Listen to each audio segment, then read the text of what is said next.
Hello. Playing a circle set here.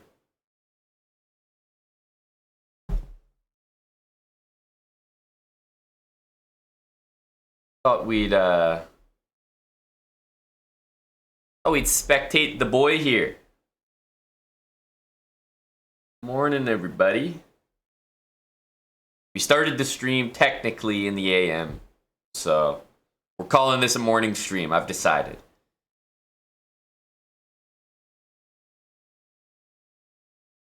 Are you guys thinking what I'm thinking? You ever seen this opening before? Anybody?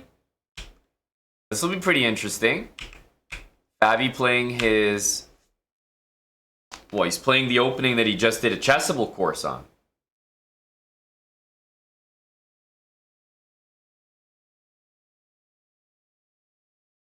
I wonder if guys like Magnus, or let's say top players in general, I wonder if they look at fellow top players, I guess, pieces of work that they put out, whether it's like analysis, Chessable, whatever. Like, obviously Magnus is strong enough, like, he probably knows most of the analysis in there anyway, but you'd be a fool to think that Magnus knows absolutely every single cutting edge thing without doing a little bit of research himself. Like, he doesn't discover everything. I'm sure he keeps up to date, and it's his job to keep up to date. But I wonder, like, the top players, has he looked at FABI's Chessable course?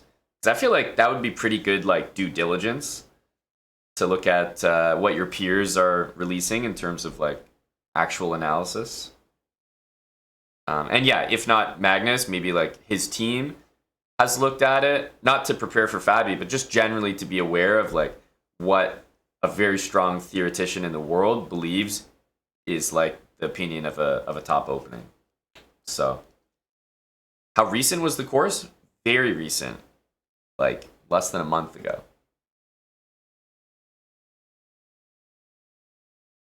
So, yeah, I wonder if Magnus has like explicitly seen the course. Me, as a Archangel nerd, I'm just sitting here going, okay, FABI, let's see it. Is there really a better endorsement for your course? Is there a better test run than playing it against Magnus Carlsen? Obviously, FABI's played Magnus before, but still.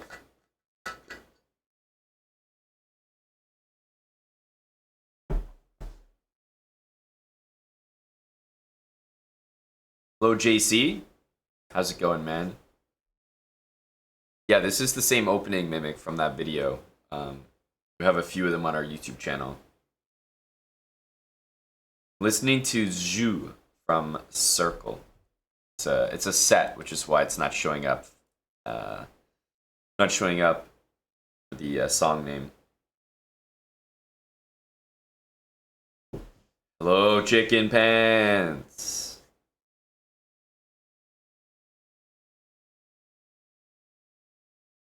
So what do you guys think about the, first of all, what do you think about the decision? And second of all, what do you think about the organizers forcing the players to have a decision? So as far as I understand it, because Wesley finished ahead of Magnus, he got to decide who his opponent was going to be. Meaning, between FABI and Norderbeck, Wesley chose to face Norderbeck, which is why Magnus is playing against FABI. So, interesting decision. It forces animosity somehow.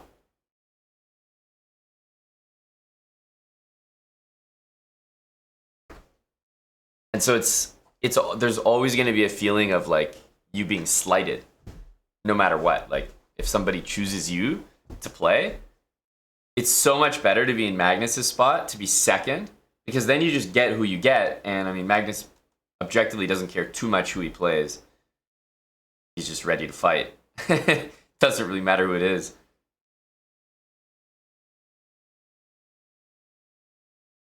So I think it's better to be in Magnus's spot.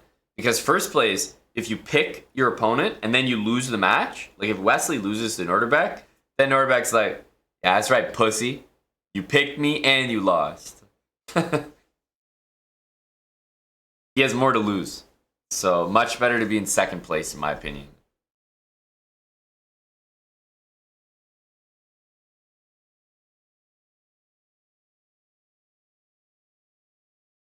Corpse Lion, thanks for the 20 months. Yeah, well, Hickey's biggest mistake, Chicken Pants, was doing that interview after he got eliminated. Obviously, it's the time where you're most frustrated and you feel those emotions the strongest, but he can't lose and then give that feedback and then be like, well, actually, you're only going to say that my feedback is not good because I lost. It's like, well, yeah, we are. But objectively, I don't think that his feedback is necessarily all that crazy. Like, I don't think he had some insane takes. Some people were telling me, like, oh, the Hikaru interview as he got eliminated was, like, very spicy or, like, hot takes or something. Like, I didn't find it that interesting. I think he said some reasonable things, but you can't drop him after you got eliminated.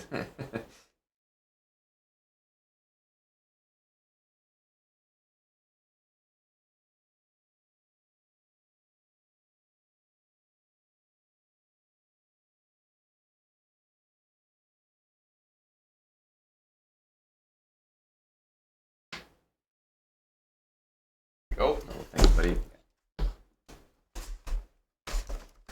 A little coffee delivery here. So I've been experimenting with something that I don't enjoy for the taste, but I guess I enjoy how productive it makes me feel, which is basically, black coffee.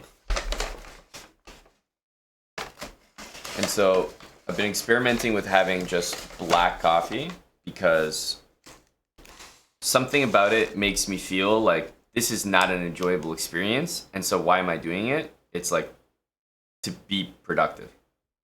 I don't know if that makes sense, but when I have coffee that's been tasting good, it's like, yeah, it tastes good. It's almost like an enjoyable experience. But now when I have the coffee, it's like a reminder that this isn't like a fun thing to do. This is like a get down to work item.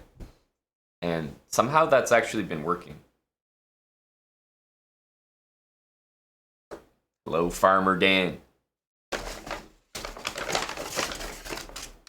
Good morning, Mannered Monkey. Mannered Monkey, who are you cheering for in this match? Two big names. Two fans of yours.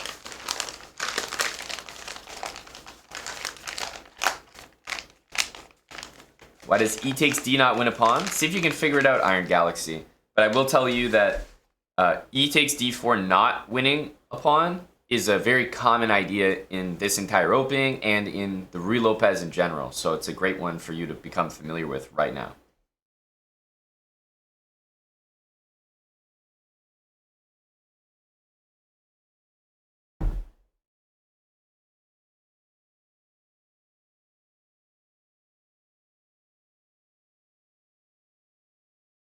How does that mean they're not fans of you, Mannered Monkey? They're fans of Mannered Monkey. They had no idea who E. Kurtz was.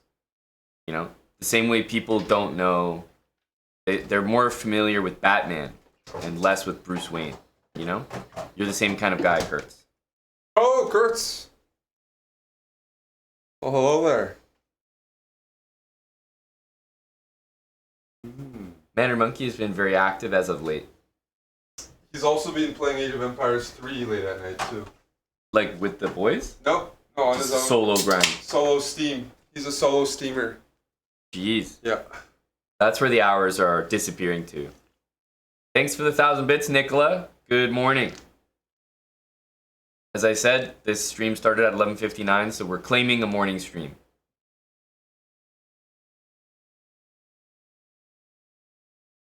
Have you ever asked the Monoblade Age of Empires with you, Kurtz? Have you ever tried him? Did they really just release the remastered version of AoE? They might have. Kurtz knows, then I trust Defer me, to your him. bus driver. Yeah. Hello, ABD. ABD, you'll be pleased to know that you have officially been replaced as pilot cockblocker. Your stories will be long forgotten. Yeah, on the phone yesterday, I was one of the first things I told him. Critical Toronto update.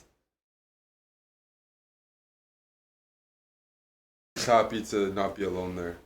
He is, yeah. Get some company. You got the breakfast sandwiches, eh? I'm guessing. No, so I went for like a bagel and cream cheese, and I was just telling the chat that I've been trying out like just the idea of a pure black, like not tasty coffee, like on purpose. Like an Americano. Or just an unenjoyable experience. like diner coffee. Yeah, maybe a little bit better than that, so it's drinkable. Okay. but like That's instead of like, you know, the enjoyable lattes, or well, I don't even go for the latte. I've been having the flat white mainly when I order it, but just a black coffee, and it kind of like reminds me that this is a work function activity, having a coffee rather than an enjoyable experience. And so it's. Do you add sugar to it? Like I don't mind drinking the coffee just black, but I do like to put in like the sugar. You know, like I need a little bit. I don't think I would mind it. I wouldn't be against that. Black coffee is better. I don't know. A better I might agree with, like in terms of what it stimulates you to do. Like latte is maybe too enjoyable, you know. Okay, I'm gonna teach them. Ariane's doing Arena King. KKK? Yeah. That's very exciting. Well, no doubt we just lost Commander Monkey as a viewer. Ariane is doing Arena Kings on Kick.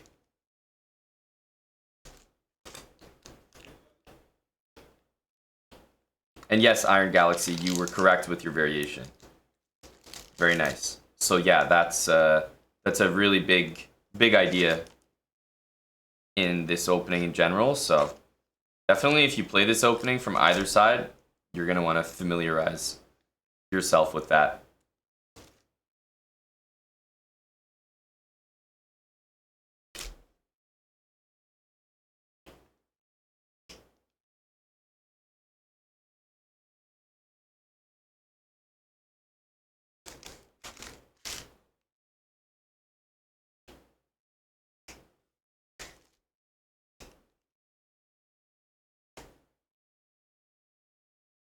What he was just talking about was, I mean, as soon as Rookie 8 happens, you're probably thinking that this pawn is hanging, because you can take and take, but just quite important to remember that this tactic exists a lot.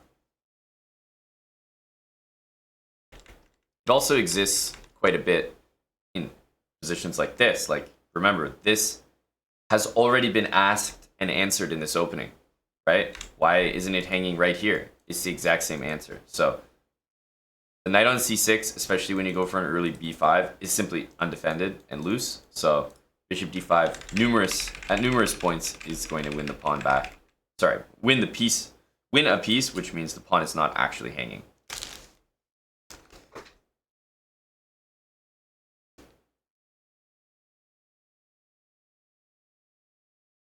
Thanks, Tippin22. Well, the next resub, Tippin, will be a good one. 22 months for Tippin22 coming up. Thanks again, Nicola, and looking forward to seeing you, sir, later this week. MN 2197, 3 years from MN. Thank you. Just having a morning bagel and coffee.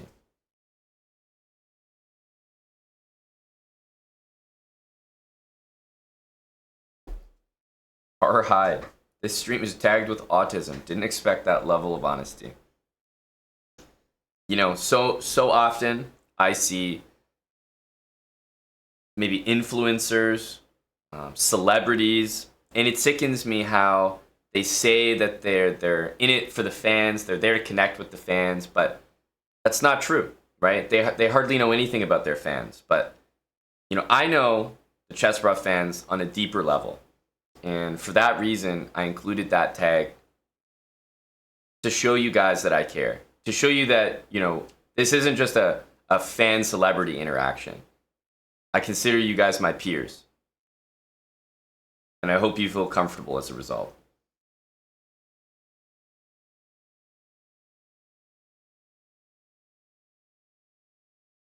Low mannered monkey. Are you talking about the Feb? Is it just still like a February event? Same everything. Man, they really run that tournament just non-stop, eh? Very consistent. Good morning, Jason Cassidy.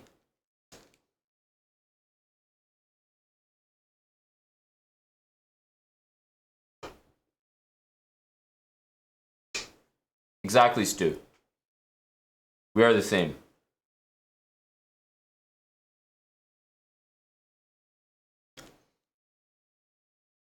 Well, Manor Monkey, isn't that going to be tough for a young bachelor like yourself?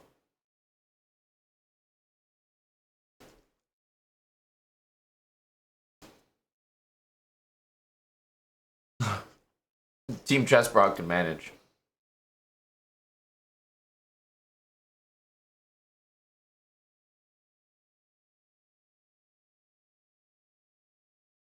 Are you thinking of your colleague, Mannered Monkey? Big Dan? Or this was more of a general preliminary ask?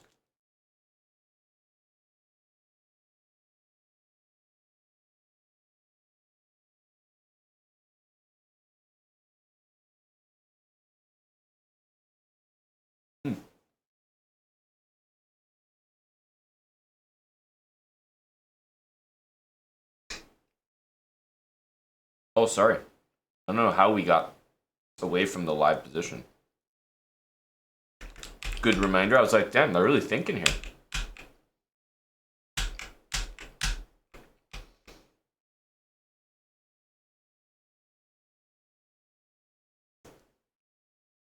Sometimes when you like move pieces around, it doesn't like just immediately click back.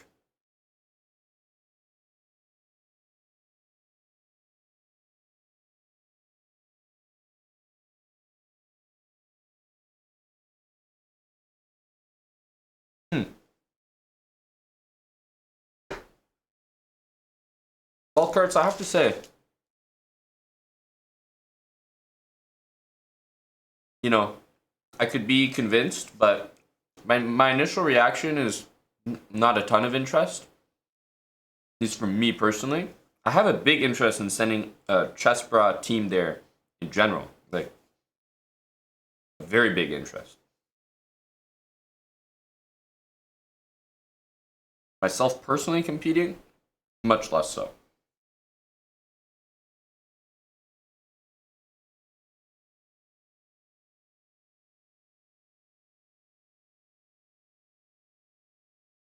CP is in and available. I snowboard a little bit, coffee.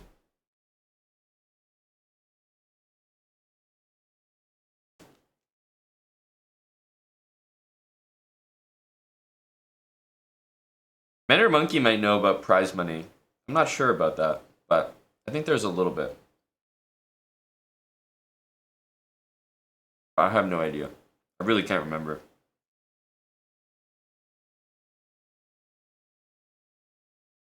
No prize money at all. Yeah, the point of team events is never about the prize money, but I thought maybe they would have something. I think it's a little bit better without. As soon as you put prize money in, people become very sweaty about like making the average rating perfect. I mean, people do that anyway with no prize money, but imagine prize money. You'd have people sandbagging to like make ratings or something.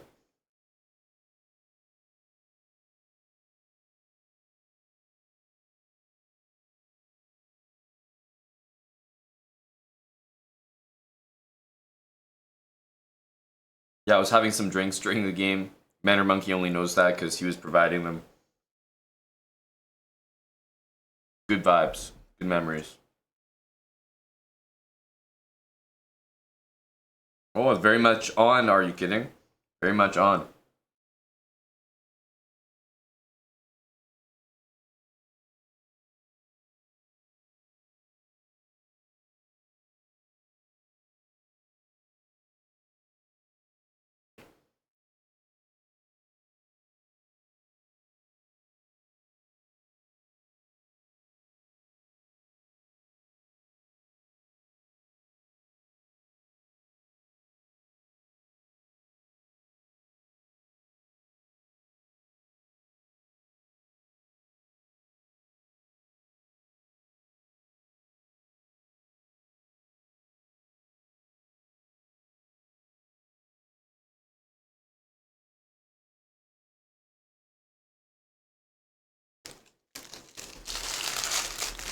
Oh, thank you, Nicola. A proud announcement, to be sure. Go, Nicola.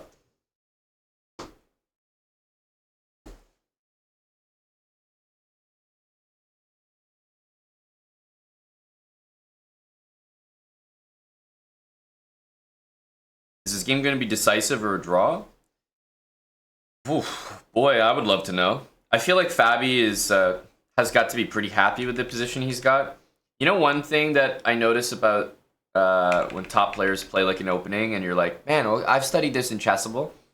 Let me see how they play it.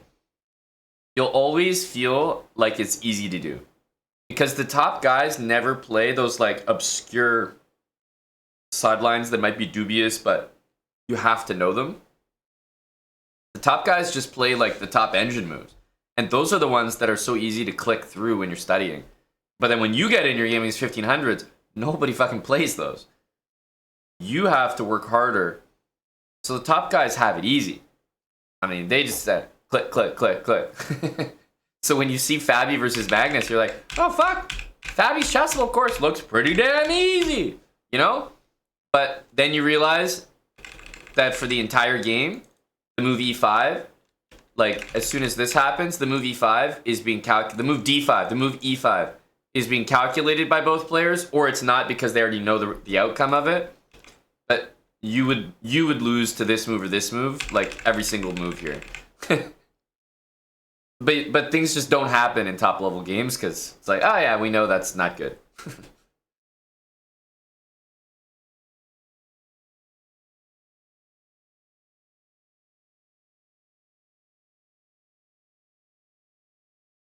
Eric arrived at the venue to support Big Magnus.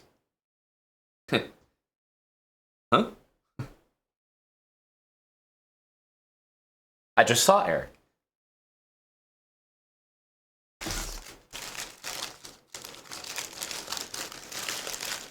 Well, the thing is, Hella, every time Magnus has been lurking on the Chess Bra stream, he's gotten some good results. So, no one can use that against us. We're safe.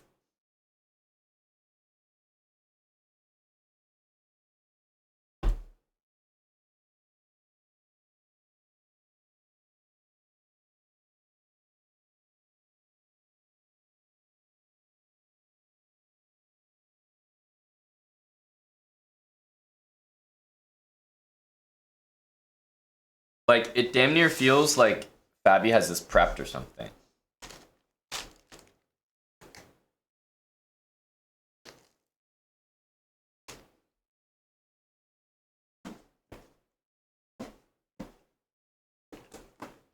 Like, up till move 23, I mean.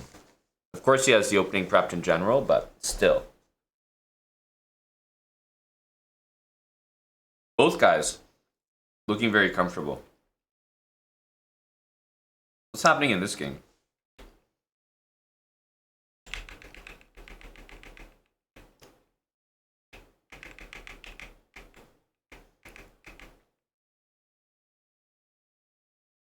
Wow. Every game is just like a 99% accuracy. Hello, Mohamedov.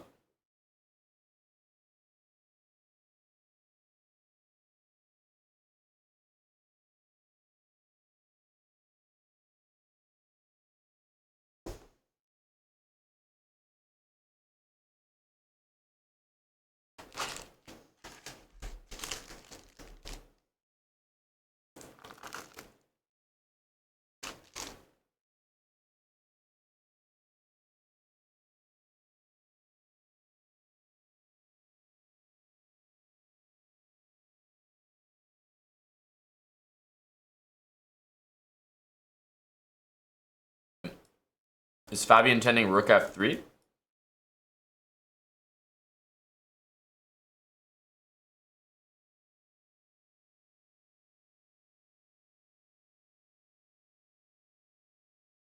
Looks pretty scary. None of these pieces are doing anything. Maybe you could go knight d3 and queen g5, but I feel like this is more pressure.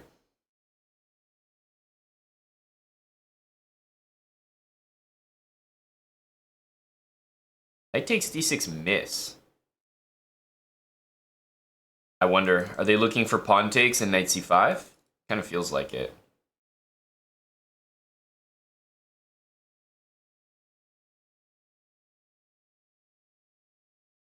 Rook f3 is a rather interesting idea.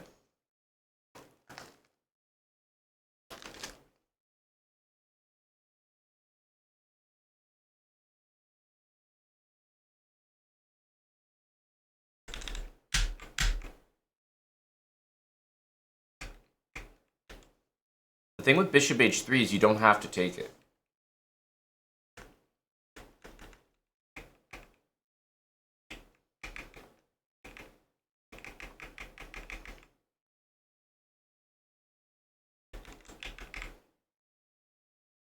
He takes and goes queen here.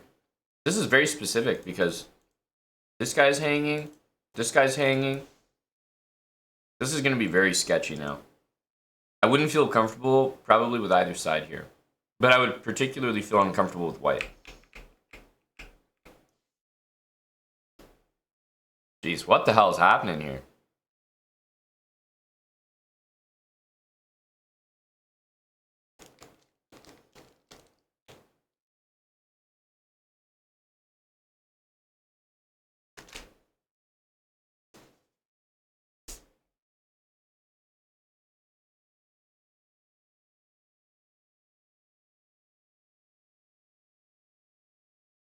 Like, aren't we just worse here?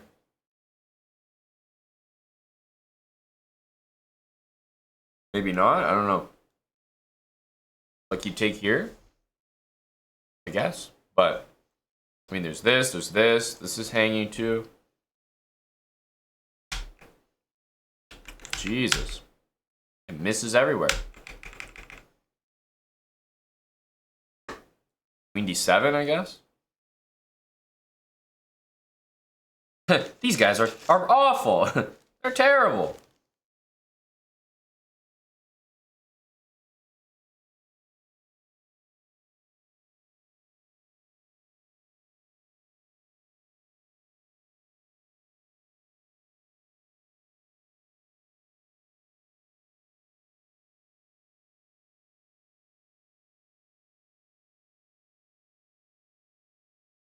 And what's happening in this game? Are these lads just playing perfect?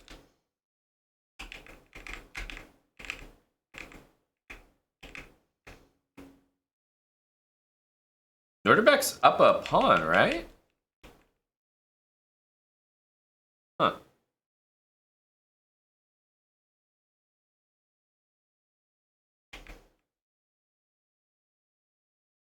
Interesting.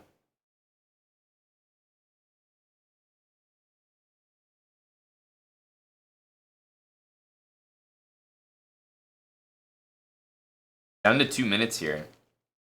It's not the most impressive pawn, I can't lie. But it's still a pawn. If it's going to be a draw, I'd rather have the extra pawn.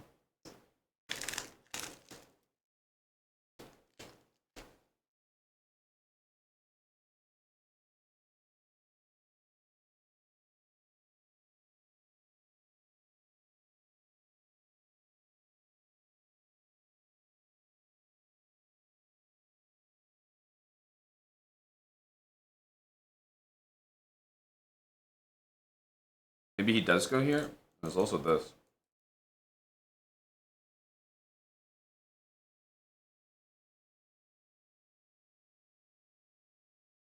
Here we have this and then and then push, which looks quite good.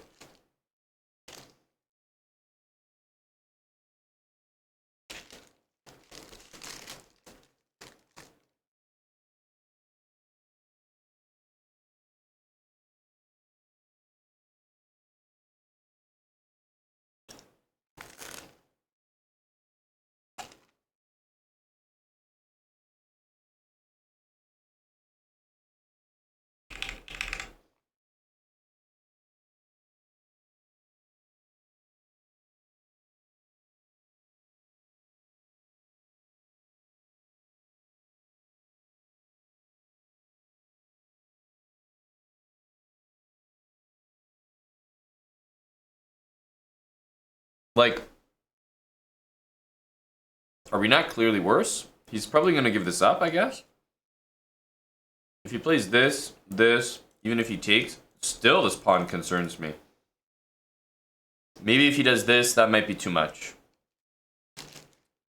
I guess that's true.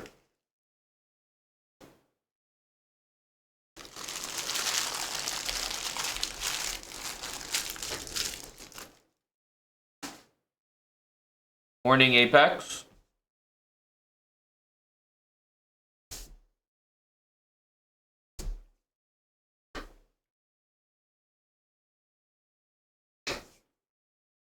Less than a minute for Magnus, but I like his position.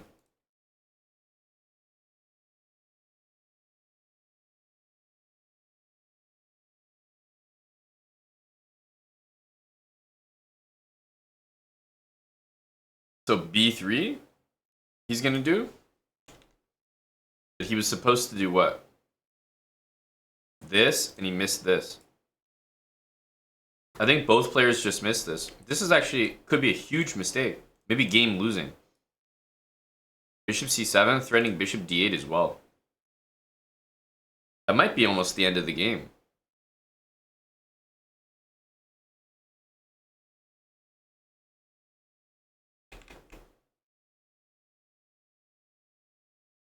Yeah, I just think that this pawn is so valuable. The two connected pawns. Those are scary.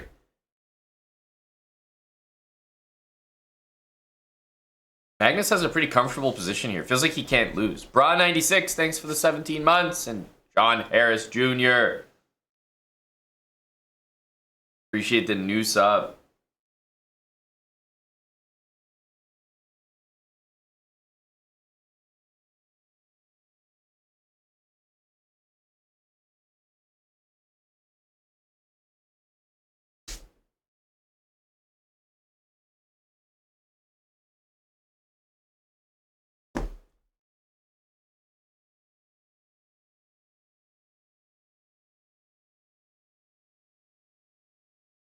I appreciate you saying that, John.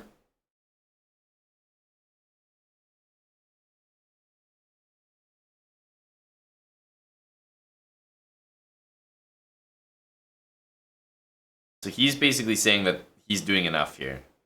FABI. Magnus has this defended. Feels like the rook is on the best possible square. And black is probably just shuffling the queen for the most part. If you ever move the rook, terrible move, white will play d6.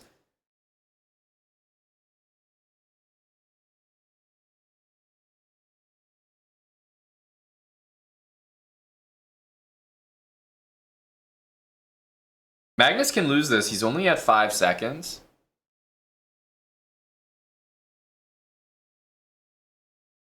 What I mean by lose this is like, it's easy to overpress or something, like having your king here, and then, you know, FABI just plays this and queen h4 or something, and just spooks you a little bit. With only a couple seconds to react, it's very easy to mess up. So is he trying to put his king on a2? Feels like he's got the ideal setup, everything protected. Rook f6, so here we go. This is exactly what I mean. And he plays f3. This is what I mean by maybe things could go wrong as well. Not that he has any worse chances now than before, but the position has changed. I don't think he really wanted to have this on there. But also FABI. FABI can lose as well.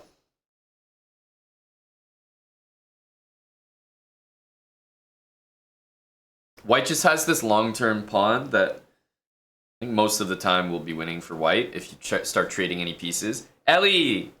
10 subs from Ellie 2000. Thank you. Thank you so much.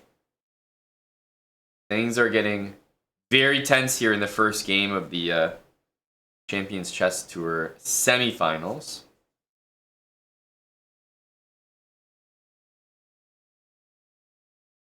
Yeah, so if rook takes here, then black would start taking these. And he gets his own pawn. That's a little scary.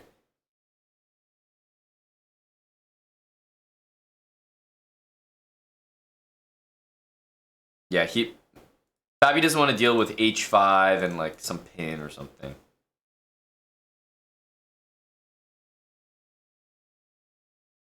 Okay. Is he going to throw in a3? Well, hang on. That pawn just dropped. Queen there is coming. And watch out. Now that pawn is looking to run. Jesus, it scared me there. Oh.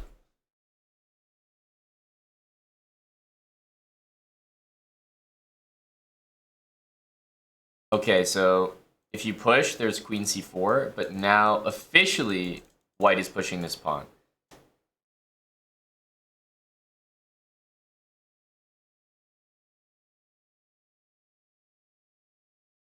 What did he not like? d6, a3.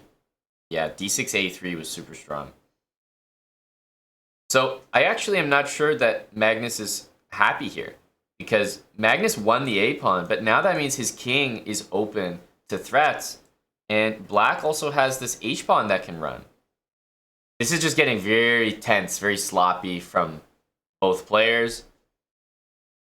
He wants rook f3. What an exciting first game. This is why I said, like, both guys can lose this. It's just going to turn into a total mess.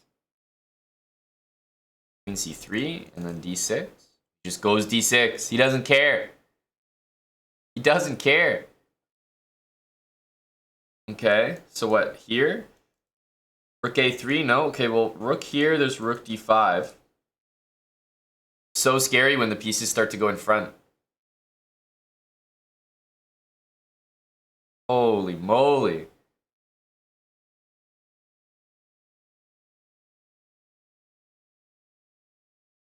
If you check,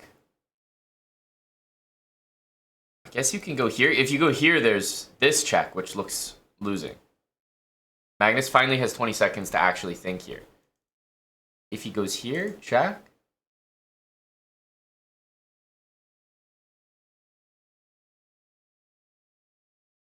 I mean, here, rook c6, but maybe you can even play a position where you lose your queen.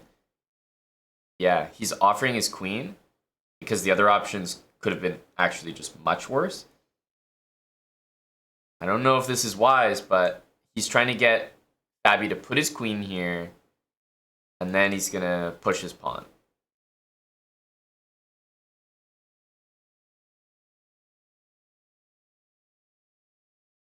I feel like black should be trying to move this pawn, but obviously b6, b7, b8 is happening.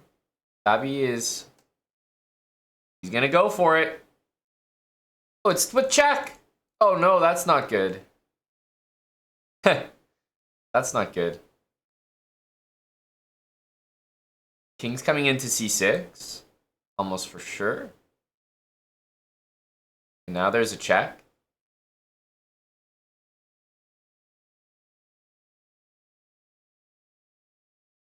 Check and rook e8. And then the white queen will come out, or sorry, the black queen will come out and start to check forever. Oh, wait, he went to f6? No way. No way. That blocks queen f6? He's trolling. Oh, no, he chose the wrong square. What an insane game. What the hell did we just look at? Man. Yeah, king f7 as expected. And although rook e8 can happen, only drawing move queen check. It looks like it'll be hard work here, but it's actually not because the rook is behind the king. So there's absolutely zero blocks. And you can just check forever. Anyway, before we talk about that, let's look at this game. This game is getting crazy.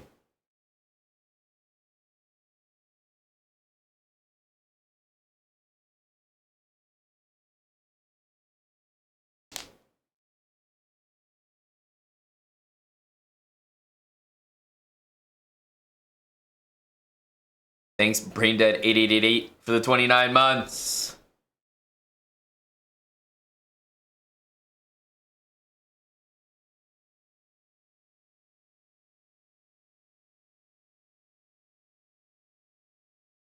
Did Norderbeck beat Hikaru? No. No, Hikaru won the match. That's why he's here right now.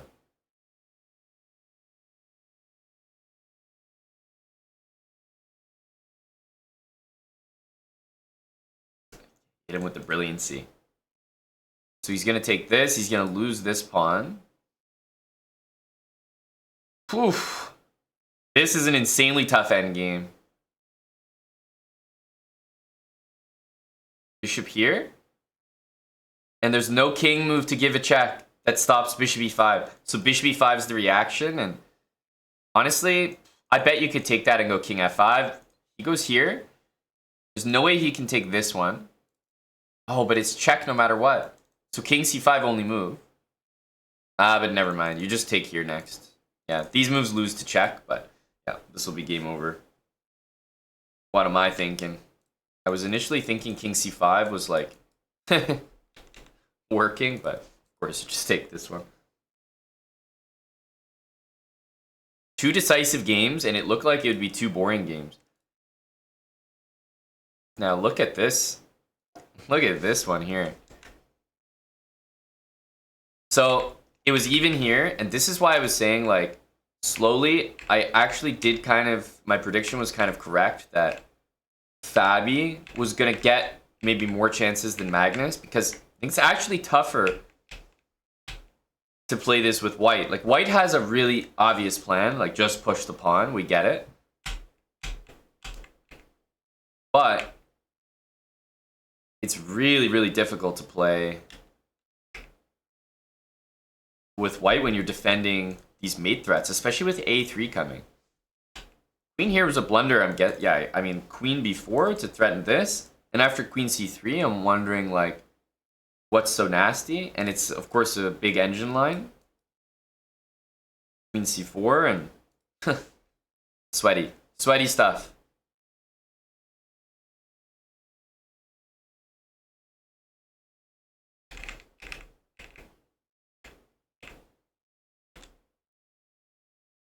Wow, and so queen takes is actually suggested.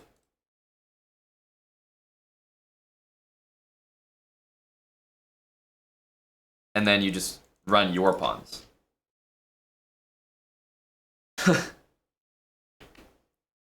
So much happening.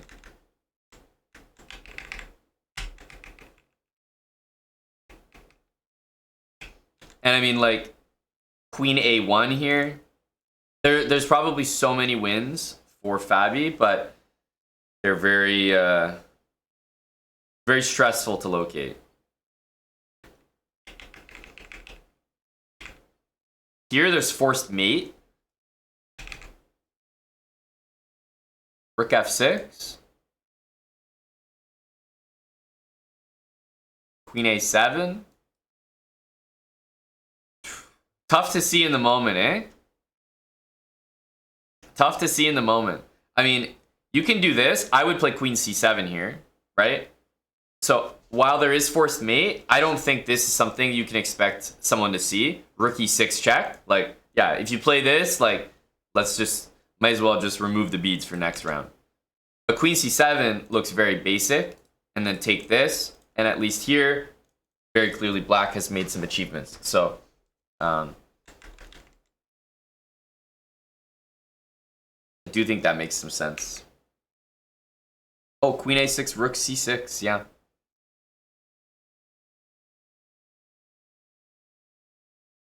Yep, much easier. Much easier. But even if you see winning a pawn, or God forbid you see the actual mate, like, all of those are very good moves. He went for this. Then he went for check. I mean, you can't blame him for taking the queen here.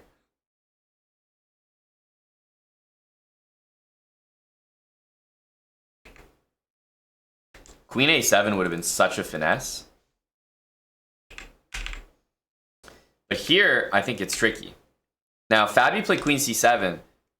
I would have guessed here that it's basically time to start pushing the pawns. So let's say if this happens, and obviously we're analyzing in retrospect here, so let's say queen, takes, g3, the king, the rook, they're just not in time.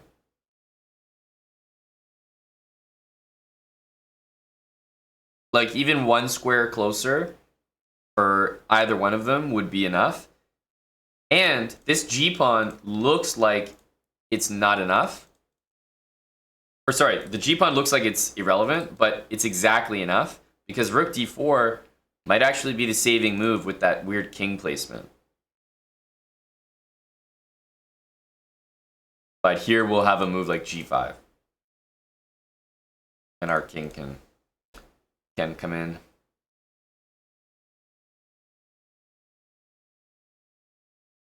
Damn. To see all that in like a matter of seconds, it's just crazy. Yeah, but this, to be honest, I think Fabi should have won that game. We can talk about, oh, he missed this, he missed that, but a lot of this stuff was crazy to see under time pressure. But what is not crazy to see under time pressure is the fact that this queen can't move. We all understand that. The pawn's gonna queen. So you're not incentivized to move unless you have to, meaning if white gets a queen, okay, you're forced to take and then take. This is a stone cold blunder, taking with check. So g5 is a move that's very easy to see once you realize, okay, can't move the queen, obviously not playing that, g5. And then even if Magnus would go for this, you realize again, like, I can't move my queen, I have no moves. Like, it's just suicide to go like that. So you just push the pawn again, you just don't hang a pawn. So I think Fabi could have just stumbled on the correct answer. You know what I mean? Like, he just would have gotten there if he didn't blunder that pawn with check. He would have been forced to find the winning moves. But h3 is such a huge blunder. So, oof, a lot happened in that game, but I do have to be very critical of Fabi there. I think he fought really well with the past d-pawn that Magnus had. Played really well. I called it early. I was like, I think Magnus is going to have all the losing chances in this endgame if they keep playing. It seems safe, but it's gonna eventually explode. If you don't play, but h3 is a massive oversight. And then even here, Fabi was lucky enough that he's not dead lost. But he's got to play king f7 here. King f6, trapping your own queen is, oh, feels so bad. Feels so bad.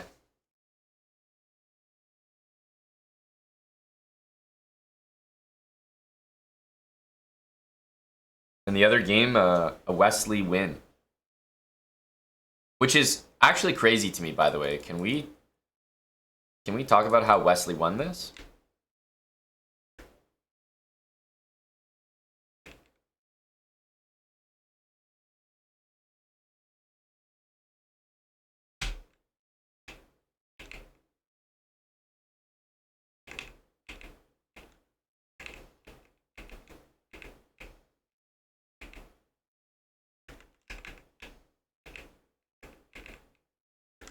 Nordebeck went for something here.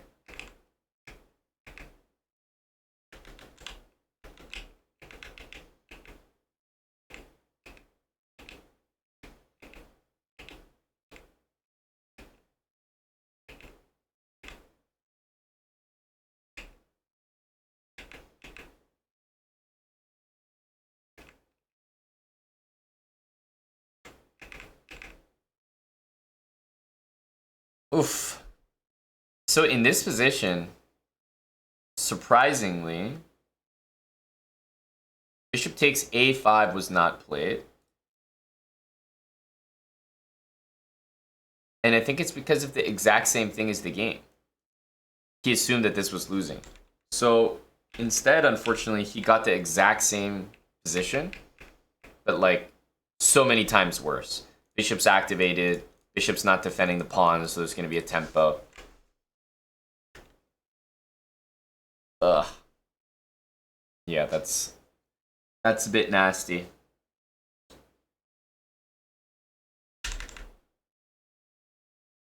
Really unfortunate loss for Norderbeck. It doesn't feel like he should have lost this game, but Wesley is just a master of like not overextending too much. Like he'll have a draw in hand, and he can. He's happy to just make that draw. But Norderbeck wanted to go for more, and Wesley's the type of guy that if you try to fight, oh.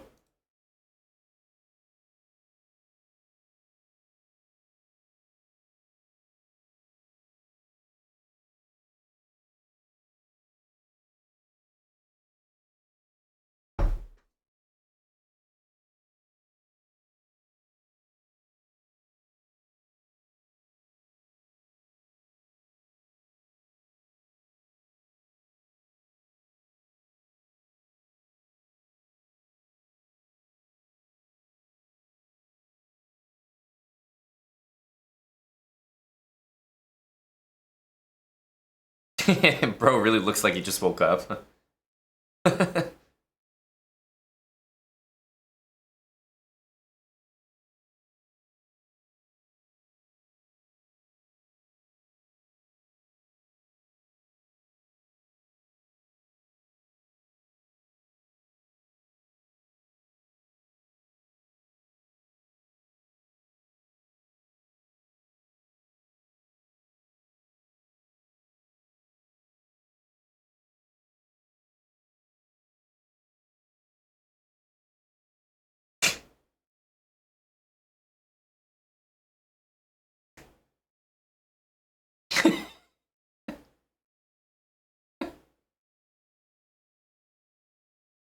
Heart rate, what was it?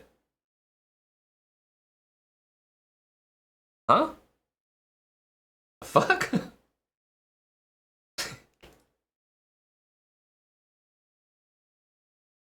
That's such a strange question. Well, I guess it was higher than usual. Complete disbelief at these questions.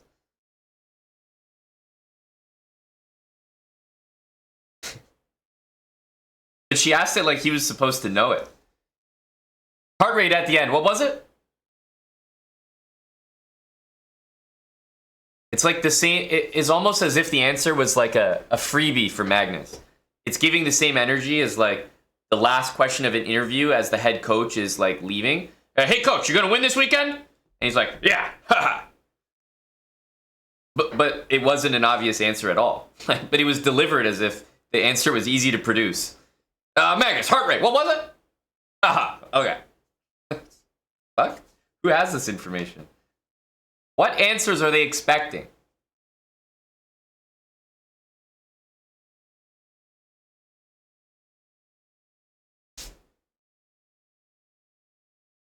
Sistadal, thanks for the 42 months. Go Norway. Thanks for the tier 3, Sistadal.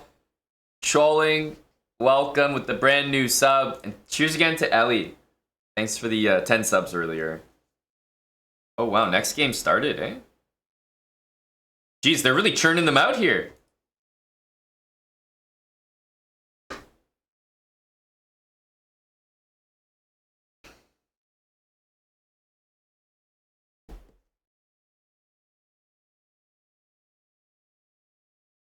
Like, I actually think I would have been so baffled by the question that I would have replied, like, how am I supposed to know that? Like, I actually would have been caught. I would have to reply like that. What was your heart rate? What? How am I supposed to know that? It's such a strange question.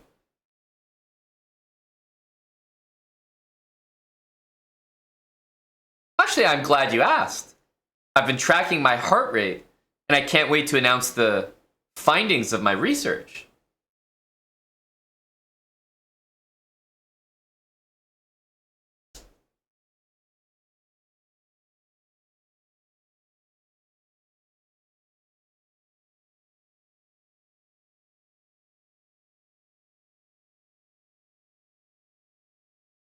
So Iron Galaxy, even though, you know, it would be normal to agree with you, the move Queen B3 goes directly against that, right? It's very hard to get this minority attack with the queen in front. It is definitely a plan for white, but more and more you see players doing without it. Oftentimes when you give away the bishop for the knight early, like you're planning to go e4 at some point. Either e4 or maybe trading the light square bishops.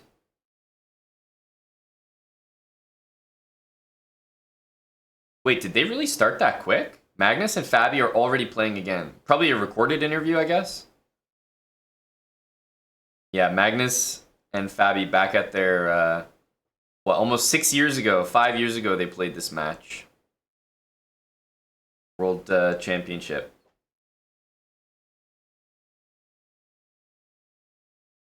You're bored, Gob? A real shame we couldn't keep Gob entertained.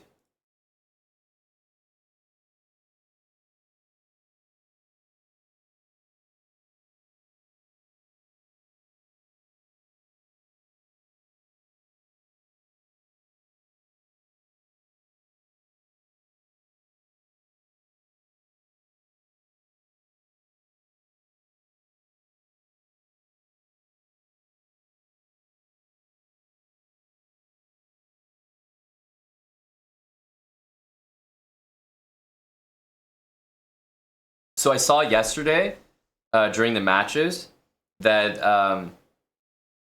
so after game number 2 of a match, you know how after game 2 they obviously have to submit their bids for Armageddon.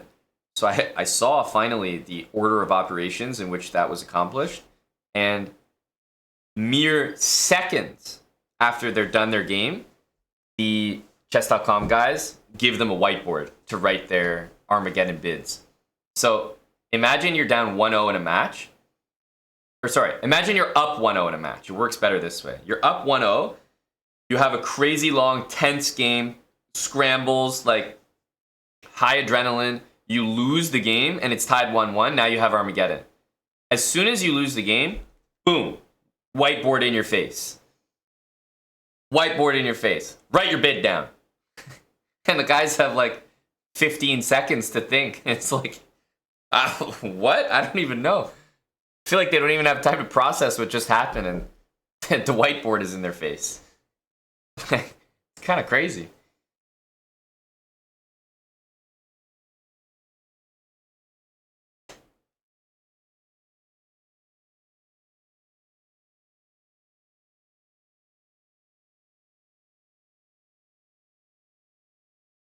Yeah, the Fabi Dream stuff was funny, for sure.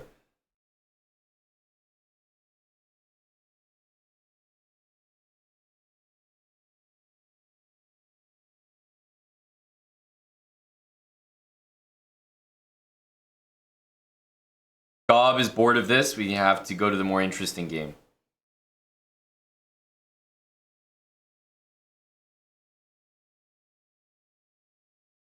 All right, where are the geniuses in chat? Who can explain why white went queen b3, seemingly provoking a move black would do anyway? And then seemingly a move black would do anyway, and then goes back to queen c2. All right, I await the explanation.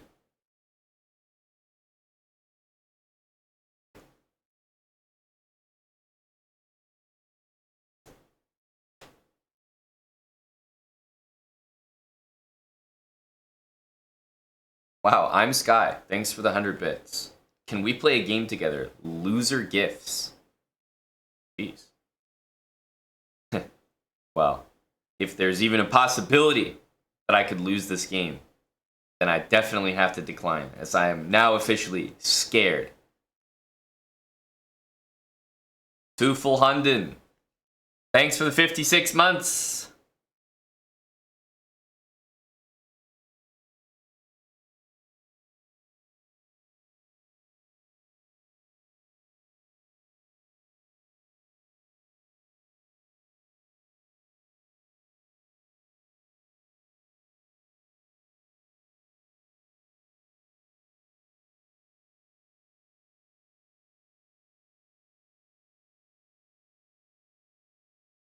Yeah, forces the knight to develop first. Like, there's no bishop g4, which could be annoying. I do think sometimes in these positions you also end up dealing with c5.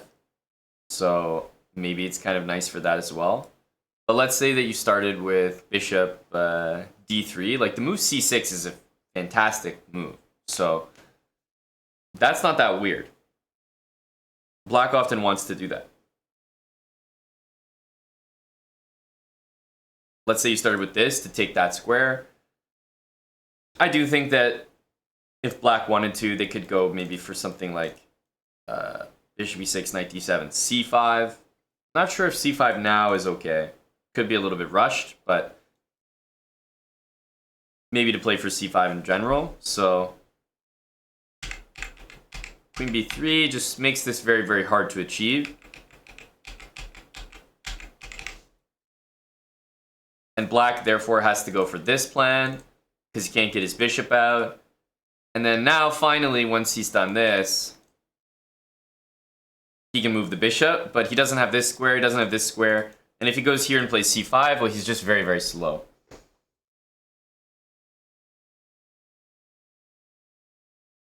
Yeah, but you also have two bishops, Iron Galaxy. I mean, of course it's a concern, but the open position is also a concern for white, so...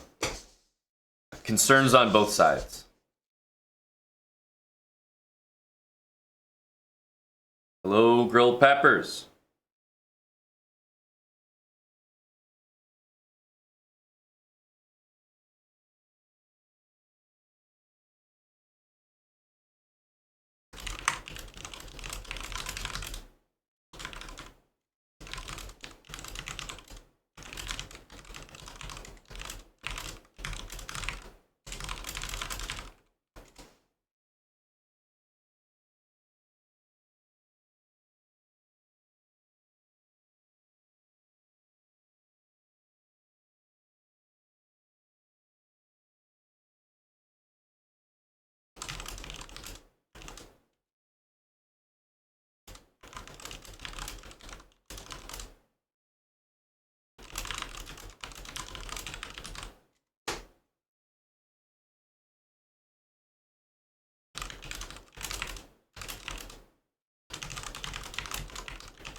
Thanks, Ministry of Repair, for the 23 months. Welcome back. What about f4? f4 is a pretty good move. f4, I think, is a very strong idea. It's very, very, very likely that we see f4 happen in this position, I would say, in the next couple moves. Because black's very likely going to play bishop d6 or something. But yeah. f4, I would say, would be maybe still a decent move, but much weaker if black hadn't played h6. But because black's played h6, the downside to f4 is maybe black plays f6 in the future, but to just say it bluntly, black's probably lost if they play f6 ever, because the light squares are just way too weak. So if you don't really have any way to kick the knight out, then f4 is a huge achievement for white. So I would be very surprised to not see f4 happen in the game. Because there's just no way to remove this knight. Like, f6 is a very tough move to achieve. It's not impossible, but this move, if this pawn was here, then f6 is a bit better. But pawn here, knight on f8, f6. Obviously, this would be silly, but yeah. What about the e4 square? Well, black doesn't control the e4 square remotely.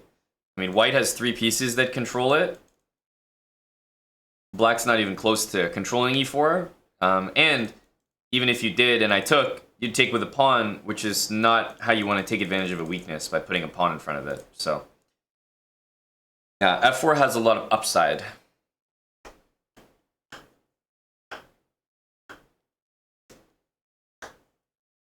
But the main reason you want to play f4 is because of h6. I would say with the pawn back here, I'd be a little more apprehensive, although I think it's still a decent move, but yeah. As I said, we'll probably see this in the next couple of moves. The only reason he paused was he didn't want to play f4 and allow c5. This could be like some good counterplay, but yeah, as I said, very expected move for white, very strong move. The knight just can't be kicked out easily. Black needs to achieve c5 or his position is just terrible. So knight a4 makes sense.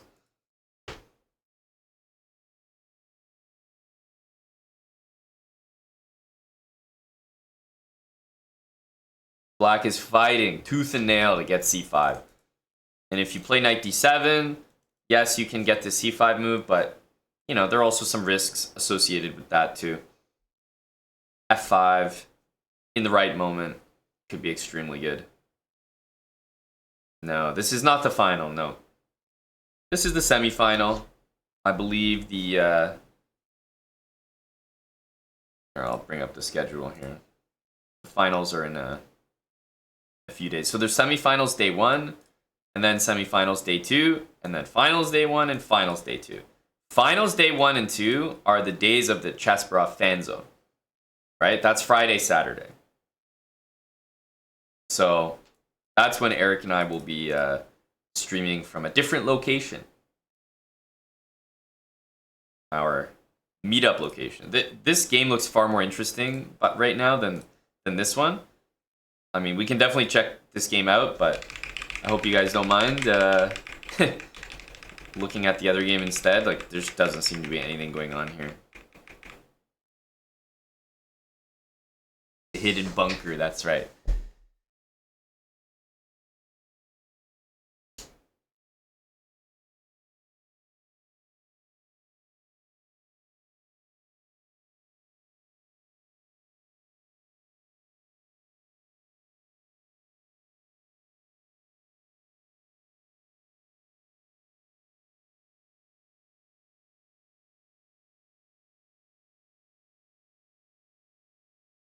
Yeah, white needs to win, so you also have to factor that into his decision. I think here if f4 is objectively the best move, but you know, you also have to understand that he needs to win, so he's playing a little bit more aggressively. Thanks Tektronic for the 10 months. Thanks for the bits again, Sky.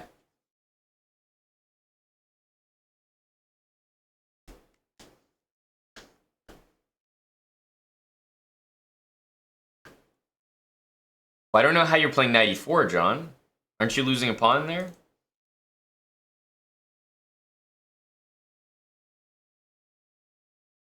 What's the plan for Nordebek? Well, he would love to just leave c5 prevented, but I've always shared this. I've always shared this piece of advice, and I swear it always works. Like, if you're wondering what the plan is in a position, just look at the top engine lines and find the moves that are present in all the engine lines. Like, for some reason, only 2 are showing up here. Let's say here. If we look at the 3 engine lines and look at white's moves, what are the moves that you see that are in every single line? I see h3 in all the top engine lines at some point. I see knight c5 in 2 of them. I see b4. The top engine move for black is a5, but otherwise I see white playing b4. I see knight c5, I see b4, I see h3. What else? I see rook c1 quite a bit. So there you go. Those are the plans. Or those are at least some moves, so you're not completely lost for what to do. But yeah, depending how the game goes, maybe white plays g4. But you clearly, with the moves that I'm seeing, it's clearly important to stop black from playing c5 before you do that, probably.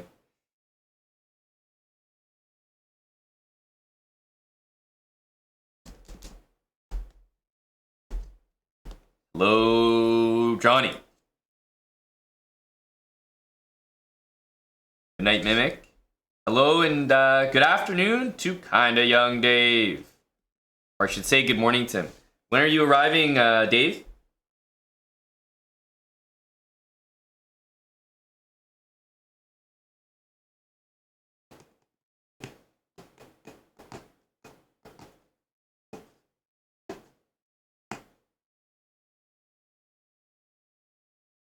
Oof, Big Dave. Incoming. Excited, sir?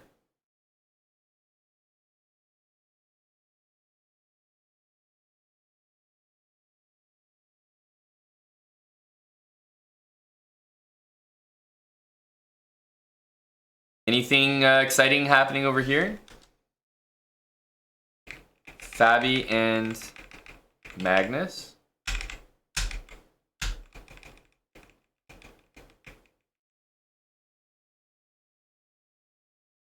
Looks very tough to make progress. Definitely either side could win, but of course White's king position is a little bit better. A little bit more space from this A pawn.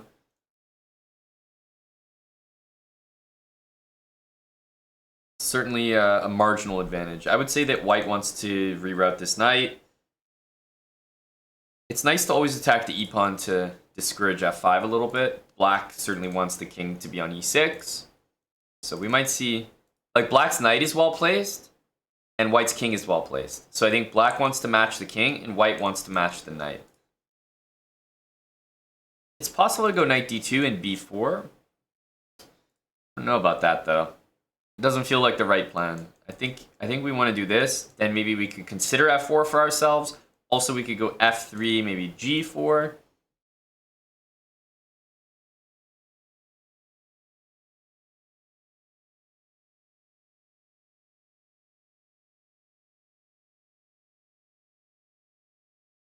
But yeah, I think this is quite equal. But yeah, to be perfectly clear, FABI should have the winning chances. And you know, the game is not going to be super boring. Eventually, something exciting is going to happen. And the way that I know this for sure is, well, FABI has to win. But hang on a sec. Hang on a sec. I'm saying FABI has to win, but now I'm realizing if there's 2 days, it's probably a 4-game match. It's almost for sure. Or, okay, set 1. Let's see here. I want to find the form. It's like I have to click like 50,000 things to get to the format. So probably they play like a 4-game match, I would say, or they're playing multiple sets. Because it has to be more. There has to be more going on here.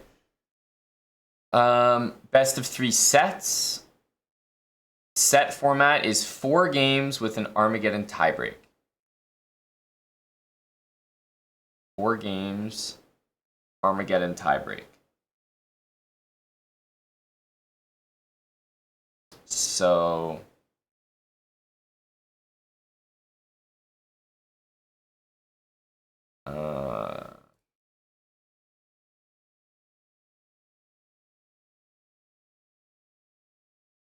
what?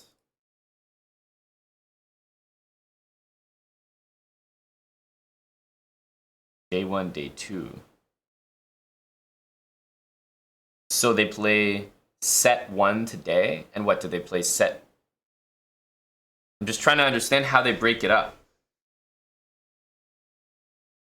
Do they play set 1, set 2 today, and then set 3 plus tiebreak tomorrow?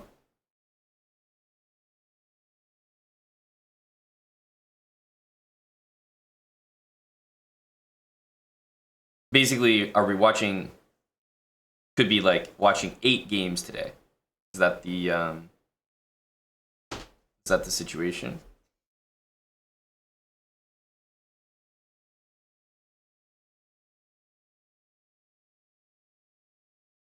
I'm just trying to understand the schedule. I don't really see. I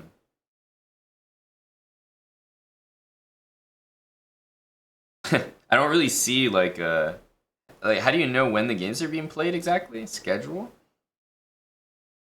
The schedule doesn't doesn't tell you anything.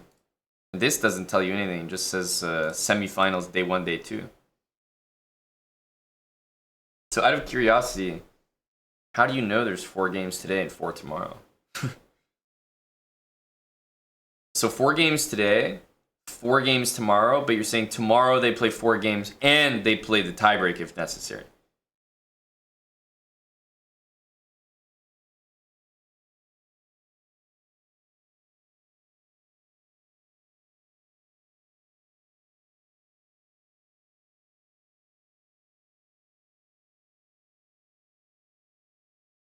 Hello, Moistad. There will be Armageddon tomorrow for these matches, I believe.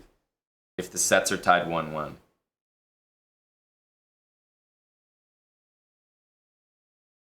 So... Oh, wait a minute. There's Armageddon today as well. It's fucking confusing. So... There's 4 games potentially today. If it's tied 2-2, there's an Armageddon to decide who wins the first set. And then if the sets are also tied 1-1, there's an Armageddon to determine who wins the overall match.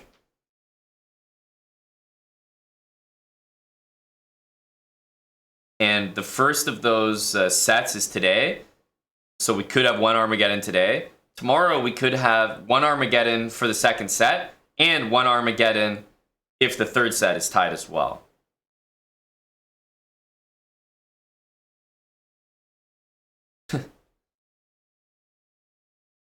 Akashi Rawi, thanks for the 16 months. Jeez, okay, that took a while to understand. Meanwhile, where are our games? Here they are. Looks very, very equal, shall we say. Very equal. So, Magnus playing this, which means after knight d3, what? He's playing b6? Or he's handing over this pawn, or what?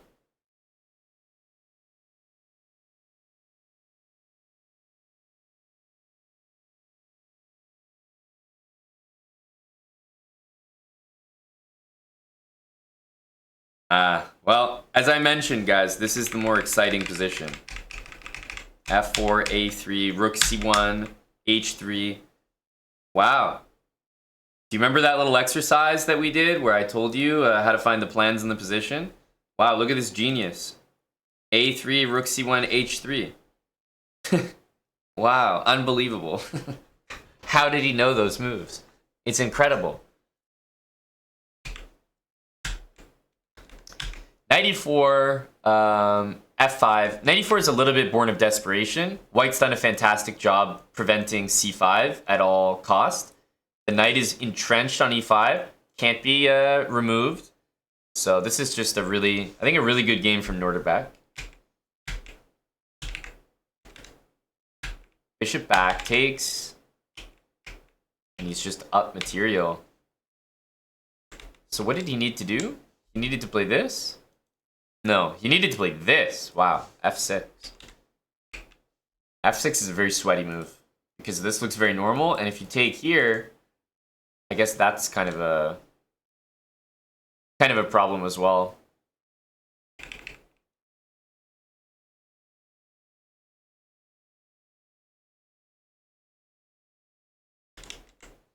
Yeah, even bishop f6 takes. Knight coming in. Looks like some bad stuff happens there. So he's up material here. But it's very easy to see how it can all crumble. If white loses this e-pawn, the one in front, then the whole position is dead.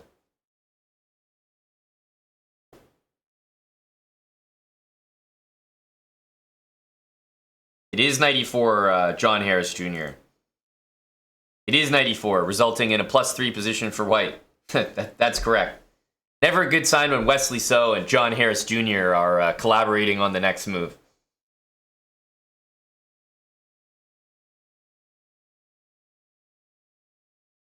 Did Wesley win game 1? He did. He did. Bishop takes a4, takes, and then just grab this. Plus, there's going to be maybe an f6 move that gets thrown in. You know? Like, something like takes. If you play rook takes here, to me, the move f6 is needed here. Like, maybe you throw in a check first, but the main point is, I do believe f6 is a crushing. Like, without calculating, f6, this should just be close to over. It looks like very difficult to meet. Oh, wow. He played maybe even a sweatier move. Queen takes a4. Holy, I didn't even consider it. takes, allowing this, and then playing f6. What a Chad. Oof. And after takes, there's what? Rook d1 and rook d7? Plus there's queen g4 lurking. Yeah, rook d1 and rook d7 is like, if he plays queen e7 to guard that pawn, then rook d7 comes and queen g4. Nasty. Queen a4 is a super GM kind of move. Just to get f6 and tear the position open. Takes. I mean, takes. Remember, this queen is sliding over.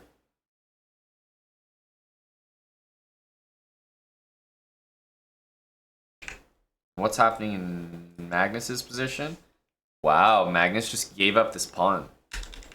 He's getting outplayed right now. Knight f7 is such a weird move. After knight d3, he doesn't want to play b6 because the rook shows up. But to be honest with you, he doesn't really have a way to defend this pawn other than b6, which is why white's position stands better, because that's defended and this never has the same feeling.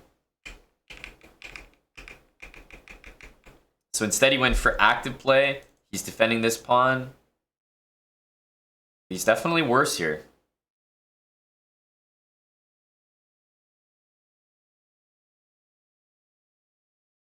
Are you talking about the World Rapid Blitz draft, Moistad?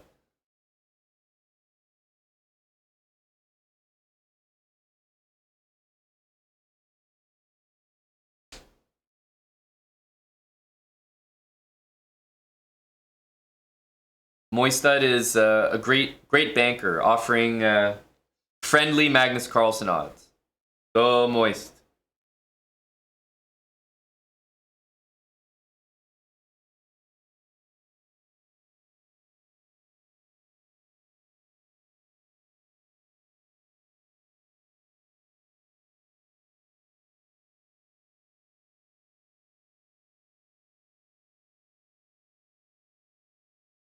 He's probably going to, what, double the rooks here?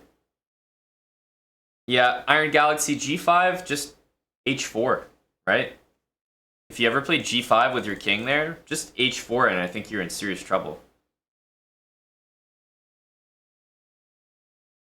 Wesley's a dog, man. Wesley is a dog. How is he surviving this?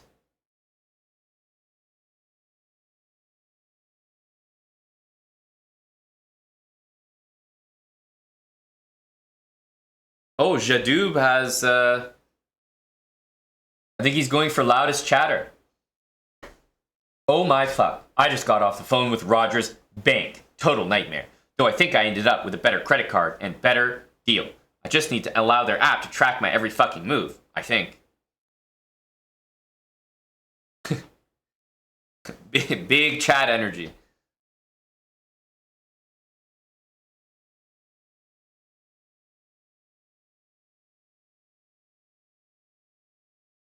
I think so, Gob. That was a declaration of a letter of intent. That's what that was.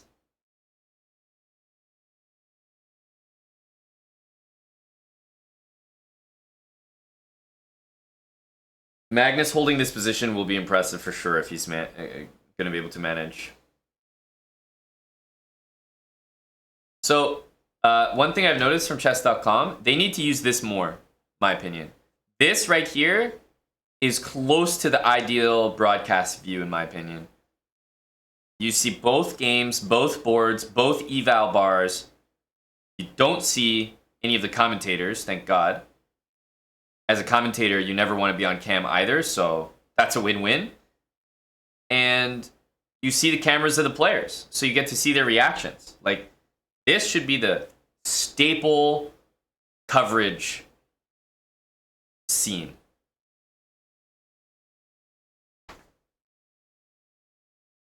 But it's also just much more comfortable to commentate when you're not on camera.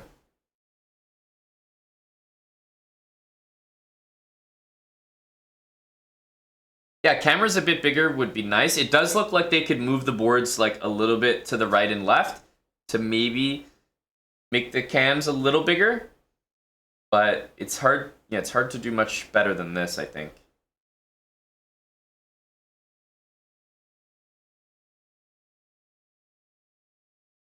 Okay, what's happening here? Wesley down on time. Oh, hit him with that. Hit him with that, Norderbeck. Oof. Hit it with that brilliancy, baby. Boom. Queen h5, rook d8 says hello.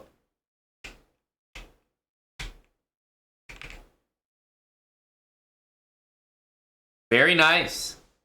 And Magnus, I mean, if he's able to survive this, it's just impressive.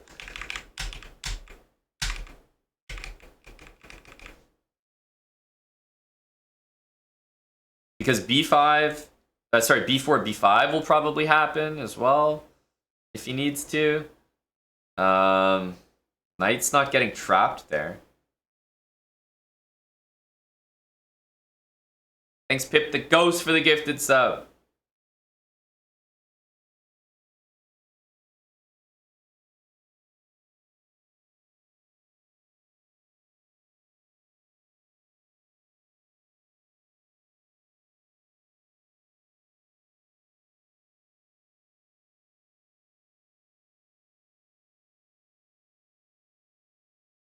Yeah, I think so, Realty. I'll go with the latter. I feel like a tournament without Hickey in it, you know, Magnus is just not motivated. He has nothing to prove, no?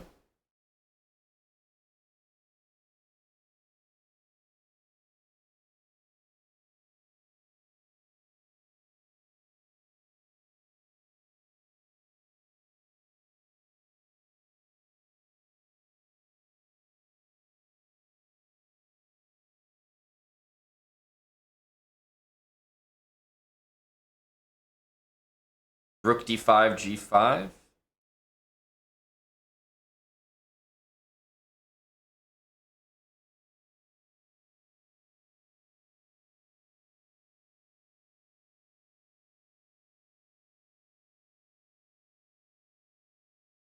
It did kind of feel like it, honestly. I'm trying to think why it wouldn't be. I mean, Magnus is in big trouble no matter what.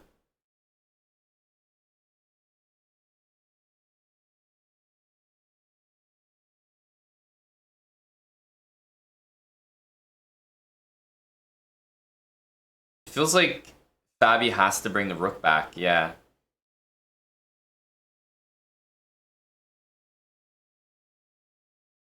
So he's stopping knight c6.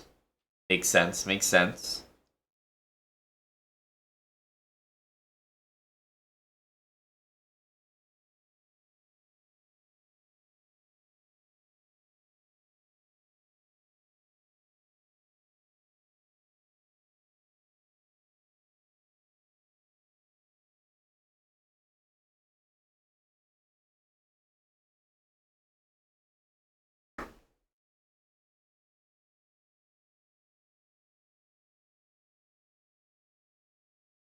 Does he have any moves?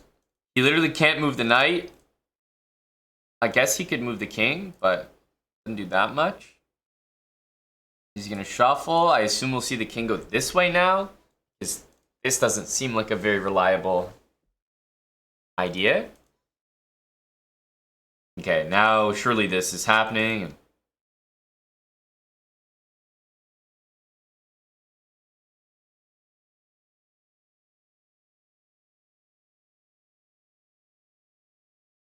As usual, you have to allow some counterplay to go forward, so rook here, there will be knight takes. He wanted to get rid of the e-pawn so that he didn't have to deal with the pawn running down the board.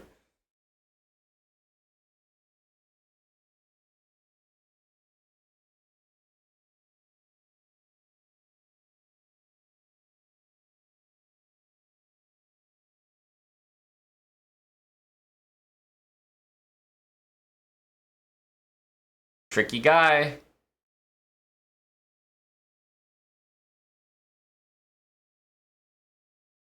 He wants to take and take on c3. Take on c3. Knight there with a7 is, I mean, it's hard to meet.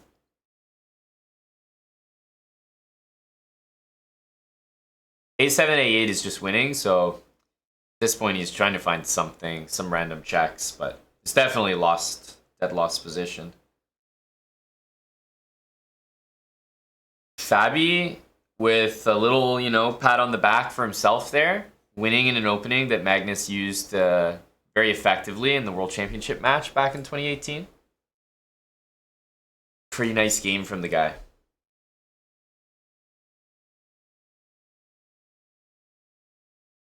Pretty nice game. So actually the matches are both 1-1 right now. Noterbeck with a really nice game. Fabi with a really nice game to bounce back. So even though it's 1-1, if you think about this first game, I think Magnus would be one of the first to say, like, he didn't really play that well that game. So I feel like Fabi's kind of been playing the more consistent chess between the two of them in both games, even though the score is 1-1. In this other game, or in this other match, I feel like Noterbeck had a really smooth game, like really nice. This time around, game 2. Game 1, again, Noterbeck was up on the position, and he kind of overpressed, and Wesley punished him. But again, if I'm thinking about both matches, it does feel like Noterbeck kind of played better chess for the most part in both of them, and maybe the same thing for Fabi here. So these are heating up. So Seb, there's no Armageddon right now. I believe it's a 4-game match.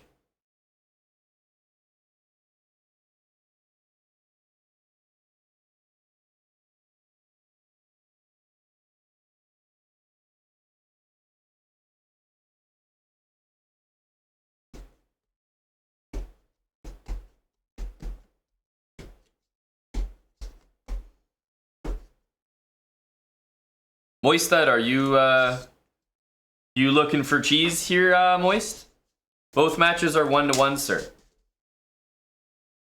Or are you an Arma bra? Our RL, thanks for the year. How hungover is Magnus? 0.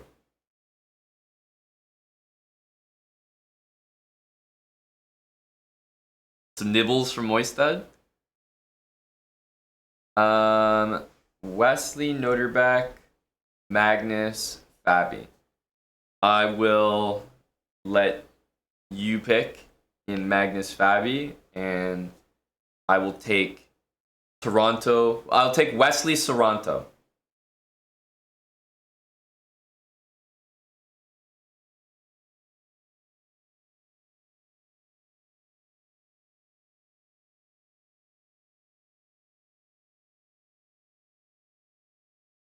Flexly So is by far, I mean, that's just the best.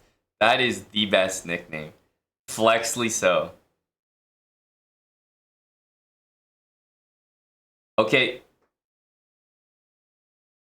Sounds good, Moist. Booked 50 base on both. Good luck, sir. And would you like, I'm okay with either, but would you like that to exclude Armageddon so that we can go separately on Armageddon, or just have it be like an NHL bet where you take the money line so that it's booked all the way through? I'm fine with either. Exclude. Okay. We can, sure, that works. Double down. I agree. I agree.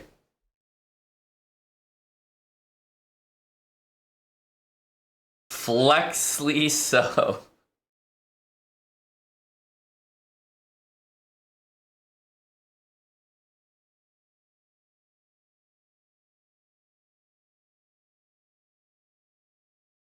Man, does anyone have the... This will be a real test for the warriors of the chat. Does anyone have the clip of... I think it was the first time that Levy joined the broadcast, and he dapped up Flexly So.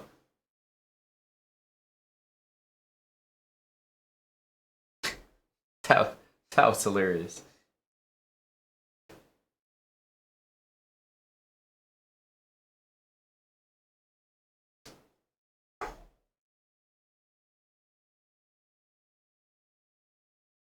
You haven't seen that, Sphinxy? It's definitely a good one.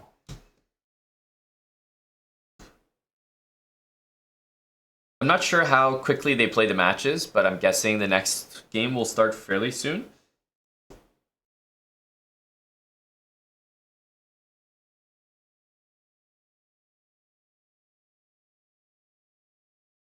Aryan is playing Arena Kings on Kick. Just want to let you know.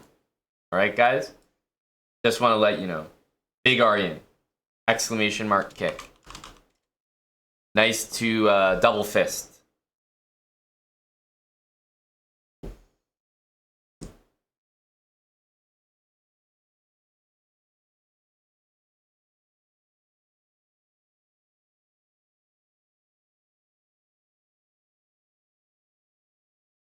Yeah, you'll be over there, Thomas?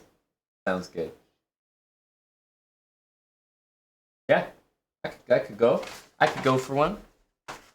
Are you going to be processing orders for the whole house still? Well, I can, but I don't know who else to. Where's Orion? He's streaming Arena Kings. Yeah, you can definitely go ask him. I was just saying he's streaming Arena Kings with Eric on Kick in Eric's office. Oh, I can open it? Yeah, It's not definitely. gonna bother them. Yeah, definitely. Go bother them. Okay. They are to be bothered.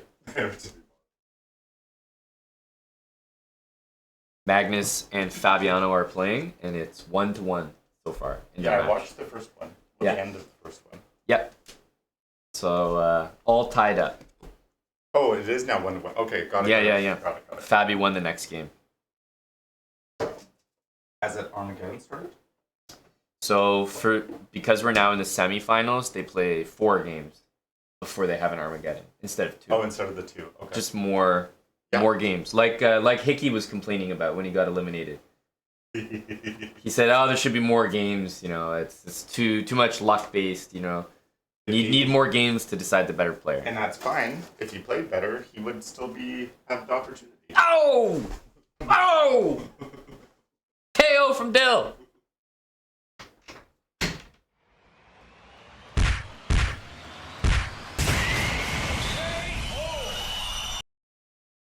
Oof! That's a drive-by KO from Dill. Drive-by KO from Dill.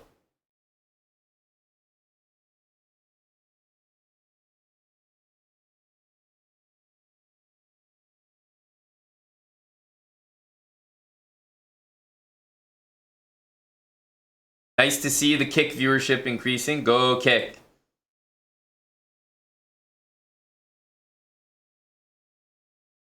Wait a minute. Grilled peppers. I didn't realize what was being discussed there. Grilled peppers. Am I right to now confirm that ABD is officially confirmed? ABD is a Toronto bra? Holy! That is a big confirmation. He's been upgraded to a high energy attendee.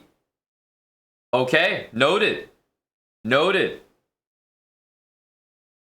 Hello and good afternoon to Young Wild Hacks.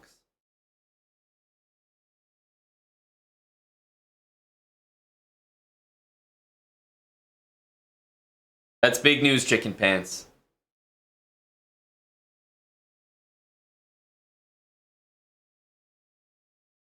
That's very exciting. We know that Aryan has been cock-blocked by Mason, but now we're bringing in Airbus driver who cock-blocked him a year ago, just to ensure that nothing happens.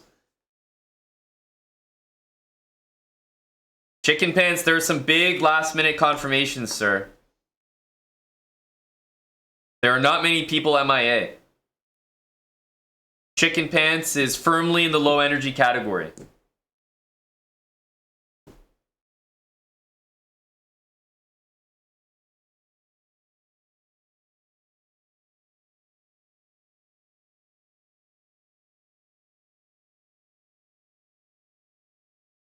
Sure, you want 25 wild hacks? But what I was doing with Moist was 25 for the match in regulation and an auto-booked double down on the Armageddon. So otherwise it would like push or something. But let me know what you want.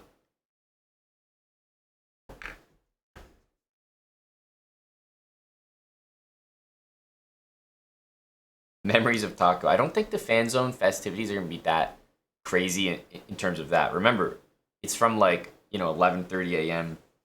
to 4:30 p.m. So it's not going to be like wild at those hours.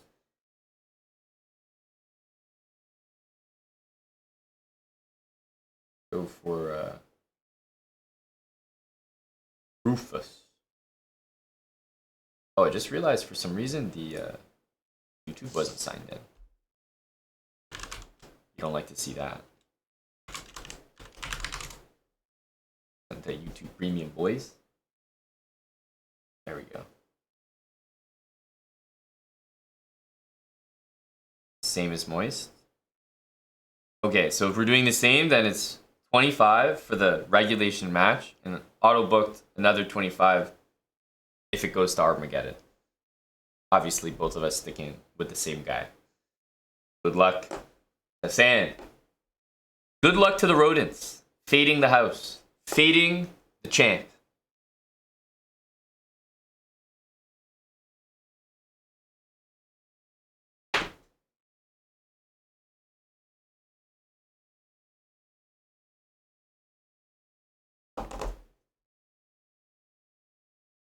Maybe if there was a Canadian in the tournament memories, then I could see it.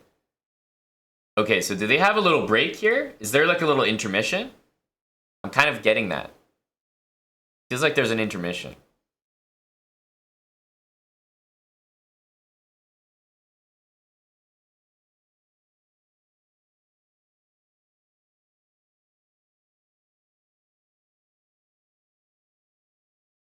Jospin and Bach are playing, but I think this is the same as like, everyone is playing the Serena Kings right now. Although I guess it's over in 15 minutes or less. Where's Big Aryan? Isn't Aryan playing?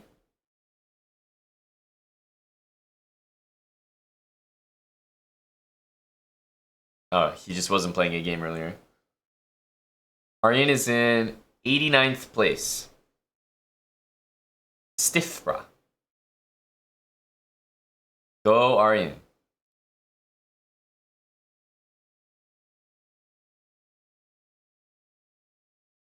I can't be playing events like this.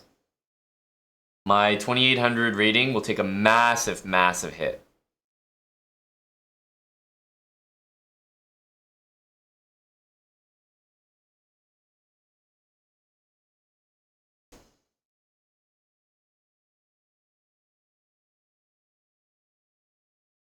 A good comment from Moistad 2023.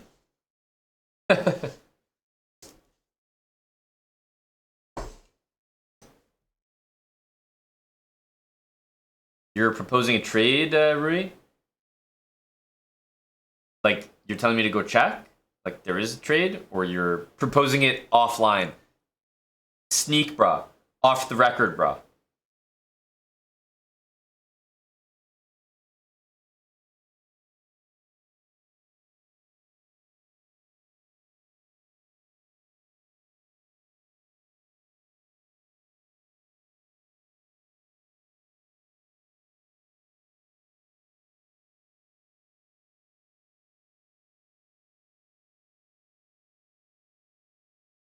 Would I like 2 solid players or 1 good player and 2 decent players? Well, if you see my team, Rui, I'm just injury struggling. So, hard to say, but I would be open to... I wouldn't slap either of them away. But I'm inclined to say more volume.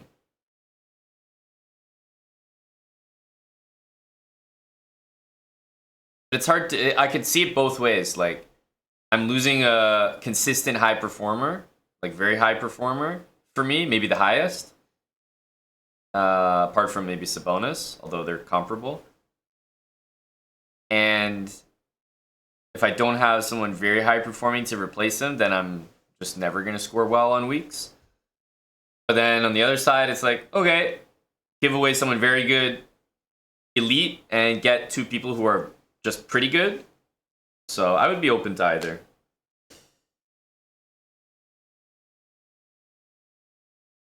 Are you a big Ant-Man fan, Rui?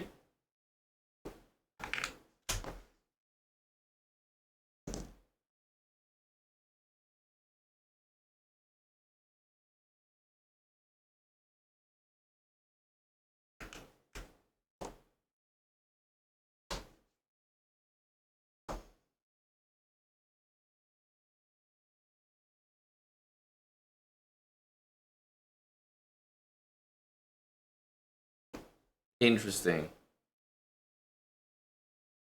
You want Ja Morant? Well, that's understandable. That's right. All the ants. Makes sense, Moistad. He is a rodent after all. The rodent family and the ants definitely getting along there.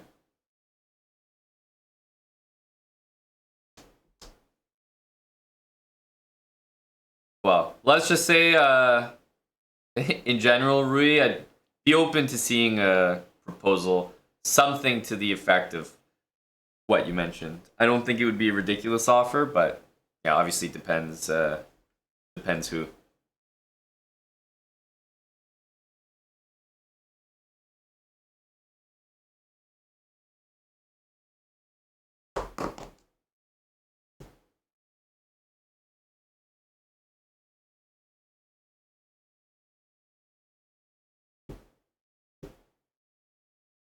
Aryan with a nice win here incoming. Go Aryan. Flag his ass.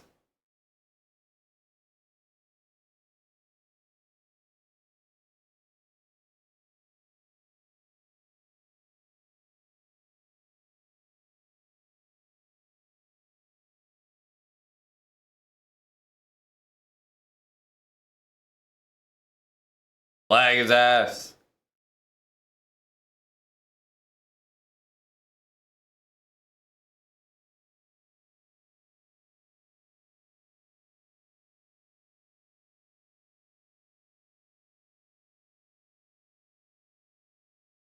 Go Aryan.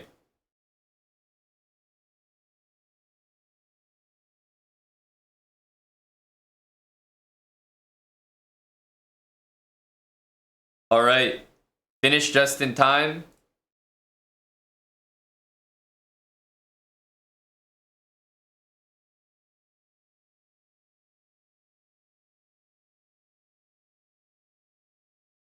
Why would Magnus go into it again?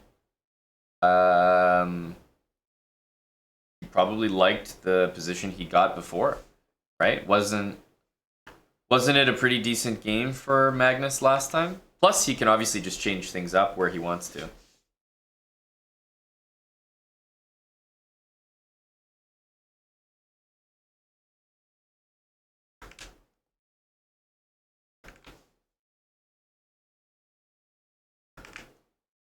I saw that Iron Galaxy. Draymond Green for sure needs to like choose another profession. Like, bro's just a menace out there. He's just punching everyone.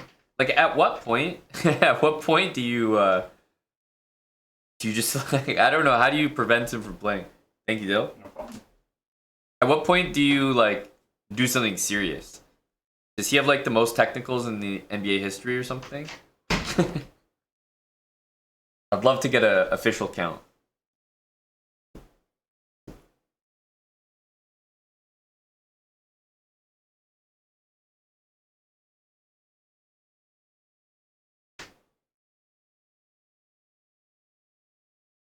I didn't, Rui.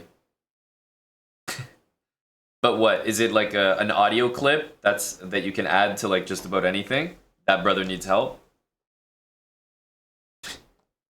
I can already see a use case, many use cases for that.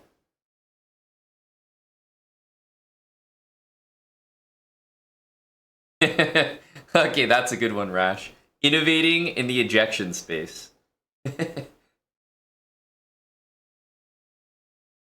Oh, he's really third all time in lifetime NBA techs? Okay, that's funny.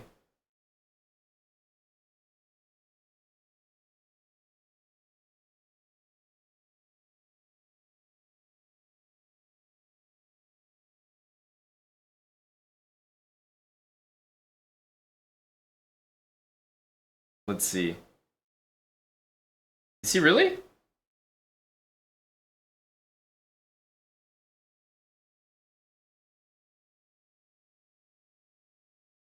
That's not the list that I'm seeing. I don't even see him on the list.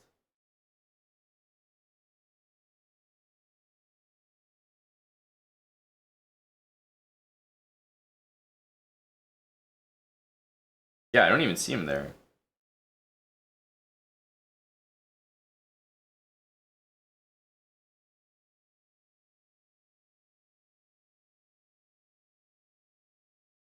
I see Draymond Green at number 14 in history with 163. He doesn't even have as many technical fouls as Kobe Bryant, bro. But he's getting there. So he has 163. But, you know, let's say he could be top 5 with, like, I guess just over 200. He's getting there. He's getting there.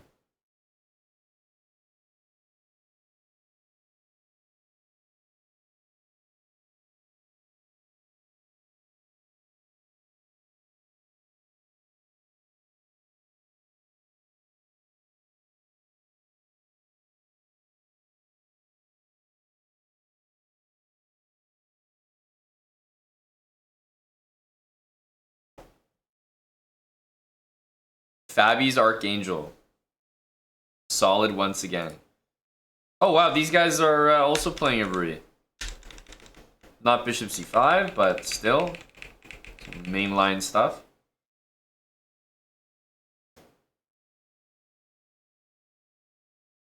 Well, he will, Rui, because he's made enough of, like, a name for himself that people will, like, here's a simple fact. Someone in the NBA who's just, like, a unremarkable player, as in you haven't heard of them for their skill, and you haven't heard of them for their antics,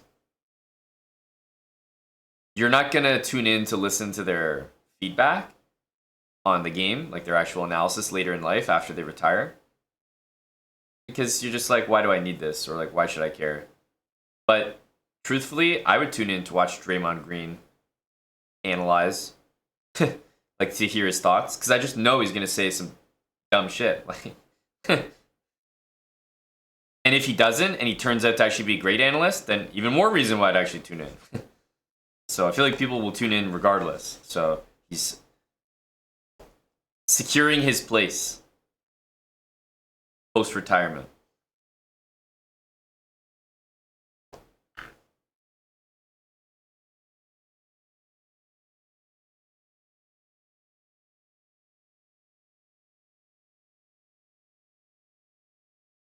Same reason why I'm here. I'm the Draymond Green of chess. I'm beating you this week, Rap Frank? Nah, you're trolling, dude. First of all, you're still favored to beat me. And I had terrible performances out of Harden and Holiday so far. And like half my roster is injured, so you're just trolling at this point. I think I have one of the most unlucky rosters in our NBA fantasy at the moment. Literally everyone's injured.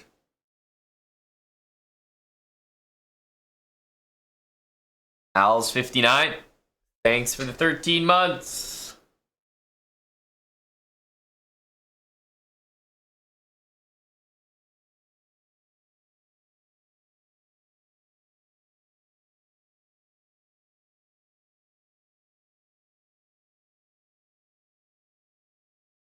That's correct, Rui. Some very disturbing hits all around. It happens.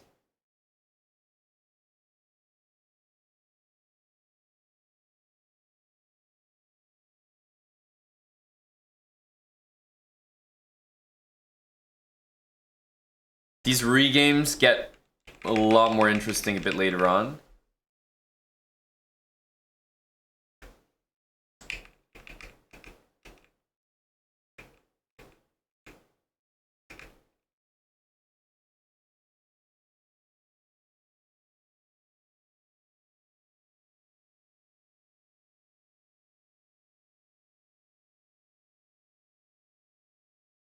Force a Draw has the trivia answers. He's a reliable guy for that.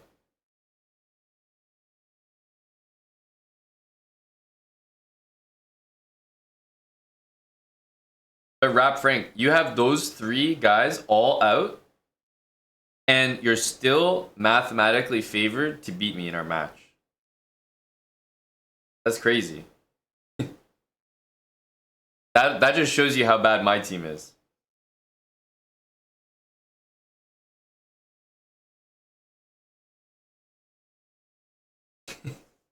I'm down bad. I also feel like my team isn't like terrible, but I'm feeling like this year's a lot of luck. Me and Hickey complaining about the format after poor performances.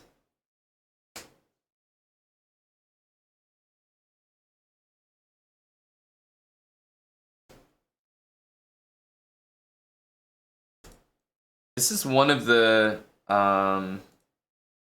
the annoying. It's not a pin, but it's like the knight has nowhere to move. That's very good. And your queen is also not on. It would almost be better if you were pinned, because then it would be defended, and then you could just play this. So he's forced to go here. And I guess this is never an issue because of bishop f2.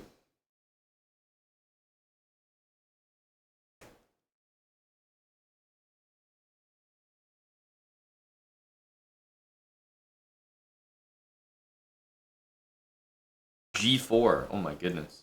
G4. Can't think of a worse move. John Harris Jr.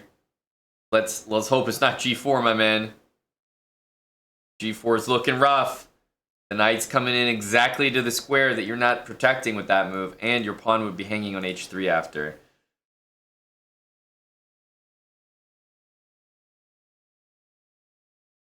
The queen is going to have to move. And then the nasty thing is you start with this move, because you can't even take it. Oh, it's just... It gets rough here, John Harris Jr. It gets rough, bud.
I did penny. I actually posted about that a month or two ago. There's a setting on Twitch where you can actually prevent people that are banned from watching the stream. A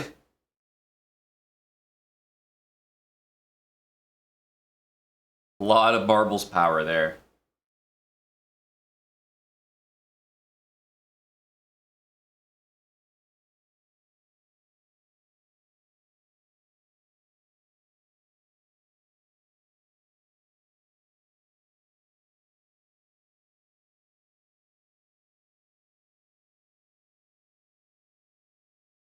Yeah, not everyone's going through all that trouble.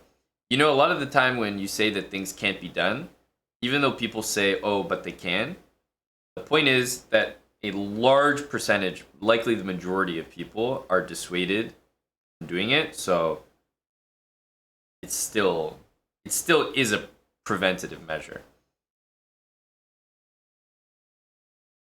Right? It's like, oh, why do they have like police when people are still out there committing crimes? It's like, well, the fact that there is police prevents a lot of crimes from happening.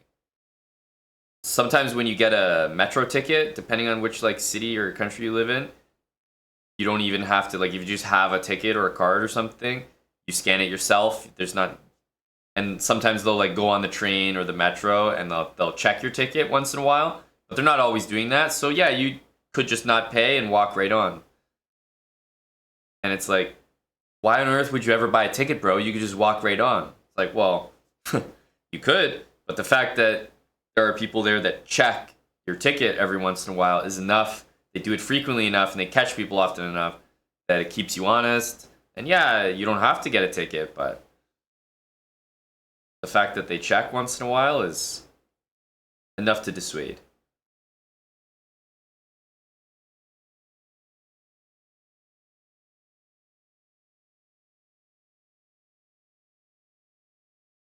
So I feel like it's the same thing with like having a setting that people can't watch the stream if they're banned. It's like, well, yeah, they could do VPN or they could like make a new account or something, but most people just aren't going to do that. Like it's just extra effort.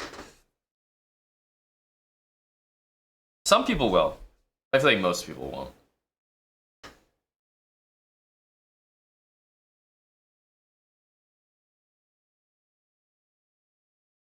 FABI's Archangel is looking pretty solid, eh, guys? Gotta give it to him. Gotta give it to the lad.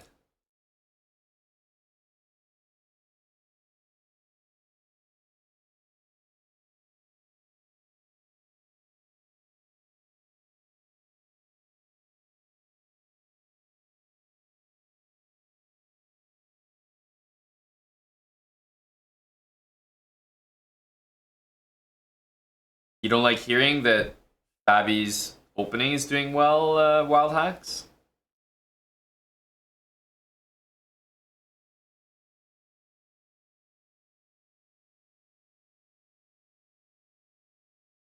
I'm no expert in E45 Iron Galaxy, I have to say. Like,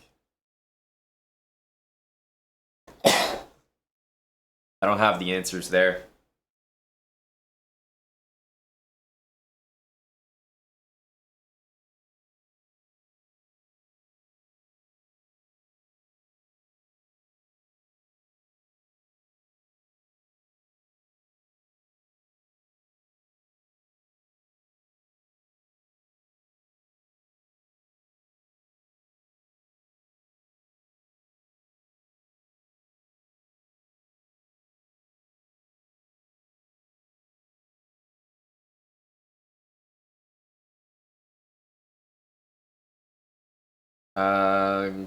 Grapevine, yeah, maybe considered.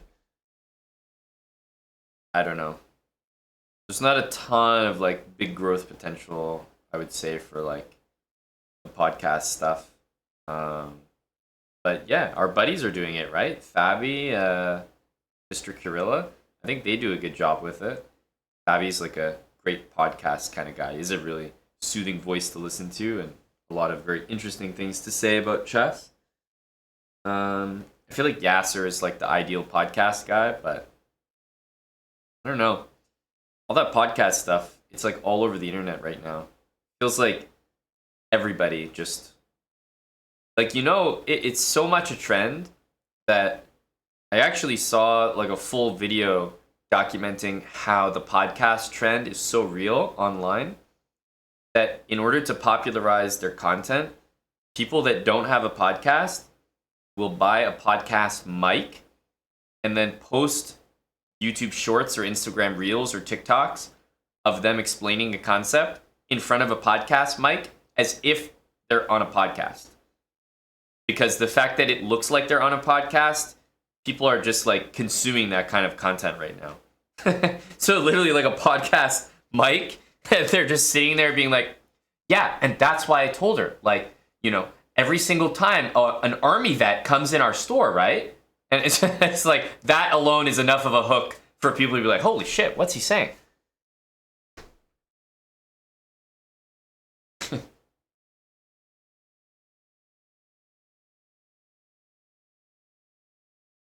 Yeah, that's the key, KB. That's the key.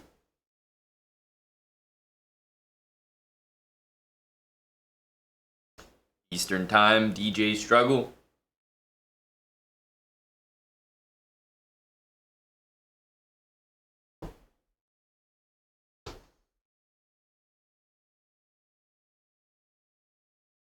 Totally fine, Brian. This arrangement of knights always strikes me as very strange, but it is so good. Such a good, I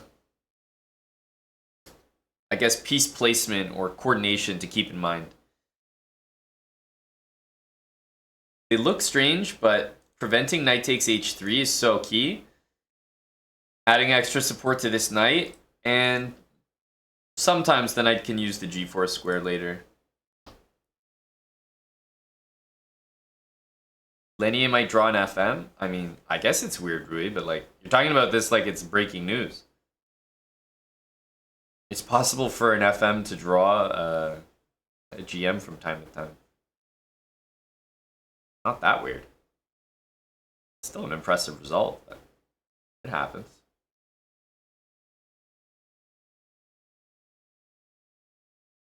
Is that what's coming, Airbus driver? A Kramnik podcast? Also, I heard the rumblings, ABD. Rumblings of a big ABD appearance.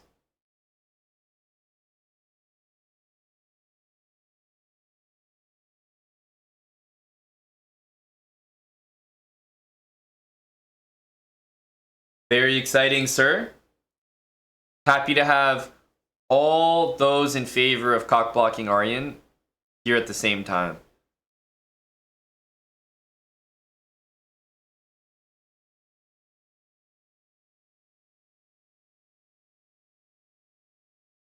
Oh, he's trying to make candidates.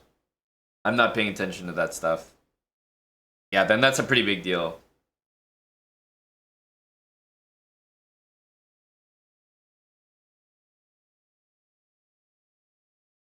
What's happening in this other game here? Wow, it takes a lot to, you know, refuse this, but there's a bishop f2, knight d3 kind of coordination coming.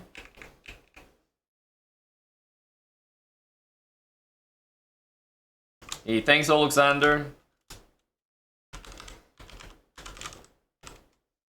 Just checking out semi-finals, Champions Chess Tour. We're hosting a meetup, a fan zone, in person on Friday for the finals of this event, so I'm just tracking the semi-finals right now. Go Bortnik. And hello to ABD and Tim. Tim, hopefully you received the news. Did the birdies make it to you yet? That ABD is making a coveted appearance?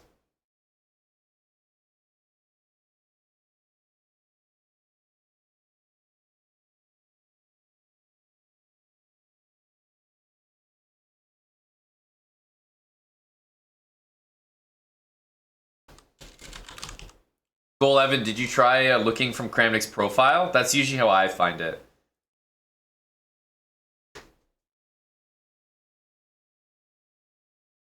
Welcome, Bortnik Bros. Hundu Asma. There you go. Oh, Bortnik dance emote. That looks like a good one. I like that.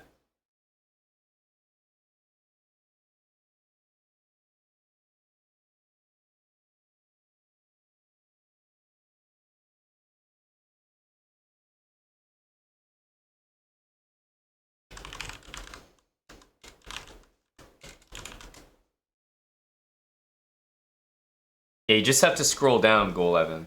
Like, you just scroll down all the way.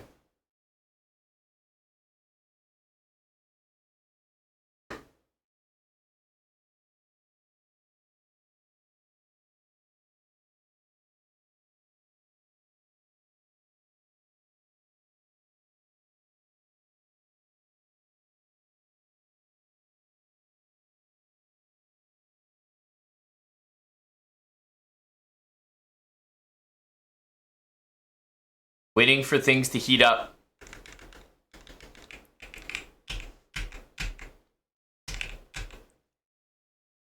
Okay. G3, King G2 will be a massive achievement. If possible.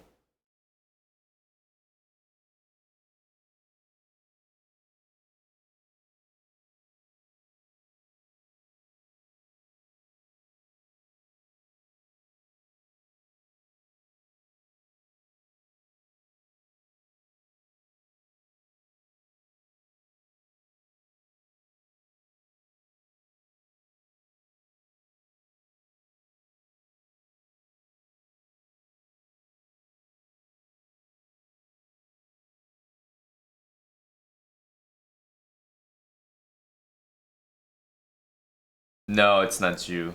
It's Rufus du Sol. Rufus is good vibes always. So what happens after G3? He didn't play it. Is this possible?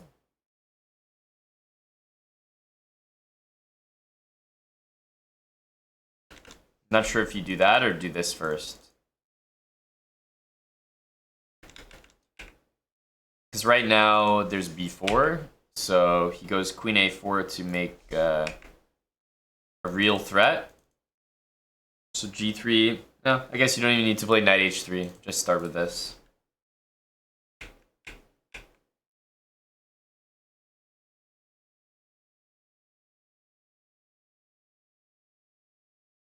We're in game 3 right now.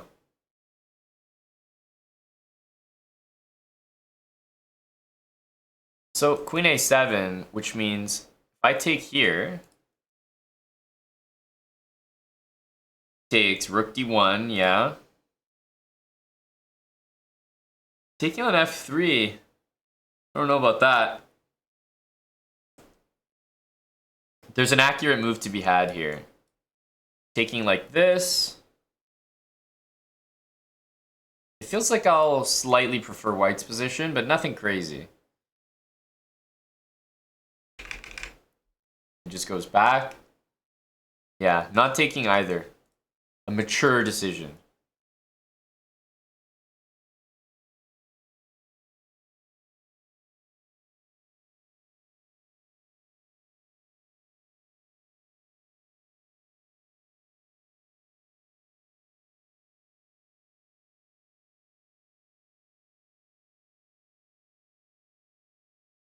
Magnus and FABI.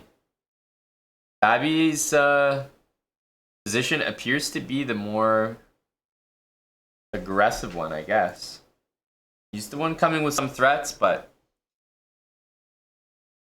I think Magnus is only a couple moves away from big achievements like G3 and King G2. If that can happen, it really starts to look up.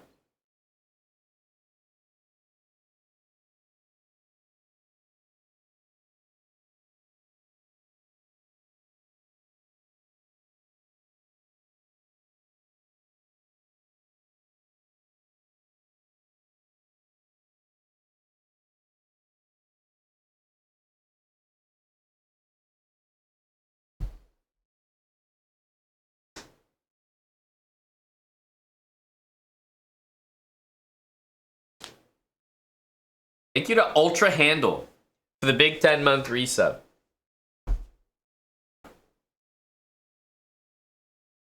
Takes and queen b4. What kind of Chad move is this? Takes queen b4. Hello? Abby coming with some sauce here.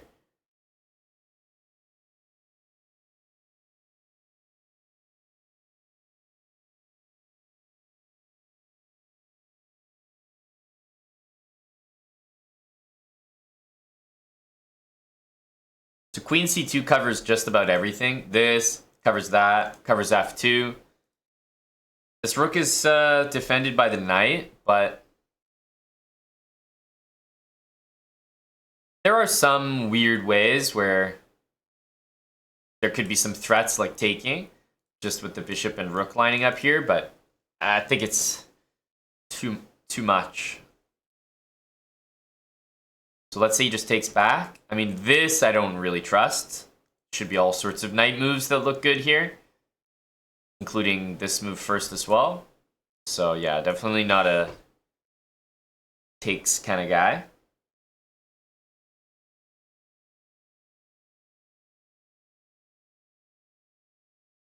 So yeah, I feel like FABI can just take.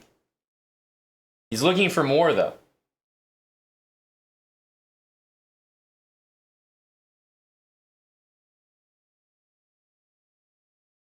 Yeah, this move makes sense.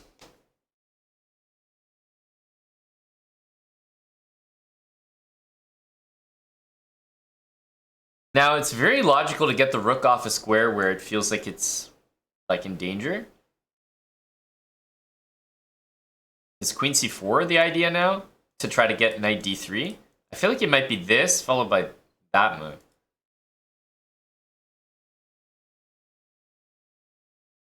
But yeah, also this allows takes, and I'm not really sure what happens after that. Knight e6, looking to say hello to some important squares.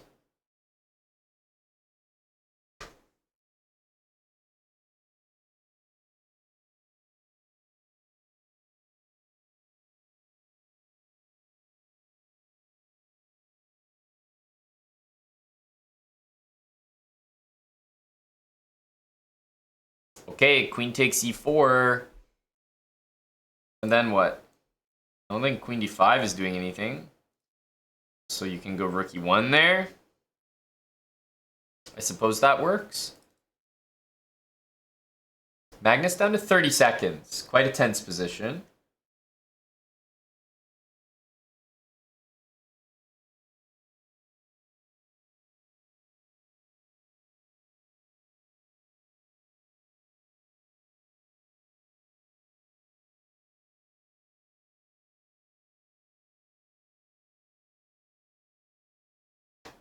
This is, yes, a Rufus de Sol set. Okay, queen c4. I mean, knight takes e5 is screaming. Why wouldn't you do that? But I think we actually start with the rook. That's the point. This looks like a very scary position for Magnus. Like, absolutely every black piece is working here. They're all geared towards the king.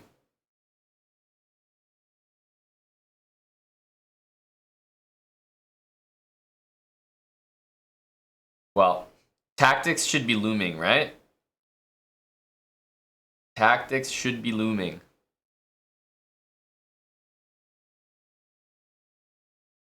Knight d3. Oh, knight takes g2. Boom. Boom. I mean, knight h3 looks nice, but not good enough, I think. Is he gonna... can't even really bail out with this. It's a really nice move, but Magnus down to just 10 seconds.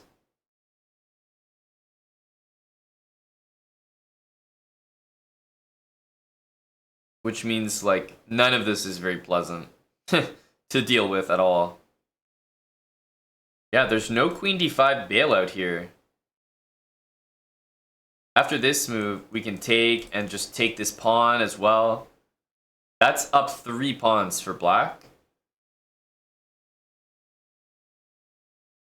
Should be up 3. Yeah, he's just going to go for that. Hard to say no, really. I mean, pretty convincing. And Magnus just has tricks, last-minute tricks. Meanwhile, Norderbeck, I mean, this game has been so well played by both, but it'll get very spicy in a minute. I'll stick with this for a sec.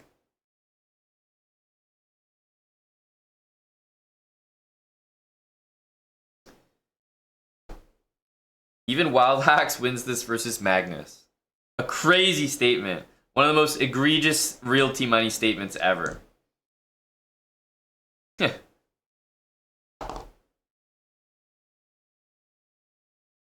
Magnus would win as white against the majority of the chat. The overwhelming majority.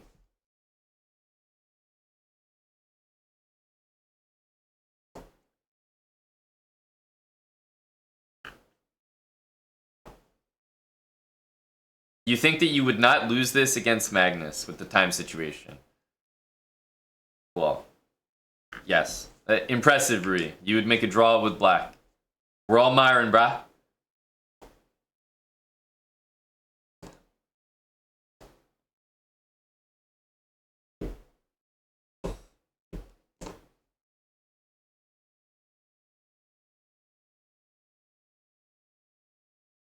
Rookie 2, finesse, brah. So, I guess this is the next one. And if you go here, you're walking into this. Here comes this, and then probably this move. Magnus says hello, no? Now the knight's defended. B3, rook takes C6.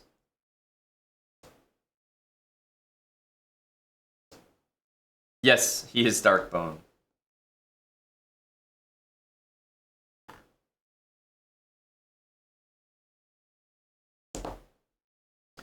I mean, he's maybe gonna go here, but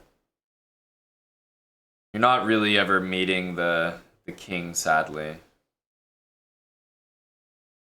Yeah, nice call, Tim. Rook C2.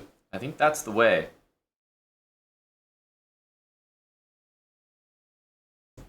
This feels pretty smart from FABI. Because now there's not even this. In fact, the knight's just dominated, so he doesn't really need to do anything here. Yeah, well played. I think we'll probably... can't even do that because of queen. Yeah, pretty well done. I think that's a win. FABI with the win. Big win from Fab. It says he's like up 2-0, but... I think the other game just like disappeared somehow. So it's 2-1 FABI. And let's get... What? Huh? I thought that was the same game for a second. I was very confused. I thought that was the exact same game. What the fuck? That was a very weird moment. Okay. I thought it was a glitch. They both just had the exact same position. So Nuremberg is up a pawn. Very drawish. But up a pawn is always time for a serious attempt.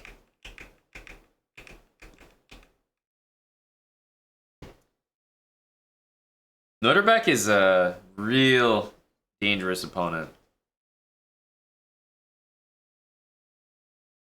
Yeah, let's remember, FABI has kind of outplayed Magnus in most of the games, or at least he's been very, very happy with his opening.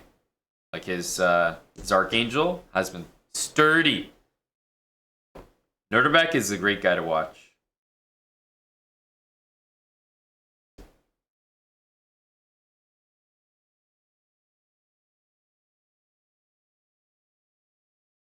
He can't trade bishop for knight. He also can't trade rooks. Black essentially can't trade almost any piece. That's what's a little unfortunate here.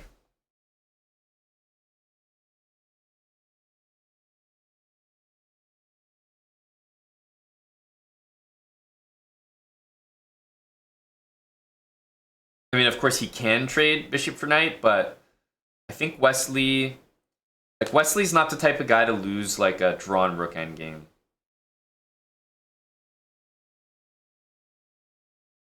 He's generally pretty solid at defending those.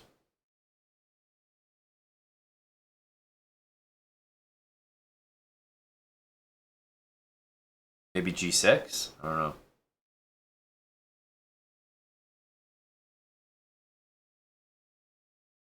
Yeah, he's gonna keep the bishop. He has to try that.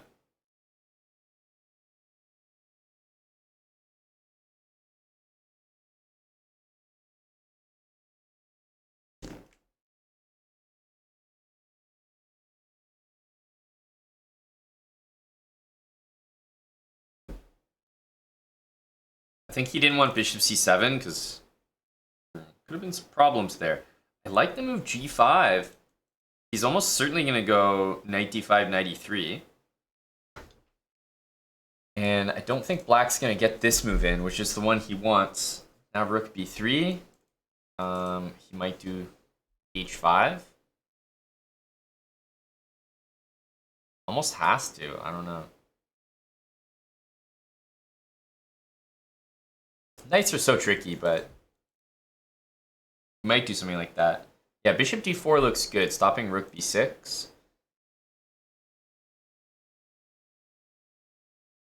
Okay, knight f5, rook f4.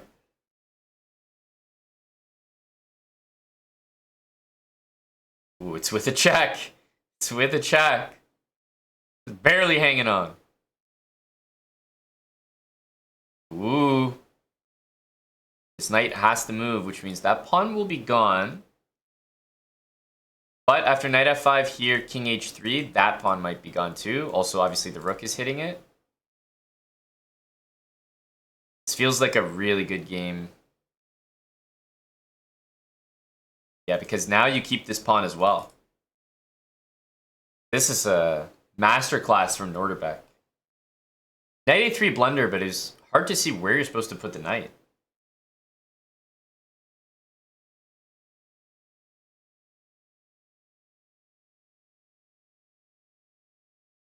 Yeah, defend the bishop, and now I think you can bring the king over.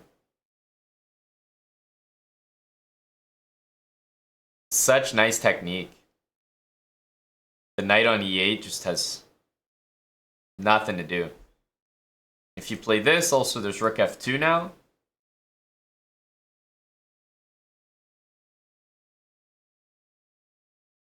Crazy good game. Crazy good game.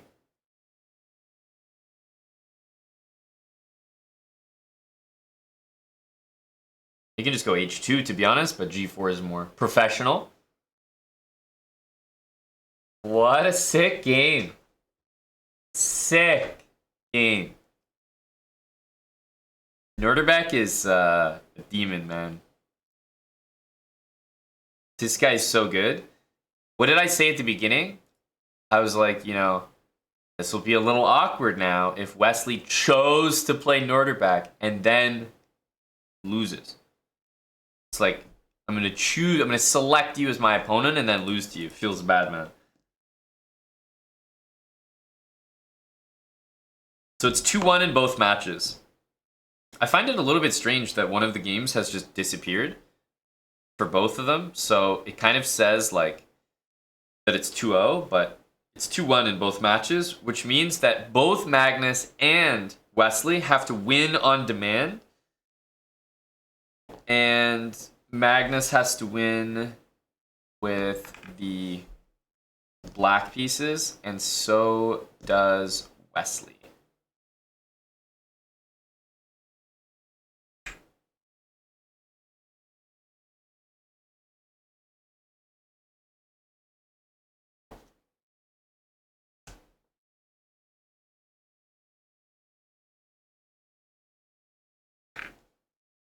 Yeah, Wesley chose Norderbeck. Correct. Yeah, honestly, Analyst Moistad could definitely be the case.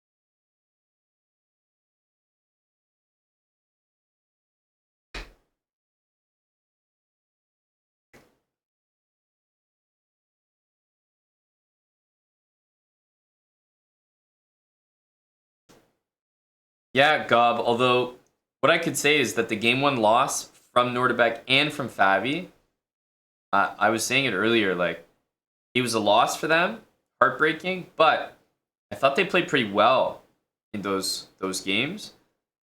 And it was like more of an eccentric kind of one move blunder that cost them both. Like FABI had like force mate in his game, right? So it's just a crazy finish. Game 2, FABI and Nordberg both kind of outplayed. Game 3, more of the same. So it just seems like they're playing overall better chess right now, but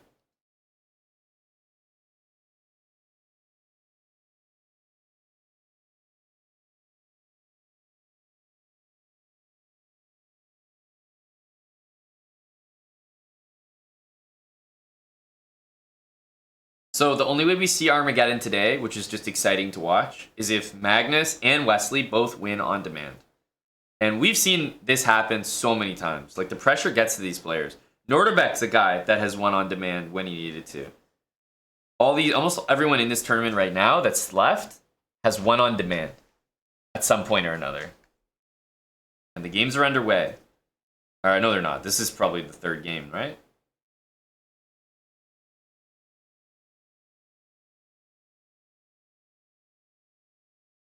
Didn't Magnus already have the white pieces twice? What's this? This looks like a replay or something. Yeah, there we go.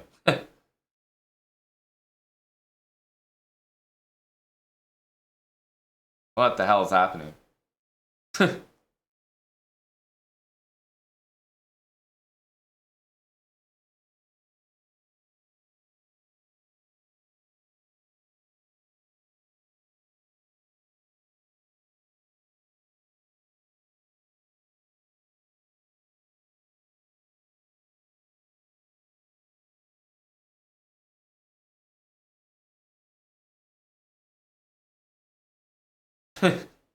What the hell's going on here?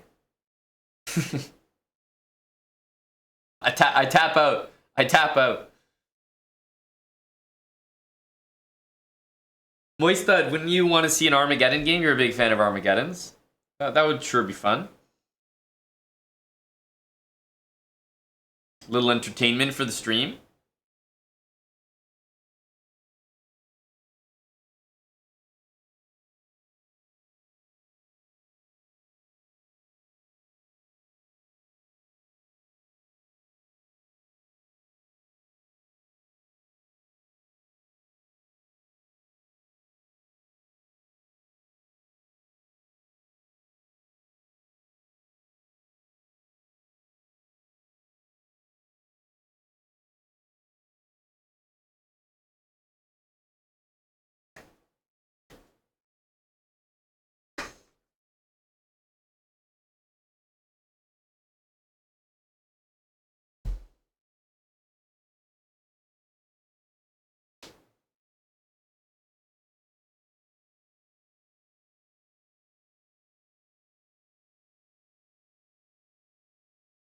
Go Lost Moose.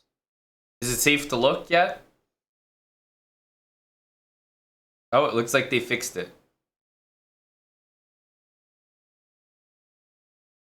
Somehow.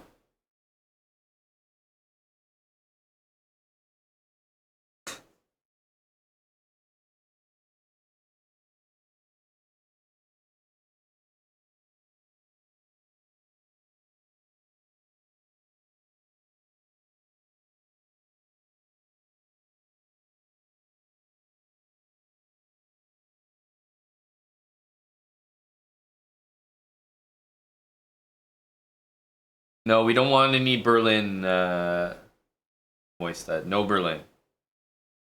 We want exciting fighting chess from these players. Big Aryan is still fighting.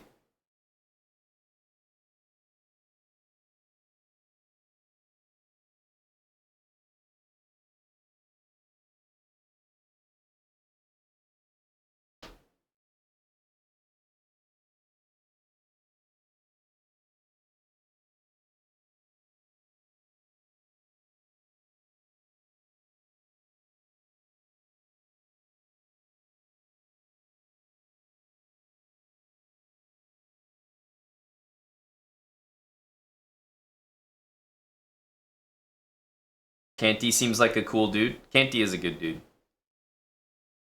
Canty's been over at the house. He's been on stream before. He's a good lad, that Canty.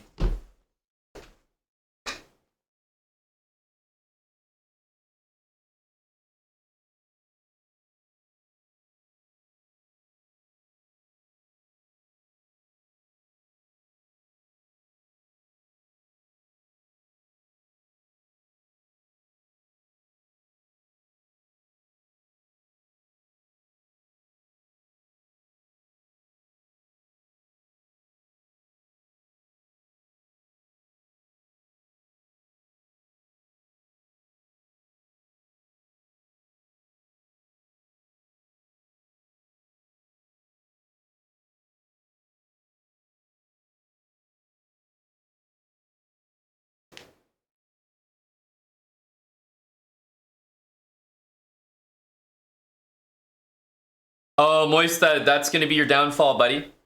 That's gonna be your downfall. Getting ahead of yourself, young Moist. Nice win from Aryan.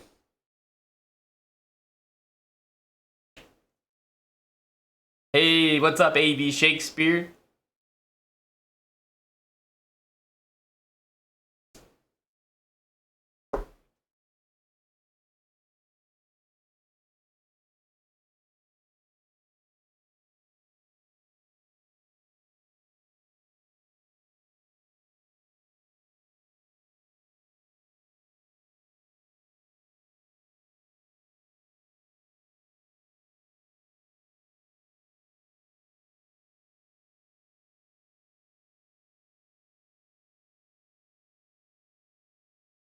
Man, Manu David. I haven't seen that name in so long.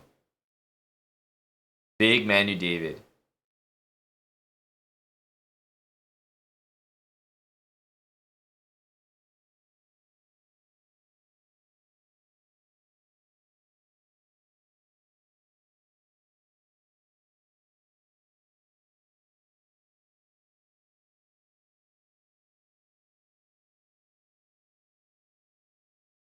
Oh, here's some great content. I can't even cancel this. Great content for the people.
Throw the iPad.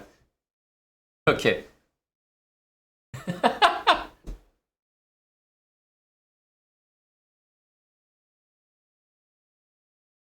That's the craziest puzzle I've ever seen.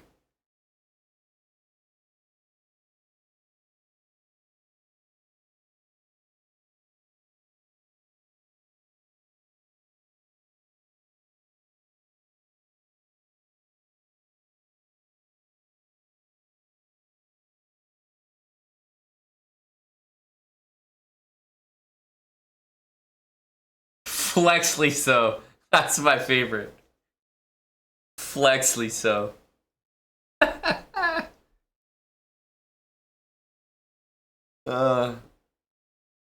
Really some copyright-free music energy coming from chess.com right now.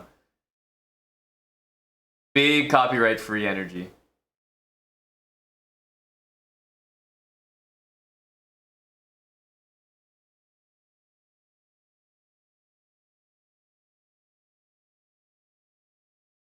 Flexly so is about to say hello to you, Moisted.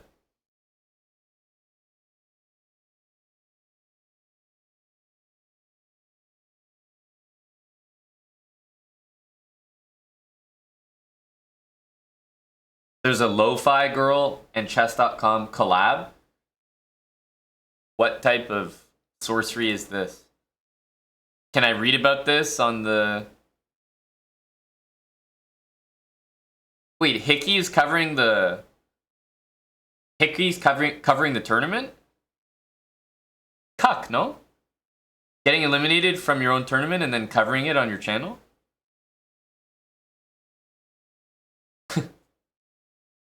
Interesting, interesting.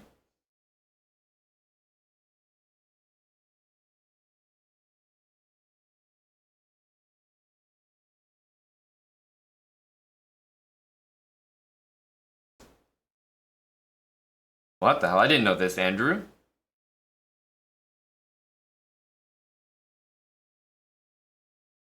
Me and Hickey are competing right now. I didn't realize.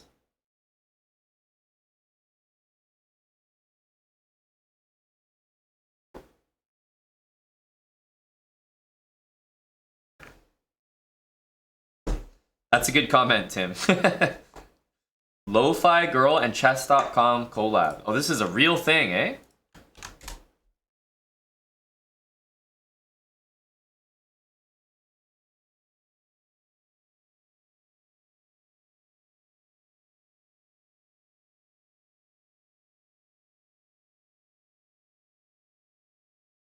Oh, the collab is just...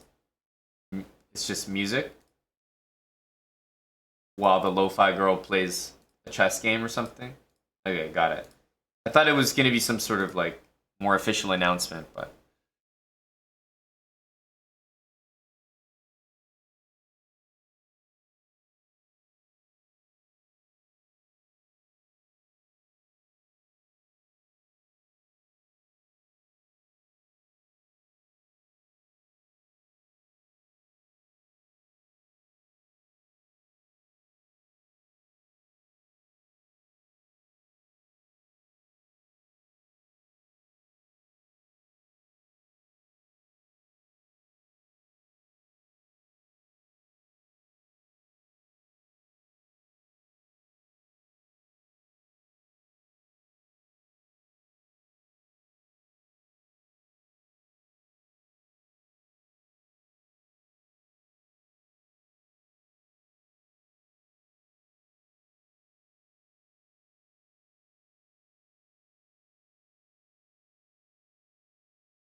What's going on with these matches? Like, when do they start? Do they have, like, a Title Tuesday round 8 break in between every single game, or what?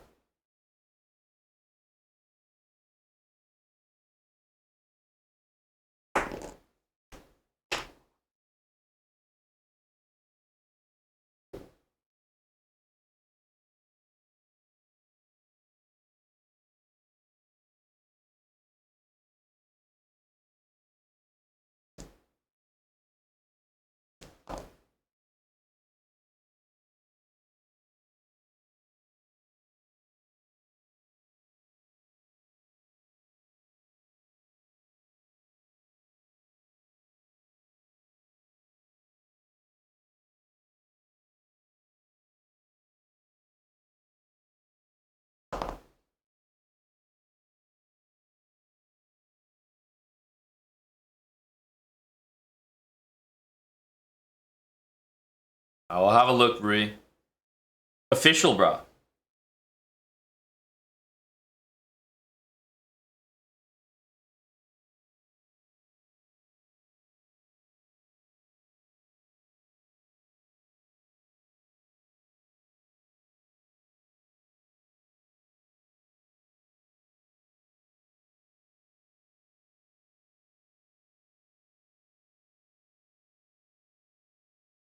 Where am I supposed to see this?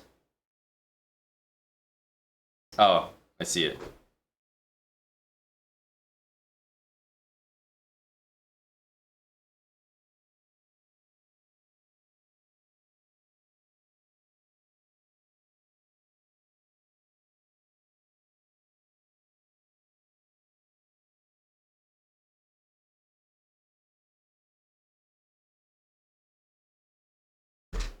Yep, I'll have a look, Mr. Rui.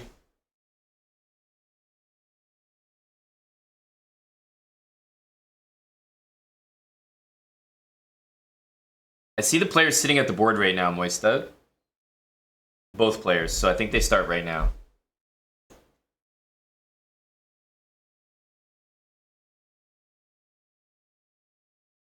Let's go, Flexly So. That's right, Tommy. Our good friend Manu. He's very active.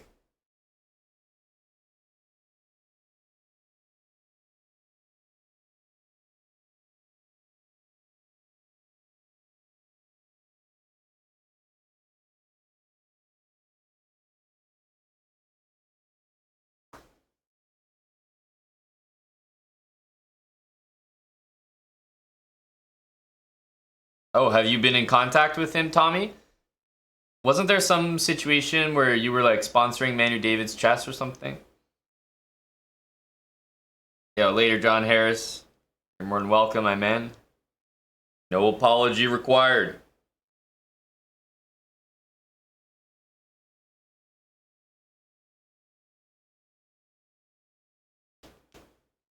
Flexly So. Can he win on demand? I have to say, like, it's probably not the specialty of Flexly So. Winning on demand. He has a lot of strengths, but being down in a match, winning on demand? I don't know.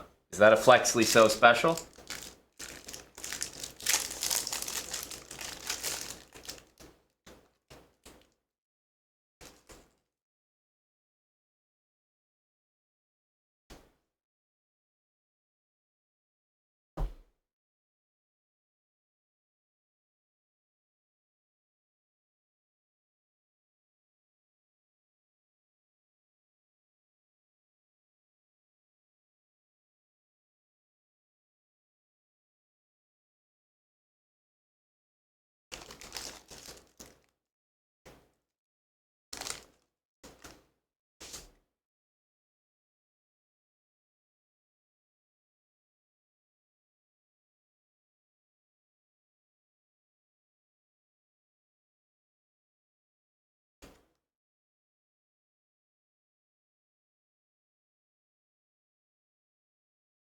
Knight h5.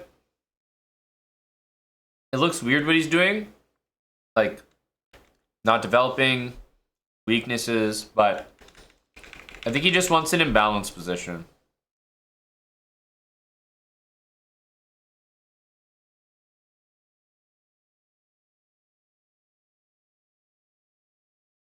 Magnus also has to win. With black, he's playing this.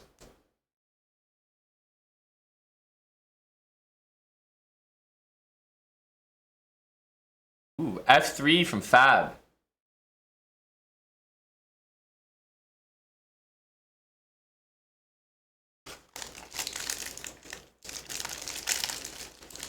e4.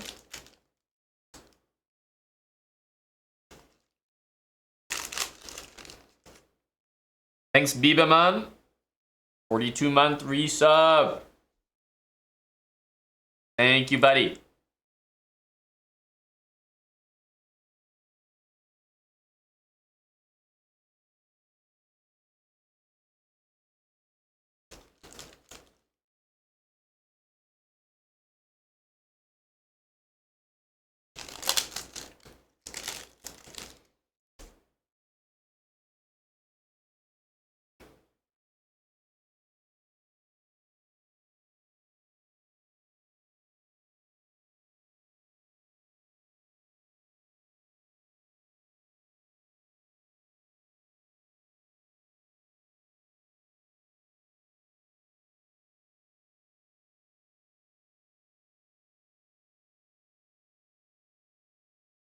Very solid from Fabi.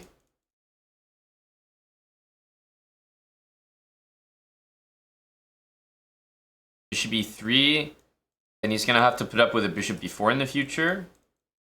So, yeah, he's probably going to do this just so that if e6, knight e2, bishop b4, he can play bishop d2. Now he can go like this and castle.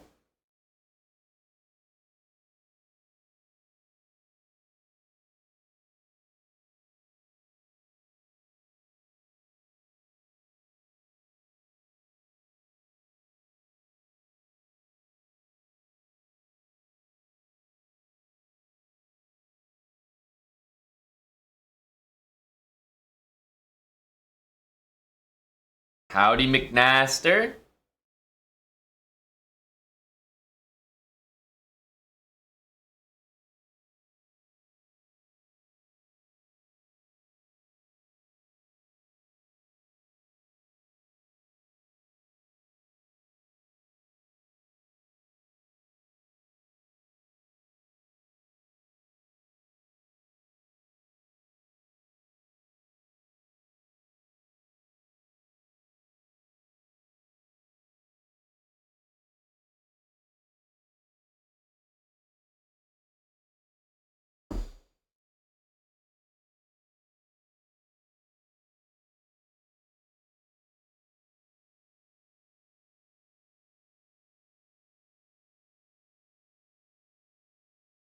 Wesley is up on time.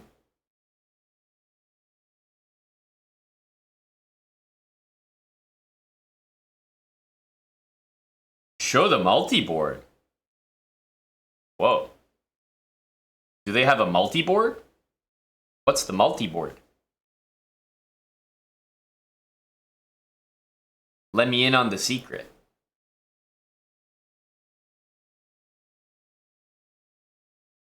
How do you get the multi-board, brah?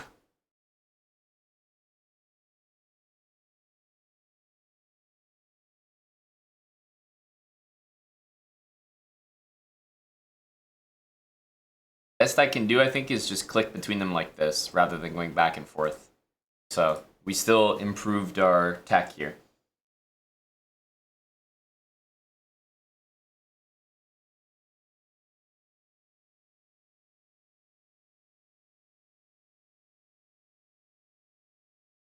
McNaster peaking at 1472. So, e6 here and bishop check, we'll probably see king f2, honestly.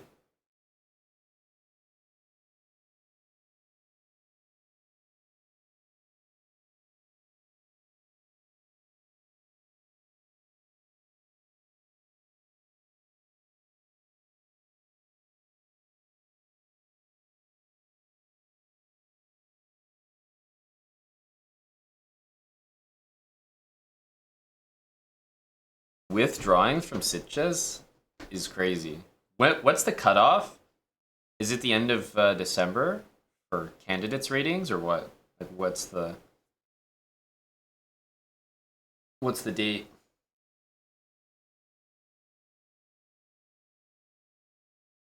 Magnus castles, inviting bishop takes, of course, because not only is there maybe like e5 or e6 after that, but also the d pawn is hanging. If knight here, will we see e5? Feels wrong.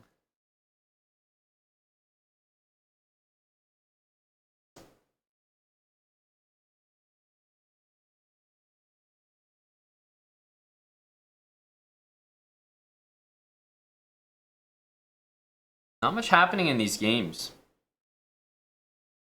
Still early stages. The Magnus game definitely has a very unique opening. Oh, I gotta remember I can just click the games on the side here. That'll take some getting used to.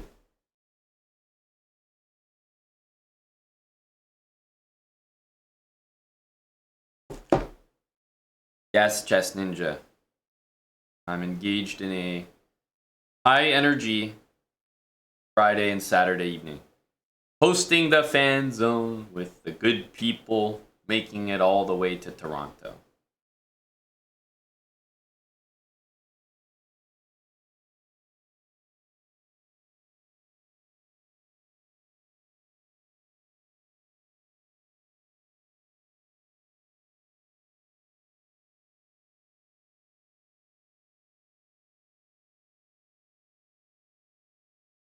IRL stream? Well, we'll be streaming from the venue, so you'll find the stream on, I think, around 11:30 a.m. on Friday and Saturday on our Twitch channel right here.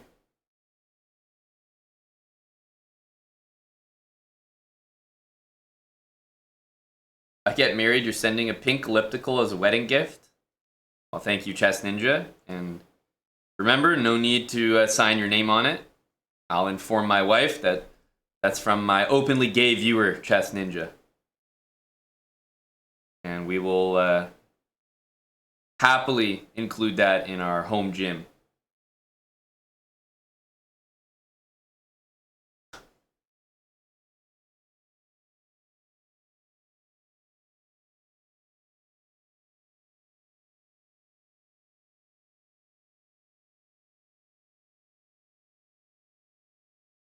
I'm not sure, Moisted. You know, there could be energy being garnered for more, but wow, 100% accuracy from Magnus. 100% is crazy, considering the position is one I've like never seen before.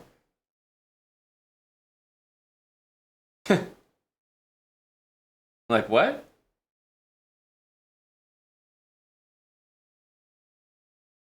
Hello to JBell 2024. Only a couple more days, JBell. We're all gonna make it, brah.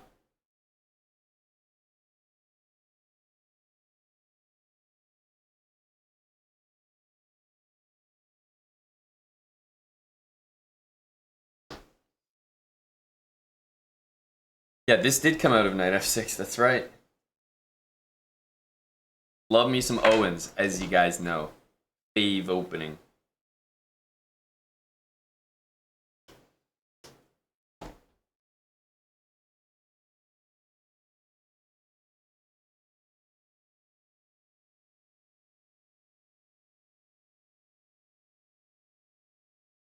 One more exam, J-Bell. Best of luck, sir. Power through.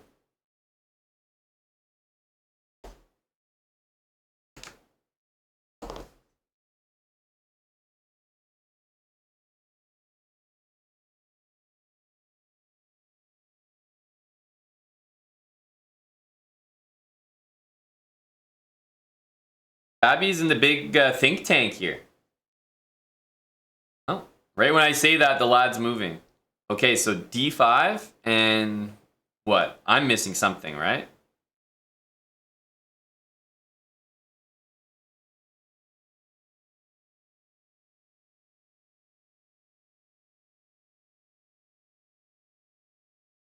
Knight A5 and C6.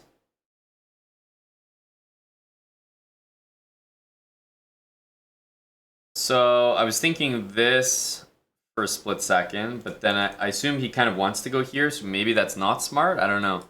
After this, the bishop doesn't really have great squares. And then maybe C6? Is this just like a forced sequence? Like, yeah, you have this, but King B8's coming.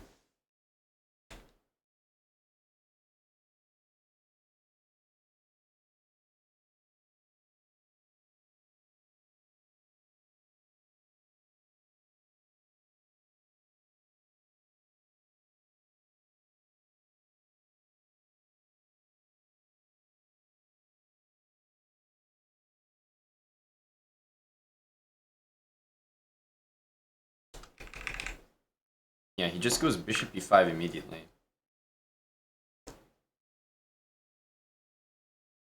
I think objectively a very smart move from Fabi. He's trying to pick a path here that isn't too murky. We want Armageddon, Moistad. We want Armageddon. Ooh, Moistad.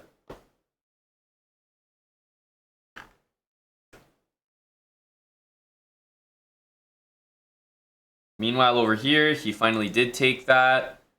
Wesley is up a little bit on time, has two bishops. Not necessarily a better position by any stretch, but yeah, some chances for both of the guys that need a win. I keep going back.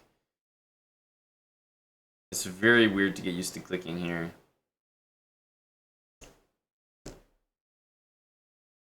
Yes, they do, Moistad.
Everyone who's currently in the tournament is making $50,000 right now.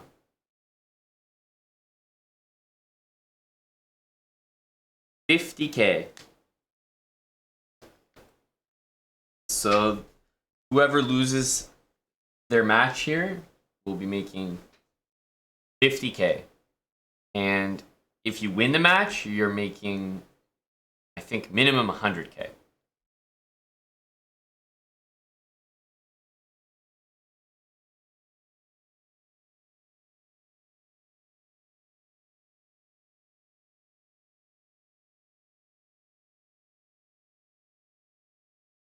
This is a $50K money match, Moistad. Between two viewers, no? $50K viewer money match.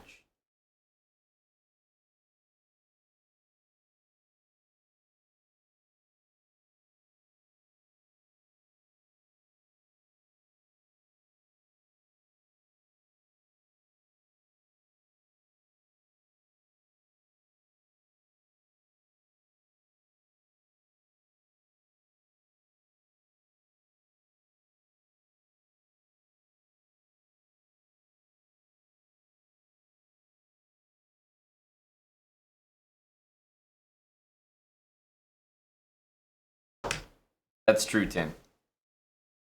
You're well versed in the titling.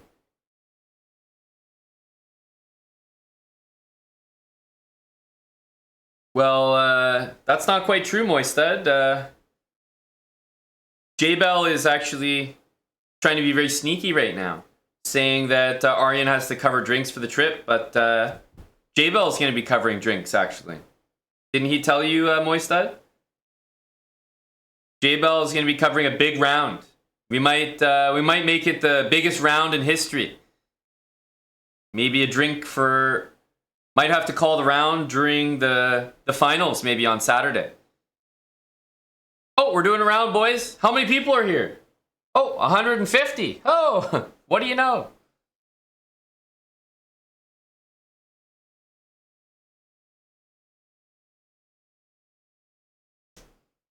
Hello, buddy. Thank you for the games yesterday, sir.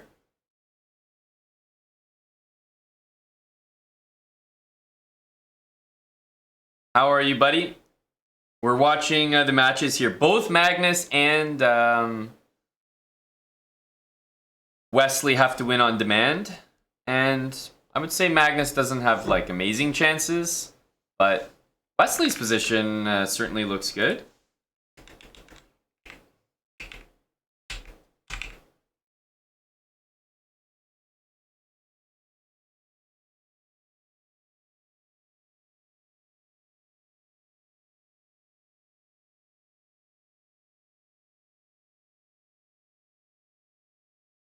Magnus still at 100% accuracy? Yeah, I guess he hasn't... Oh, he's dropped some. But it feels like he was at 100, and then they were like, Fabi's playing so well, we gotta deduct some points from old Mag. Ooh.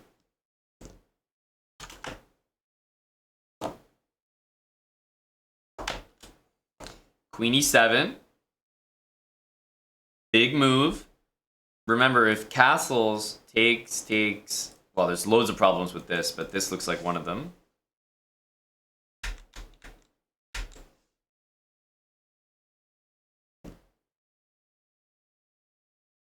And takes here, loses that with check. So it feels like you have to take here, and then maybe castle.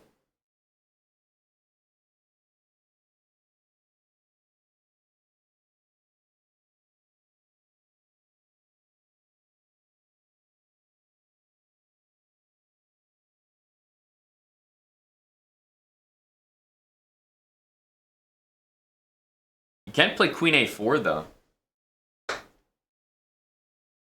Oh, Queen A4 first, Tim? Queen A4 first instinctively feels wrong. Takes and Queen B4, and... Guess you've got Bishop C3 just holding, yeah. Okay, and what about the other way, though? This looks like a problem. So I'm not sure you can play this. And I'm not sure you can take either.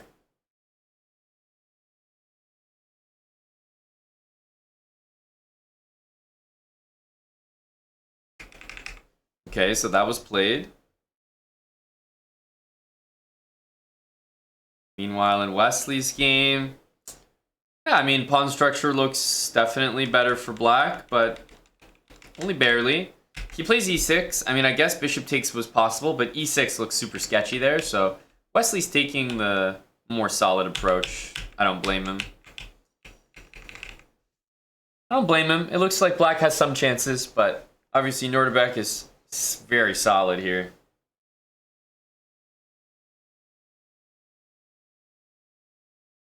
Rook e2, pretty much forced.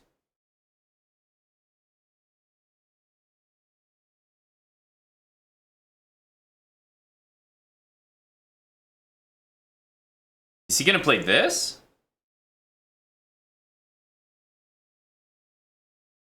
Surely not. Holy moly! What a move, c5.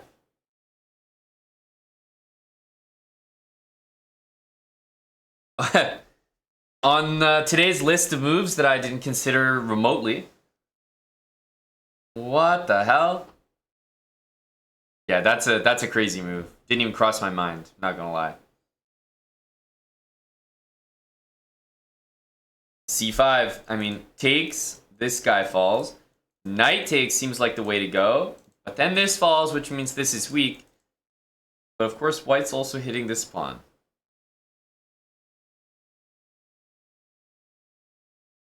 Could be also rook here as a move. Guard this. f4 can't really happen. Okay, knight b5. Rook d5, knight c7. Trickery. And I guess rook d8. Then maybe you can play knight takes b7. Nordebek with a pretty strong looking move there.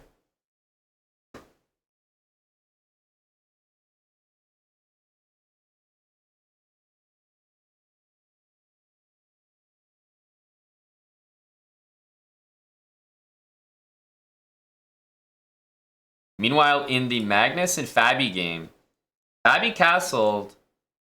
Magnus immediately played queen f6. FABI was about to move. And then he stopped. He was like, I know that feeling. When you're like about to move, you almost want to move quickly to show your opponent that you didn't miss something. But did he miss something? Because how do you stop this?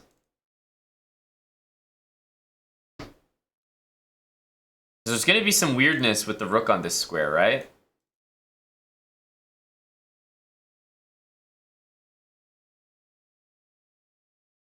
Here, rook d2. And I mean, honestly, what if you just double the rooks there? Kind of looks like, kind of looks like a problem. Well, Tim, you're pinned there, bud. Can't move that knight.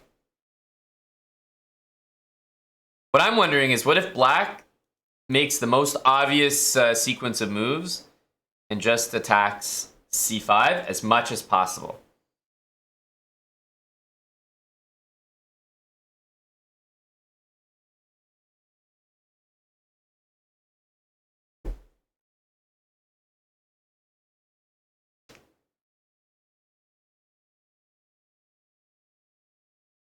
Okay. Rook d2. I guess it's time to move the rook from d8, like some kind of move like this. Is FABI surviving this? I guess Tim's move could happen now. This is hanging. Actually, it's kind of important this is hanging. By the way, is this even that good for black?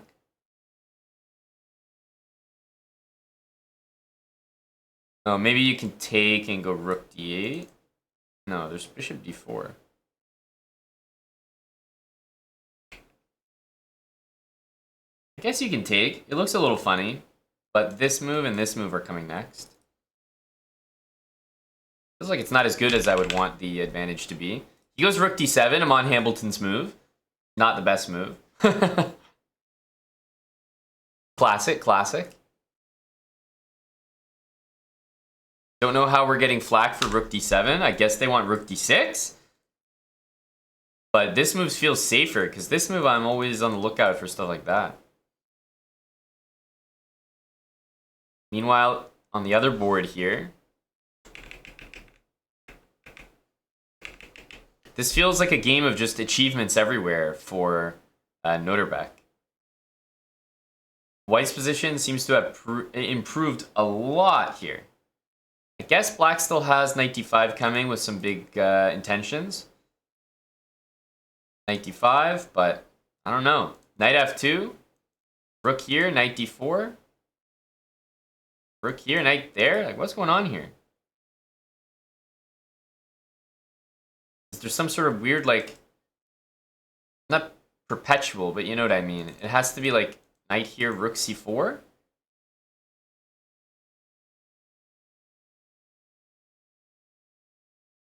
He has to play rook c4, right? Because the draw is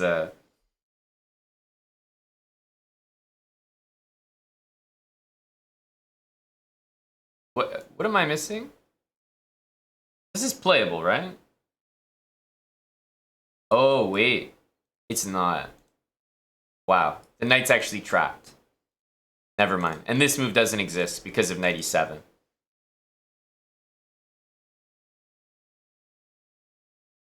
Now, I still think it makes sense to play it, but knight a3 is just, I guess, what, too depressing? Still think it's worth a shot here.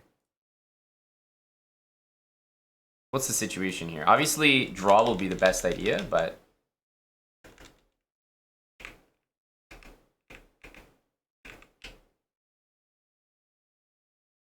yeah, I don't know. Aren't you supposed to play this on?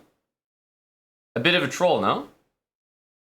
Because a loss and a draw are the exact same result. Like, he just lost the whole set there. Why did he not bother to play this? I mean, it's not even +1. I mean, the knight goes to a3 and you defend it with the bishop. Like, I agree, it's not a great position, but faced with losing the entire set, why the hell would you not play this? It makes no sense. Yes. The repetition was a win for God. Yes. Moistad is happy with the result.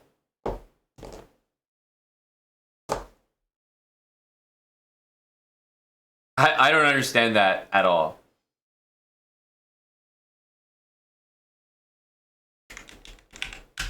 Here, rook d7 instead of rook d6.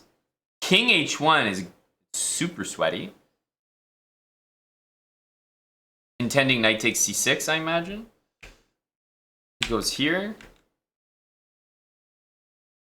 This is the sweaty move. Magnus goes back. Intending what? This?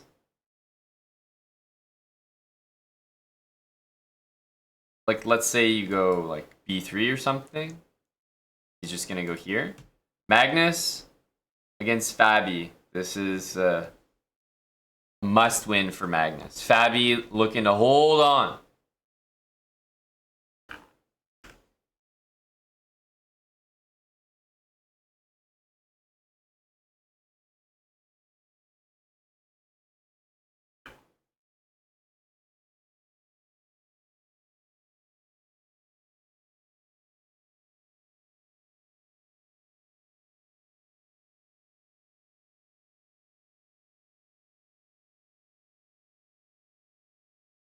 It's getting tense here. We gotta pull this up.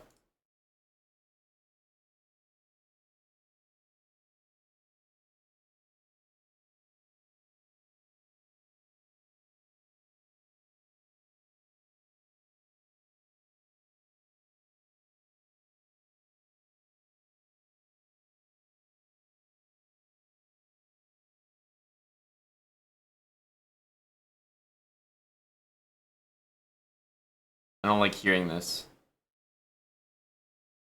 He does take it. Brilliancy, brah. Brilliancy, brah.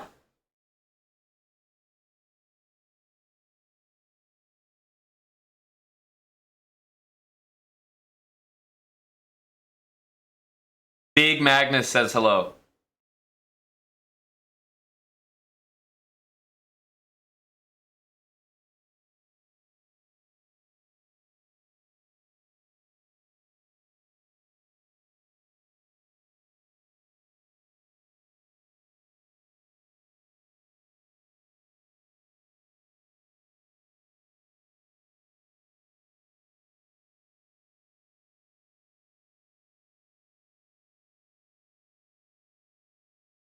And Fabi's only got 20 seconds. This will be a big save if he can manage this.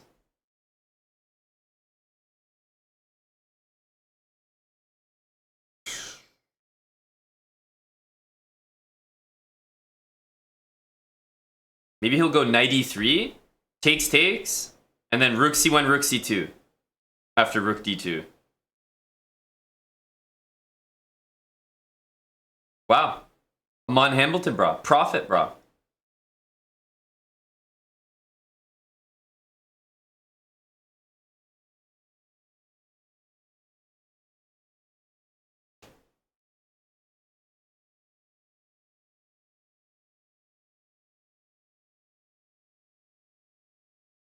Okay, knight c4. Better move than rook c2.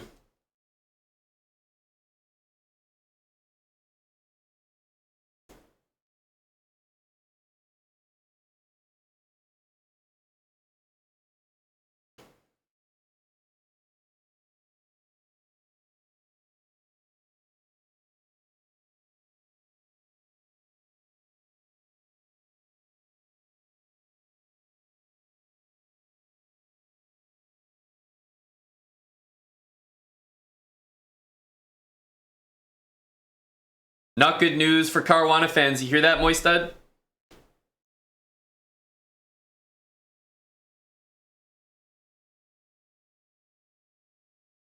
Can you see Fabi's time? I mean, I guess my cam's gonna get smaller and smaller. This is just a ploy to get me off the screen. I see what you're doing here. Don't think I don't know what's going on. Hey, Mon, could we just see the amount of viewers that are watching on Twitch right now? Hey, Mon, could we just see the time on your desktop real quick?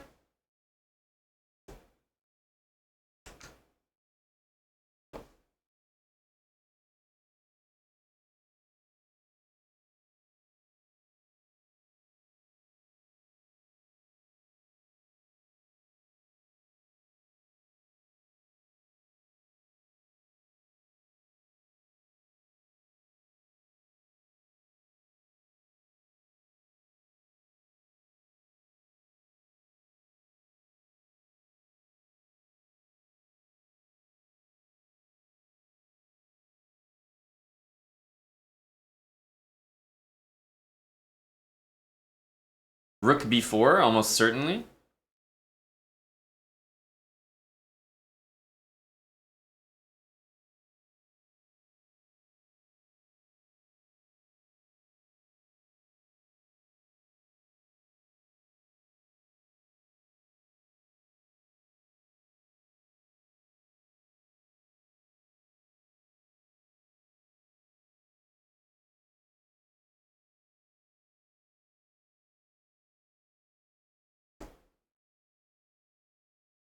Yeah, it's pretty good, Gob.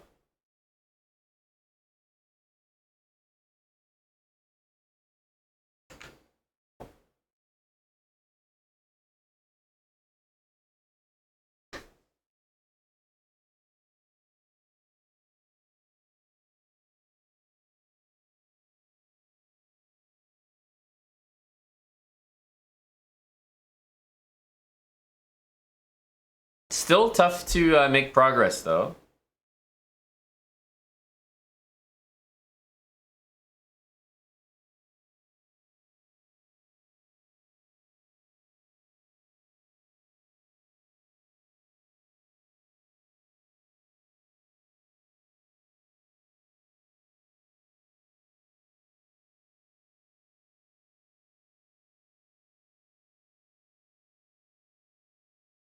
Damn.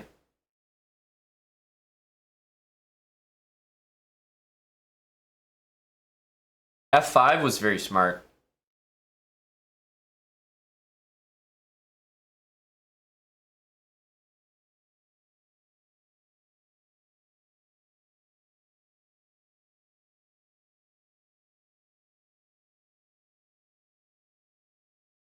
The king says hello. Rook b4? Now rook a3, but it's on a much worse square. Rook on a3 is way worse than rook on c3.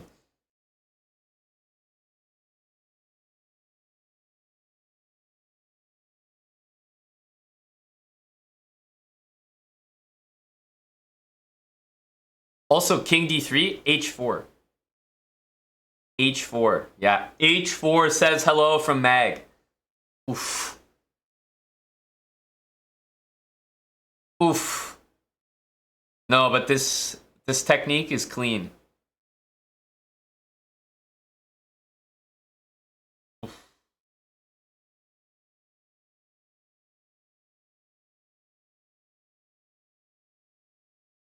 Nasty stuff.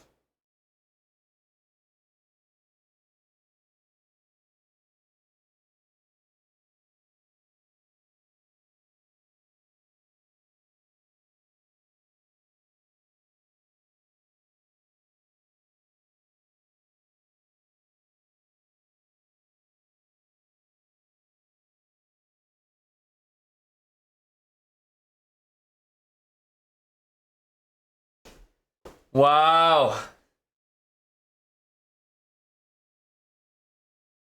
Crazy. That's just clutch. Yeah, it's the clutch gene right there.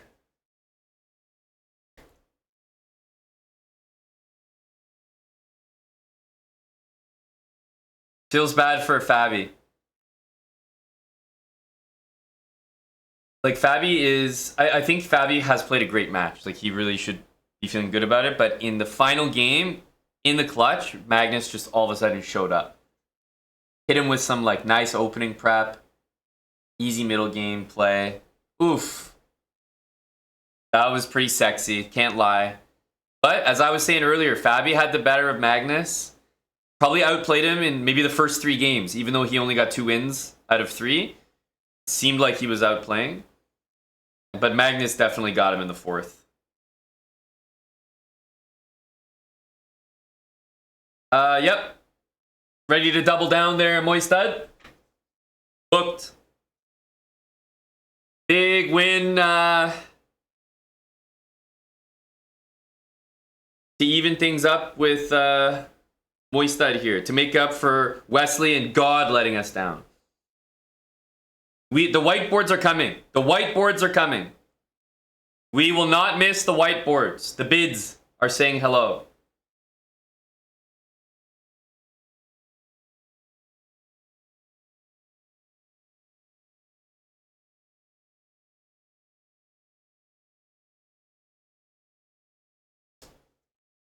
But it's so crazy. Like, I don't understand how... I really don't get that, Sam. Like, Nordebek was the better player, so in that match, at least, like, I'm fine with the result. But I really don't get it. These top guys are so principled that, like, they won't lose a match. They won't risk losing a match 3-1. Like, the ego needs it to be 2.5, 1.5 or something. Like, they're too professional. I don't understand. Why on earth would Wesley not play Rook C4 and, like, at least fight for the result? Like, instead he just, like, makes a draw, loses and goes home. Like, just very confusing stuff.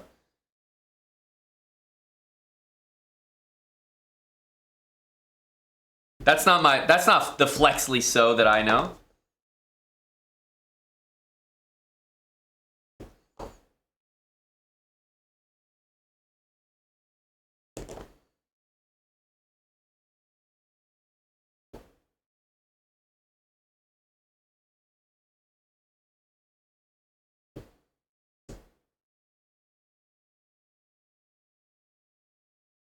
No, it's far from disrespectful, J-Bell. I would say, if anything, might be disrespectful to go for the draw there.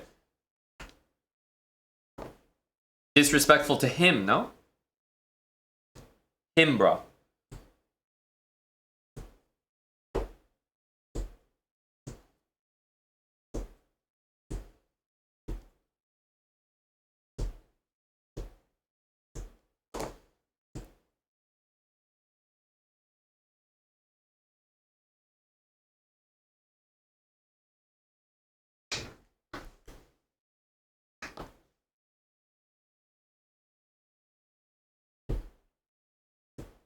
I think the Toronto event is like I think the event is delivering in terms of the games, the matchups, the games, the Armageddons. Like I find myself pretty entertained as a fan.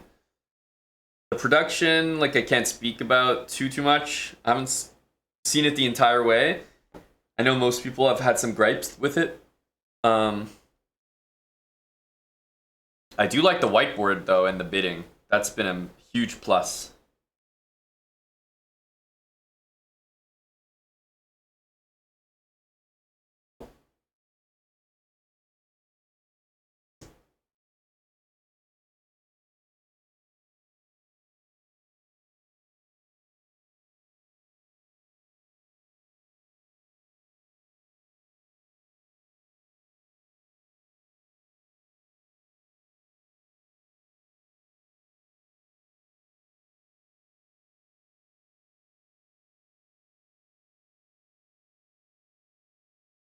It got better today. It usually does. That's kind of how it works. That's good to hear. We were discussing that, Realty. Do you find that to be cuck behavior?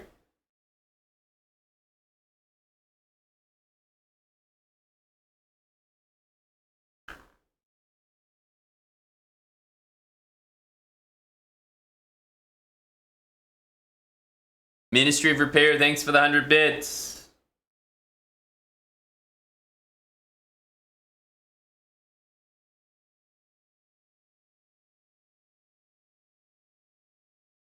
Wild Hacks, I think the invitation would be better received from you, one of his loudest fans.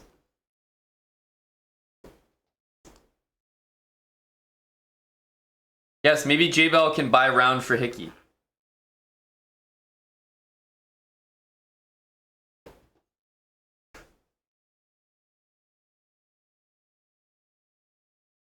Round, bro.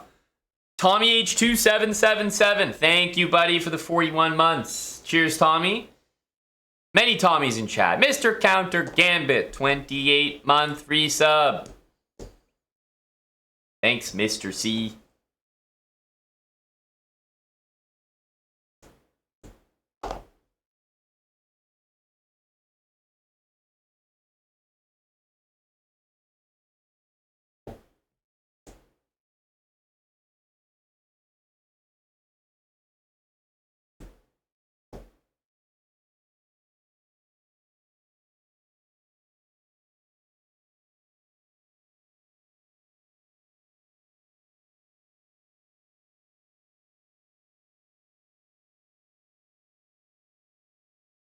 Predictions for bids?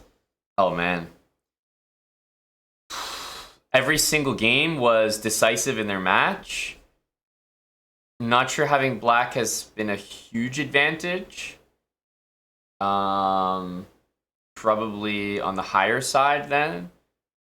Maybe something more like 951 or 949 or something. And I don't know. It'll be like maybe high nines. How quickly do they do these bids? Like, should we have this up right now? You know what I mean? Oh, wow. Chad.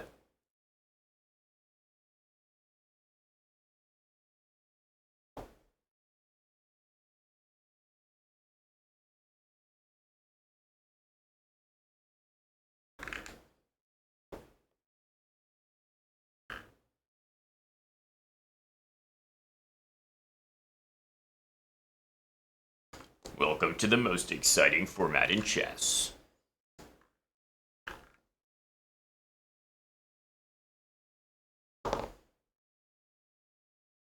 Actually, if it grants white more time on the clock, why is white's clock ticking in the graphic?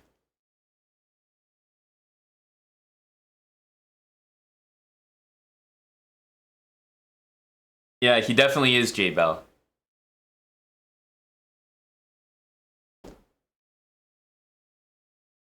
Deepfake Spenny. Oh, here we go.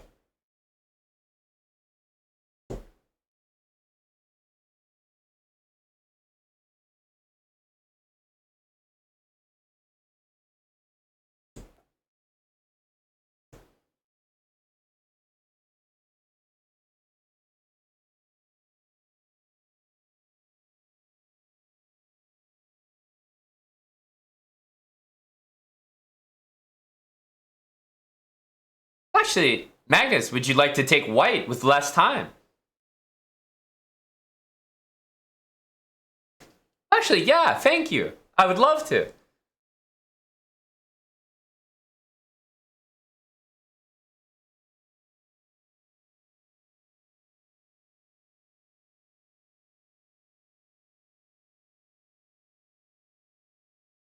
Wow, love it.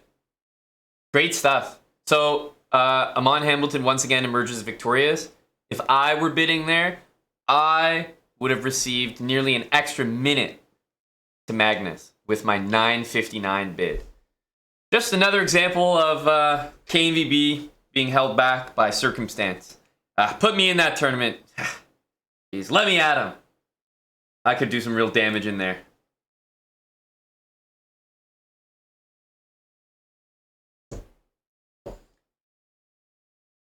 At what point do you think top chess players are gonna start outsourcing the bids to game theory bras?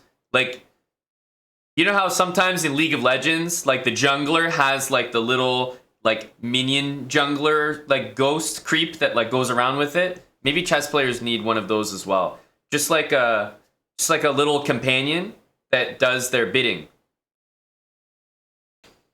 Every time it comes down to a bid, they outsource it. You know? Like, would there be any volunteers to be Hickey's minion? His bidding minion?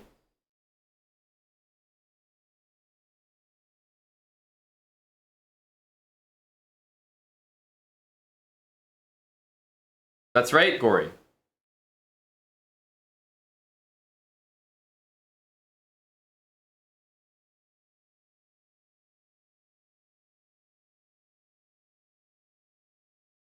It's like being a caddy in golf. That's a pretty well-respected job. Or like the guys that clean the sweat off the NBA court. Those guys have pretty good jobs, pretty good lives.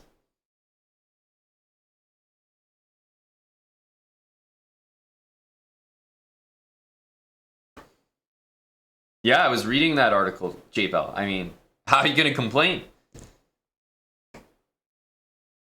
Get to watch every single game as well?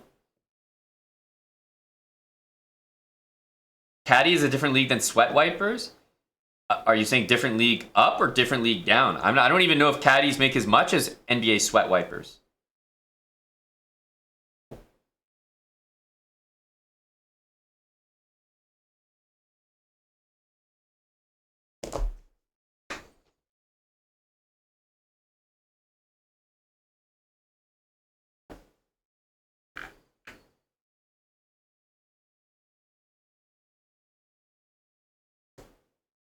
Caddies get a percentage, like instead of a salary, right? It's like more, or maybe they do get a salary plus incentive or something, like bonus prop.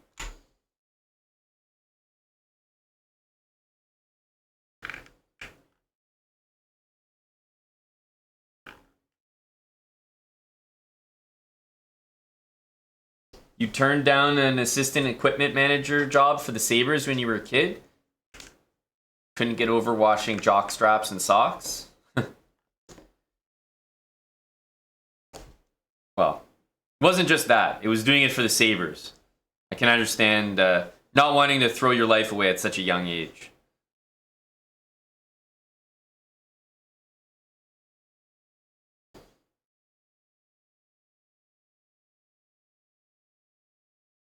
So Fabi has to win.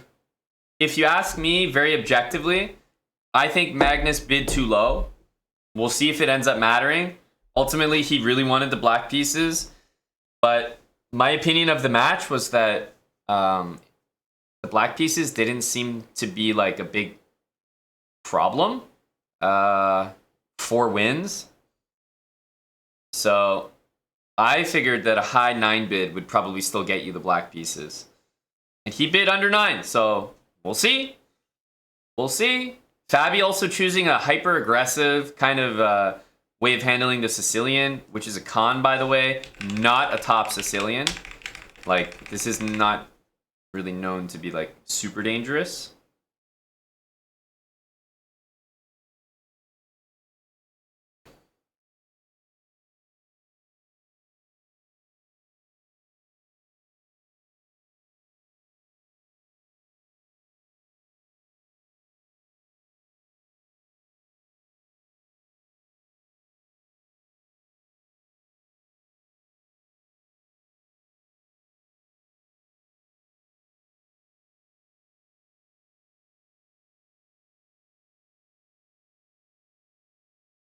That's correct, Tommy. I think b5 would have been the next move, hence a4.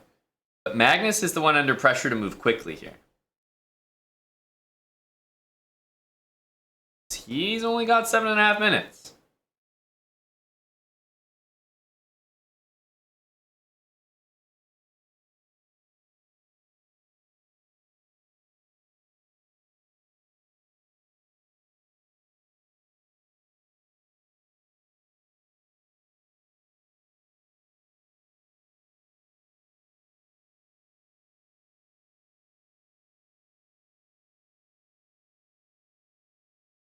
Bishop b7, b6. But the thing with the con is that it's almost always just a little bit better for white. It's simply how the opening works. So even though Magnus has played relatively normal, look at the space. Computers love space. So the engine sees this and it just like loves the position. Even b4 at some point, like not right now, but if you put a rook on c1 and play b4, knight takes, pawn takes, and then you own the c file as well as all the space across the board. I mean, this could be a really nasty position. FABI is just sending it. And that's why the con is not like a top Sicilian opening.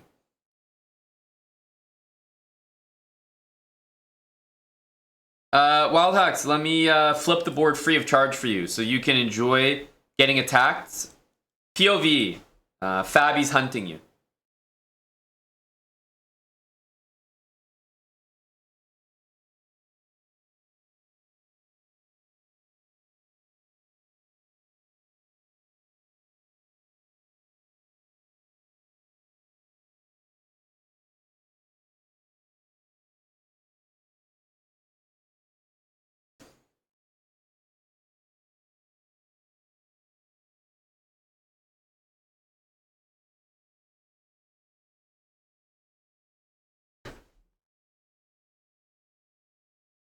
Rook g1, always nice to get off this diagonal. Again, black just doesn't have breaks that he wants to do here. There's no b5, no d5, no e5 for the moment. g6 is nice, I would say, because it lets you play e5. Previously, knight f5 was always possible, so g6 is nice in that sense. Takes, takes, takes, does not look good. So after takes, you have to take back that way. Wow.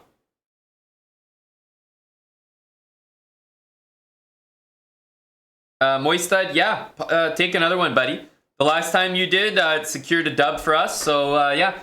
Why don't you take a few more, buddy?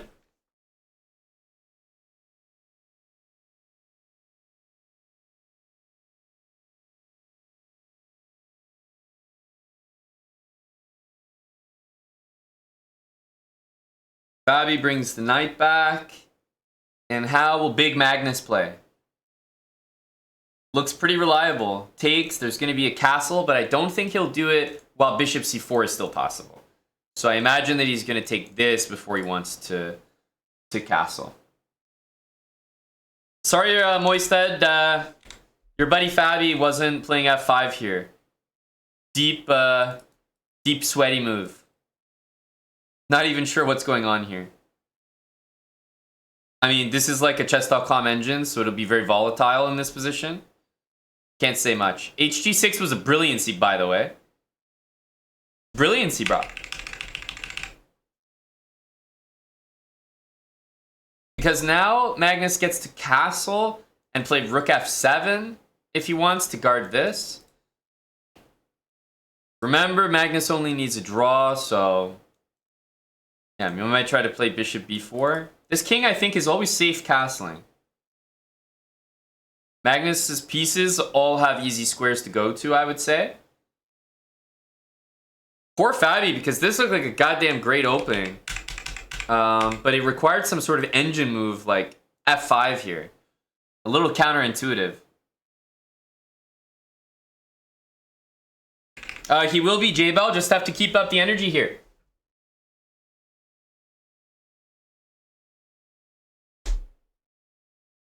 FABI is playing faster than Magnus. True. Maybe just not anymore, though. But yeah. True. Oh, yeah. Moistad will be sponsoring for sure.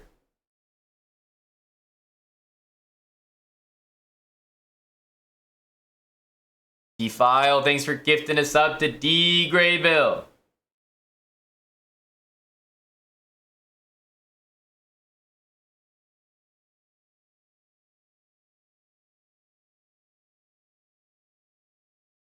Because anytime knight here happens, it can be taken. So it's not really like a pressing concern. If you castle, I was looking at knight d4, kind of wondering about this move, but queen d7 is just an insanely strong move. Gets out of knight d5 stuff, guards the light squares. Queen h2 always has such an easy defense with rook f7. Plus, like other stuff, like knight g4 is going to start to hang after that. So I think knight d4 is just like not good enough here.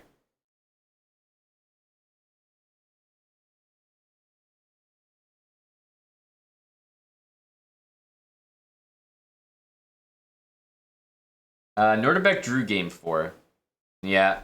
Me and Chadness, two similar guys.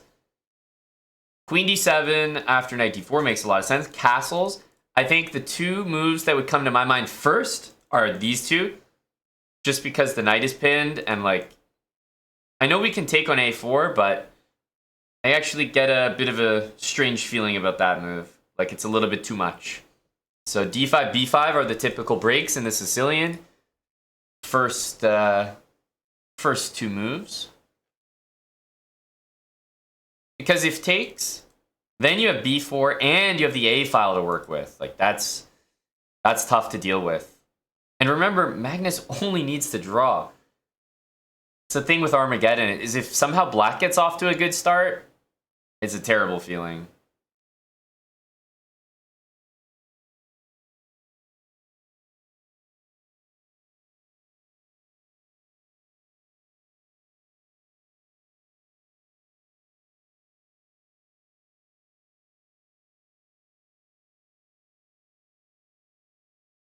Farmer Dan with some faith in our boy Fabi. The Titans are matching up here. b4 is like nearly automatic, I would say. Nearly. I mean, I guess, is he going to go knight d5? Takes. He goes here, but god damn if I'm not scared of that. Black's setup looks like it wants to be rook f7. Probably rook a8 in here. It looks easy enough.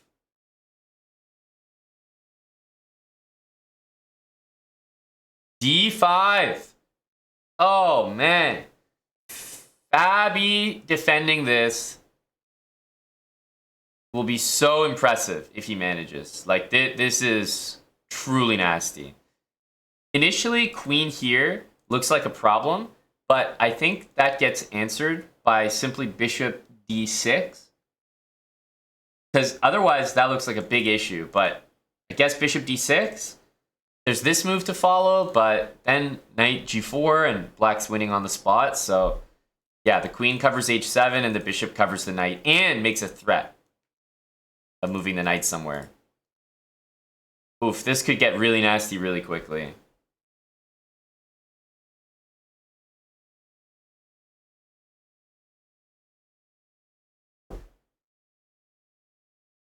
Damn. Yeah, that's crazy lost moves. What the hell? Captures. What the? Takes and maybe queen h2 and takes? Honestly, might be the best chance for Fabi. Because his position is looking dirty to play.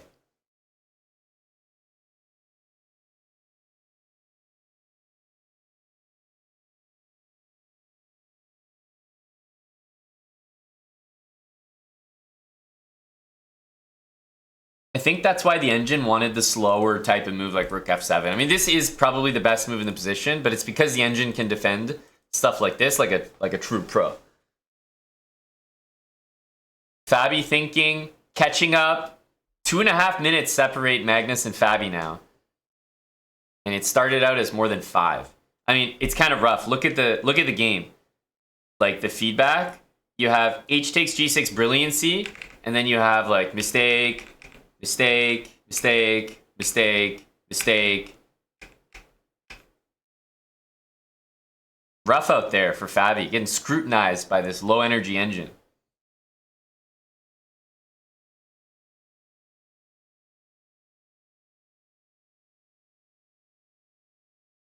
It's within 2 minutes now. I think this is the energy for FABI. Other moves, like, or there might be like other high energy moves to play, but my point is like, I don't think he can make a move like this, which has a very one-dimensional reaction, or like, I don't know, takes. I just don't think you can play slow as FABI, because you're probably getting mated or something if you don't act quickly. Yeah, rook takes h7 is very hard to find, but FABI's he's a class player. I can definitely see him spotting it, maybe not out of instinct, but out of desperation. He realizes he needs to be drastic, and that's the only drastic type of move that the position offers.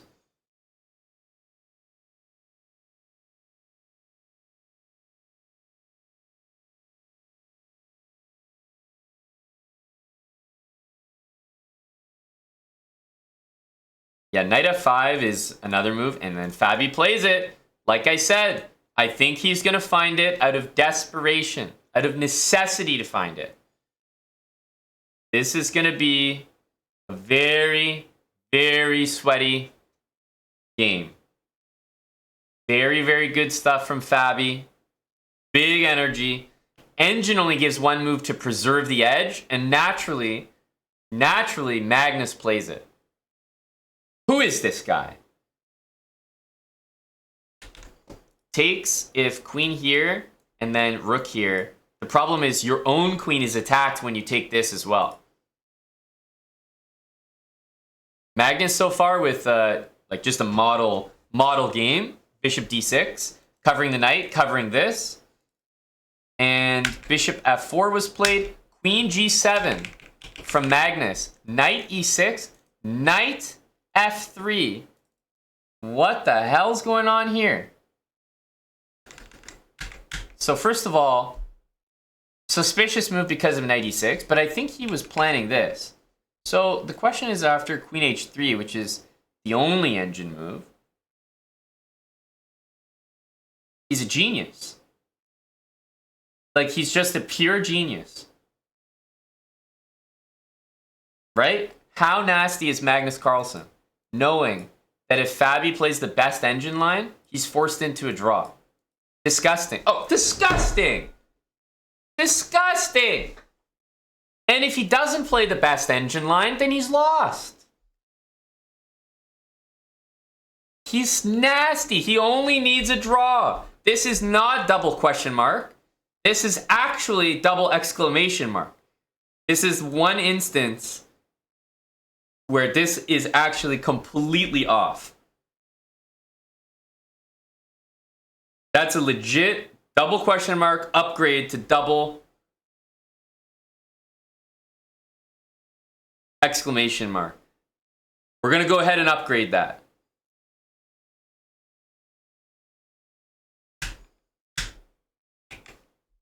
FABI knows. Like, I mean, shout out to FABI for playing rook takes h7. And look, FABI's playing this line even though he knows it's not good. Because guess what? He sees the forced draw and he can't take it.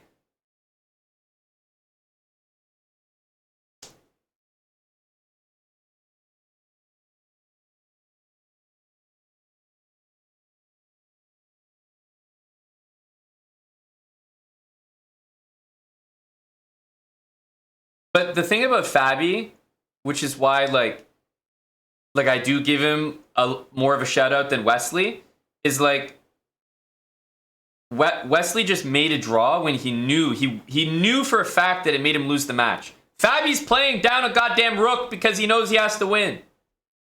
Like, this is how you have to play a fucking match. Like, I don't understand. You can look at this and say it's ridiculous, but in my opinion, just taking a draw is ridiculous. Fucking, the guy's gonna go down on a shield. Magnus wins a crazy game. Big comeback from Magnus. Wow. He wins set 1. He hasn't won the match yet, but he wins set 1. Big Kyo.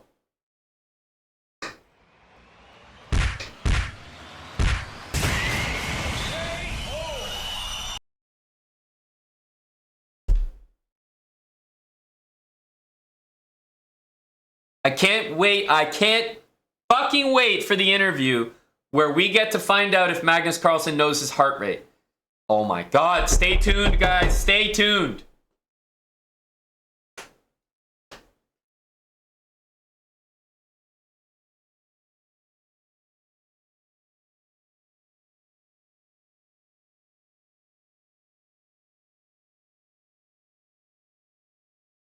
Oh, absolutely, J Bell. Trying to keep up, make sure we have enough funds to match you round for round. You know, securing rodent funds.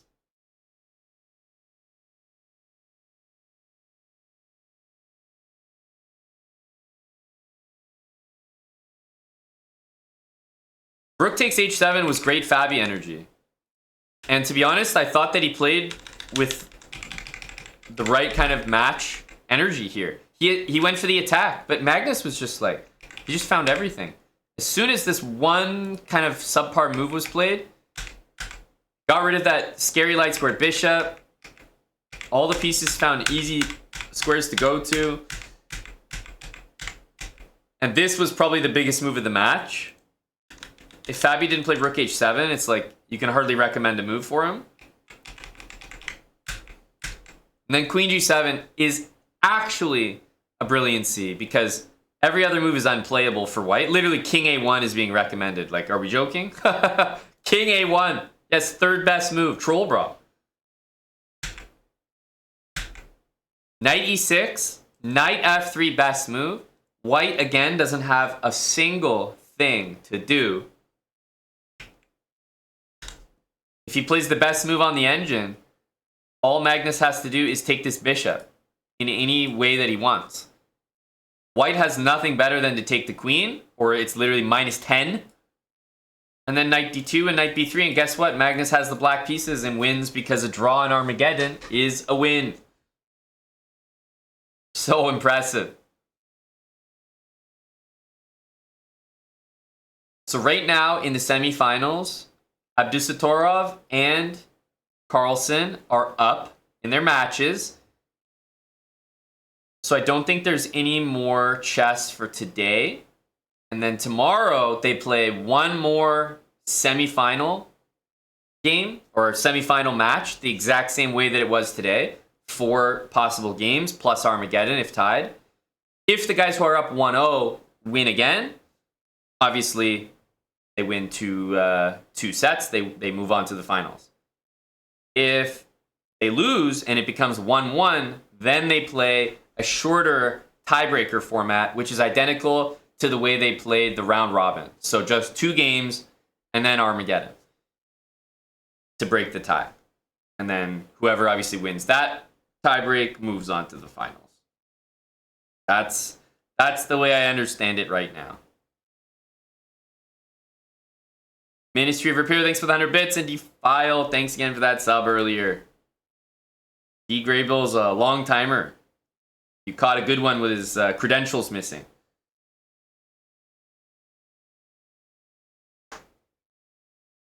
Format for the final? I think it's probably the same as the semifinals, if I had to guess. Hey, see you, Dan.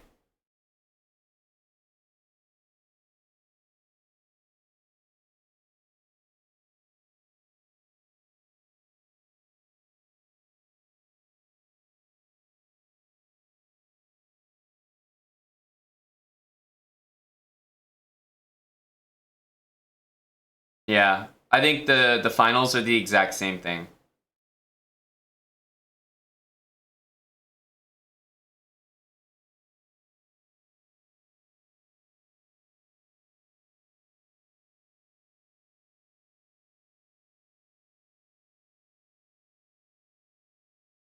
So the format should be the same, Spudge. Should be the same, buddy. No, Gory. As far as I know, the answer is no.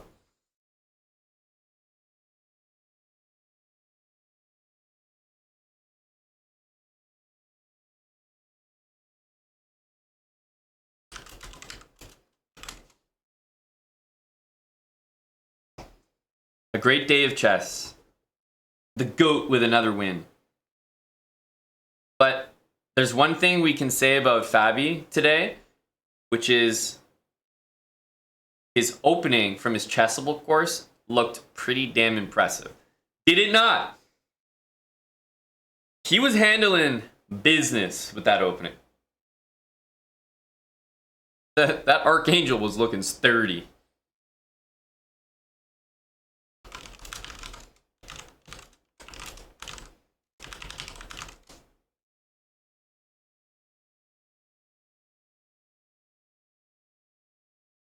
That's right, chess is the real winner.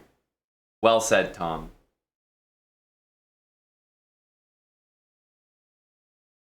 Well, there's a lot of marbles bras in the chat, but I mean, there's only one guy we really need to check in with about marbles, and that's, of course, Marble Henchman Spudge. Toronto Meetup Henchman Spudge.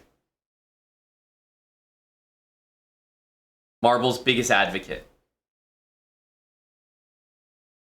Also, there's a new Fred Again song. Have we all heard it?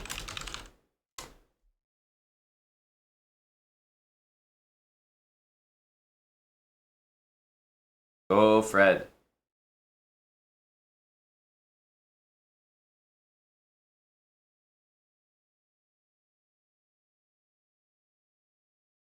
Oh, maybe we should listen first.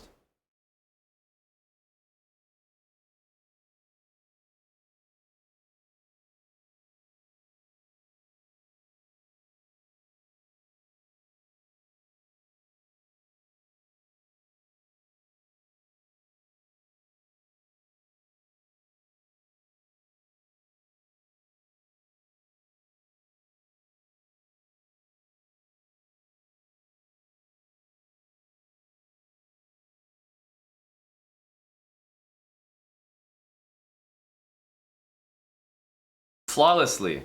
Ah, an interesting term.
My mood.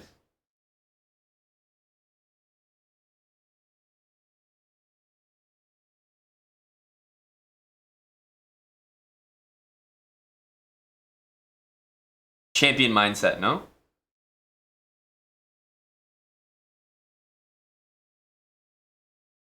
Playing for a win as black, no?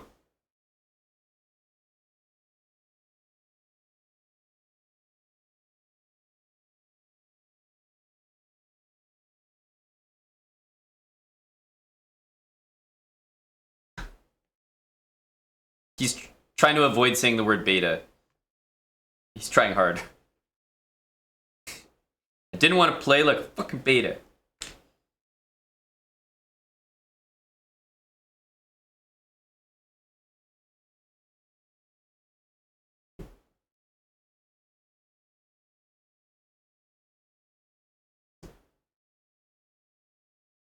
Oh.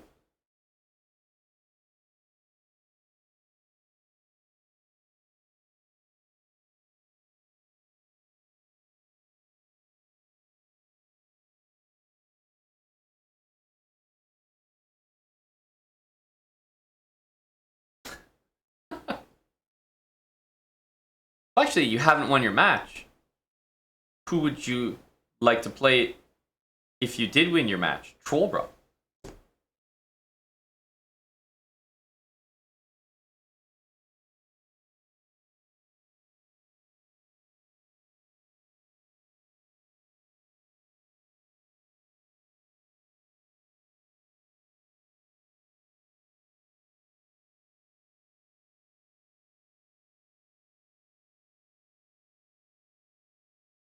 Oh, turned up, bro.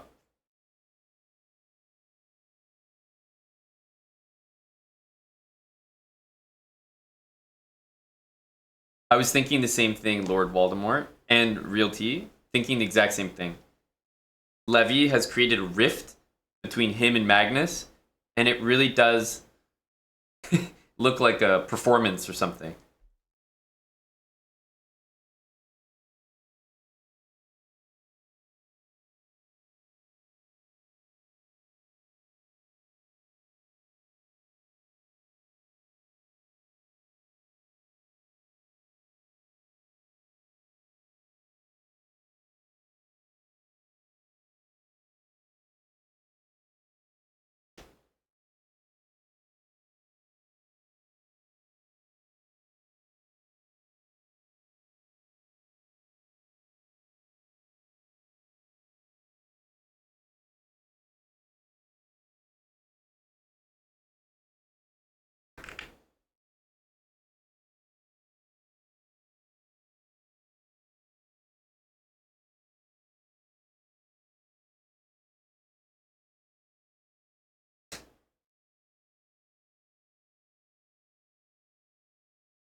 Okay.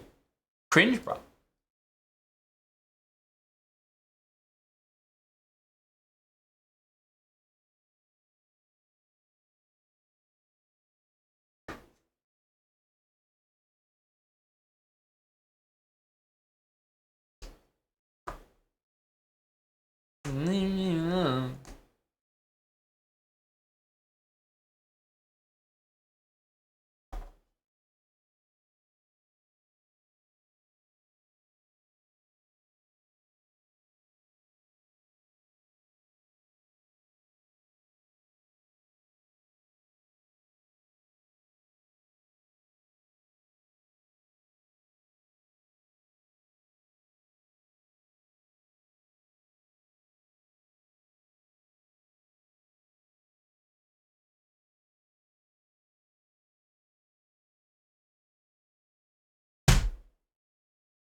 All right, back to our important question.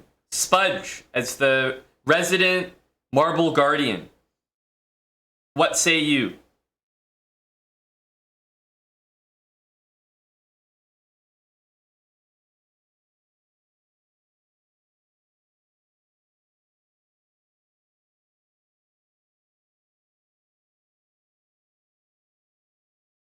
Roll the stones, says Spudge. Hey, we'll be fine.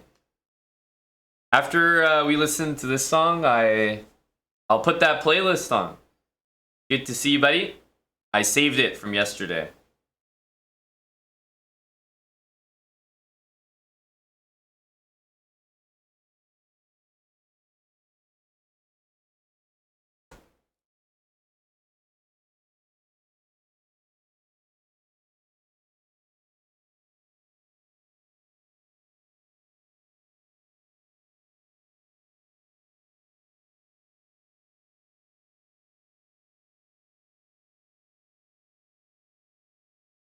No, haven't listened yet. We'll be fine. But I'm putting it on right after this song.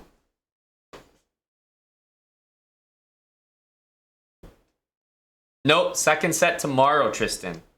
So we're all done the chess for today.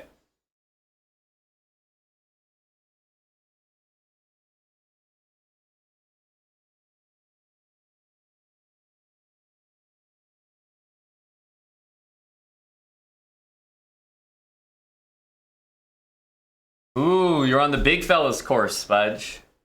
Let's go.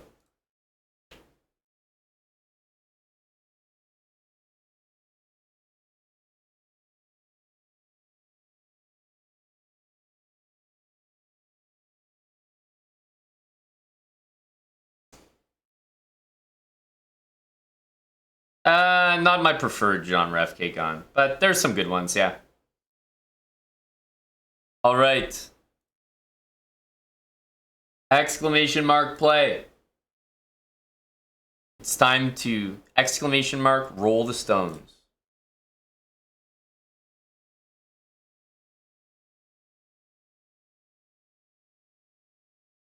It's time to roll the stones.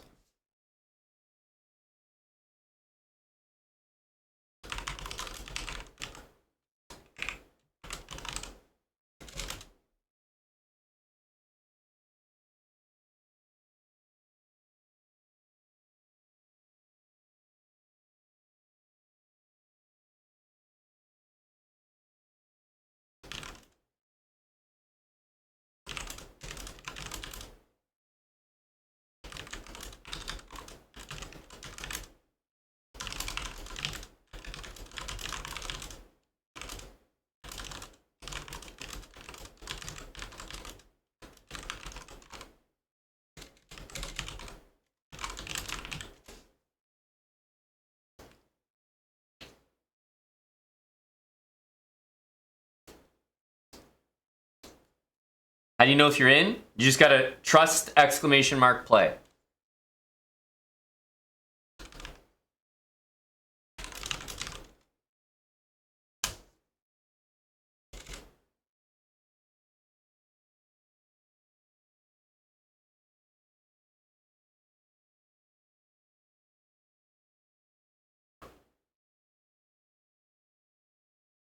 Thanks very much to Doc 8-Ball. 31 months and at big tier 3 from the Doc. Exclamation mark play if you'd like to get in our marbles race here.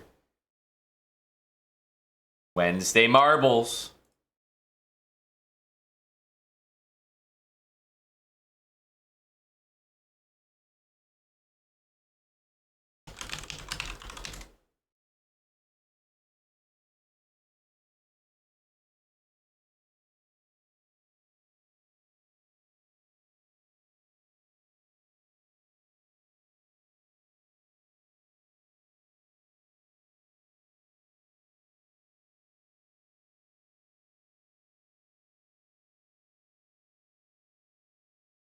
Okay, Moist, I'll look at it.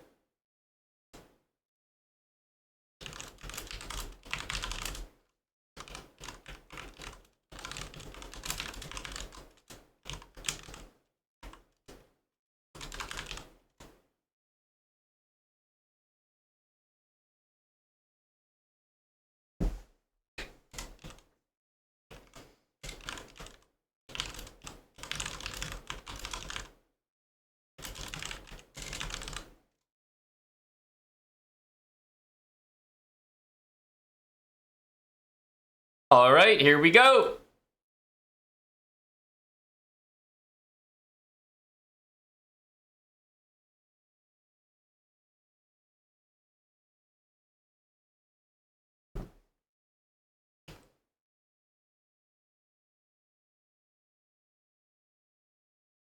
We have some good mod representation. Nicola, Kilimanjaro, Grilled Peppers, and Gory. Mods and VIPs. I see Tim in there. Who else is joining Tim? I think Dave. High Energy Tim and High Energy Dave. Are they the Lone Rangers? The VIP Rangers? Wow. Pretty good start for the goddamn mods. Nicola and Kilimanjaro. Holy cow. Grilled Peppers, though, giving a bad name to the mods here. JL Pauls. I mean, surprise, surprise to find him at the back.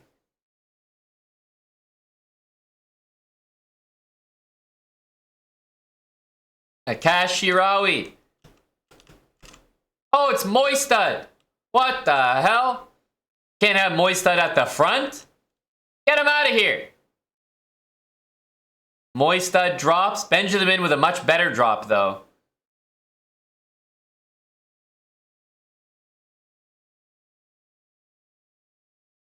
Okay, Benjamin. Could he possibly mess this up? There's not a lot of ways. But he is clearly in front. Moistud chasing. And at the back, it's Buddy J.L. Pauls, folks.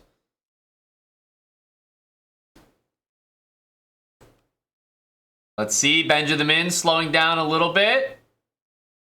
Some fortunate speed. So far, so good. Oh, he stays on. He stays on. He's still on the track. Oh, big stall there. Oh, he hits that one as well. He's going about as slow as he possibly could. Does he land it? Yes, he does. Benjamin. He's all alone, folks, but he is going the wrong way. Moistud going for the finish. Oh, he does not land it. Moistud chokes at the finish line. R. Hudson and Benjamin. Benjamin has first place in his sights unless somebody can land. Someone has to go. Wait, where did Penny come from? What the hell?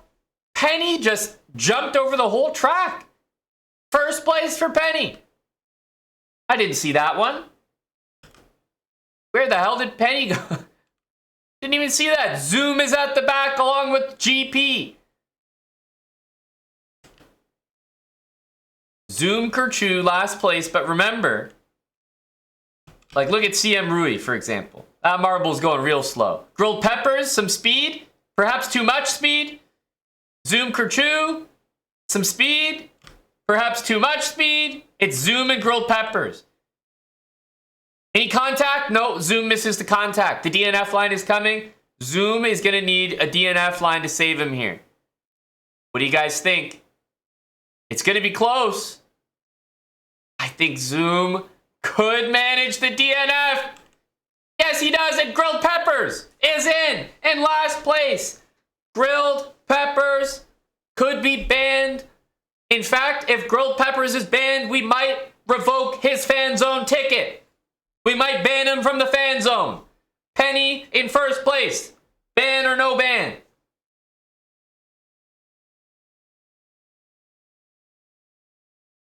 Penny is going for the ban.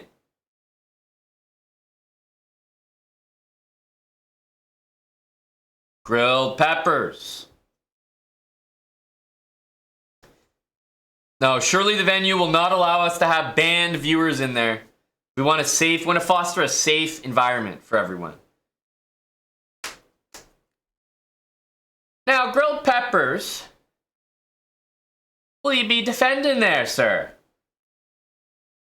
Gonna need the usernames Penny and GP. Grilled Peppers is a mod here. Thanks, Fine Brian, for the sub.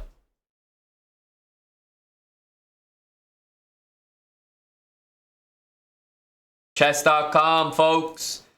Chess.com/play/online to be precise.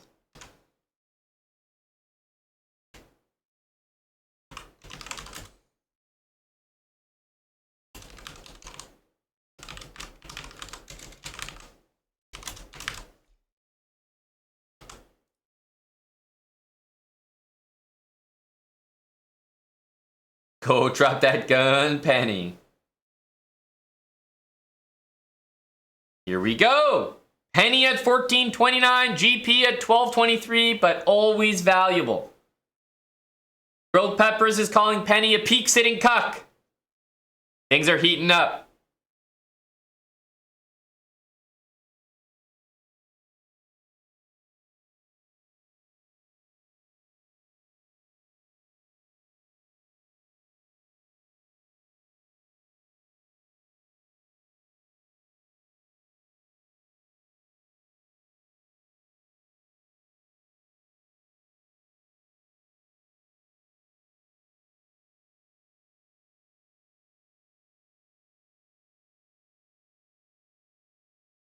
Not quite Kilimanjaro, but it could be a win for everyone if grilled peppers can get banned.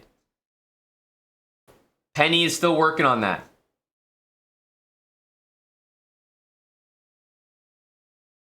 Oof, 2264 from Gory. 2300 Chad soon. It is, Tommy. How did you know?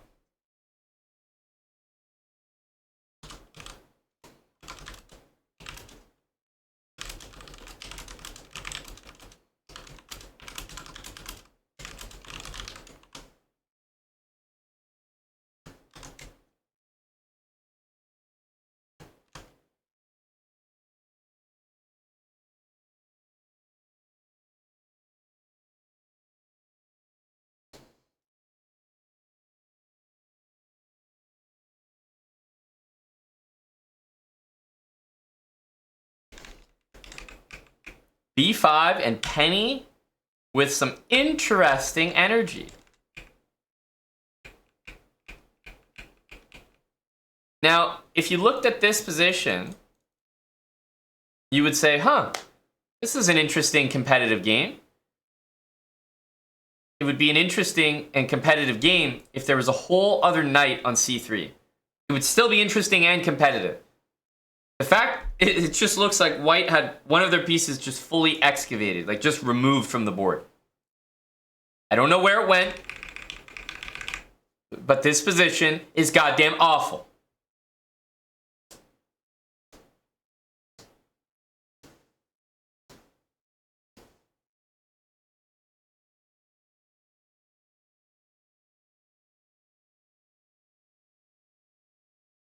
I could see something like that happening. F5, he's entrenching the knight in there. Knight G5, good energy. Did I not say I could see that happening?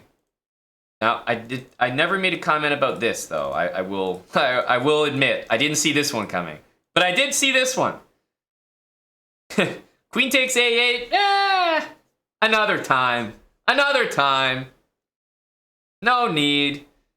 And we're somehow not gonna ban grilled peppers. What an opportunity.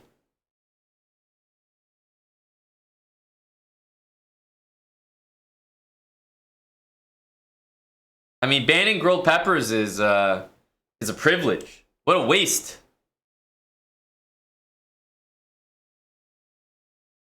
Hello to Armageddon Spenny. Armageddon Thompson. Thank you for the 41 months.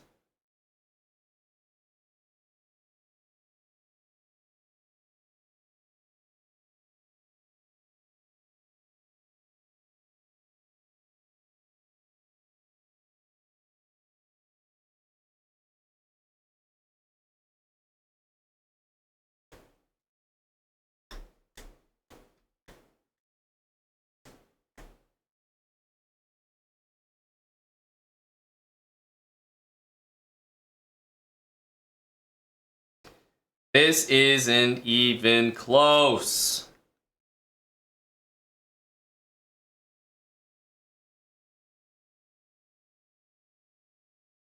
The only way that I can see it happening is queen here to hit this and the rook coming down and that happening. So maybe here, okay, maybe this. It is one of the best moves.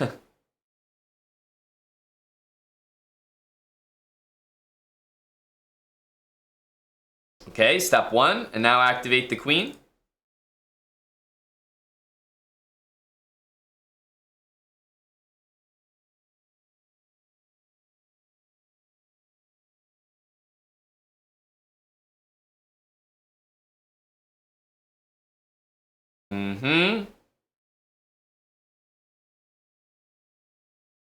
Yep, peak sitting cuck is going to be taken down a few notches.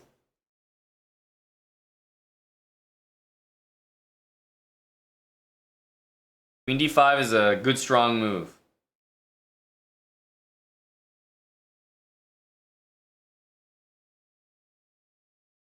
That's not exactly a good, strong move.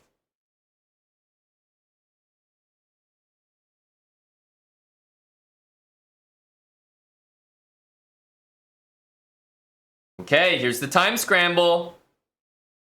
Here it is.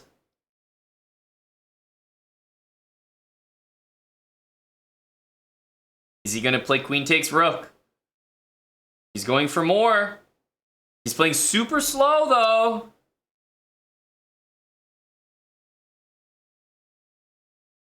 Oh, there was mate in one there. Where's the speed? These guys are insane. Oh, my goodness. Black did not deserve to win that with the speed that I saw. What the hell was that? A win for Grilled Peppers with 0.6 on the clock. Holy smokes. Thank you to chess.com for the raid. Just at the right time. A big viewer match.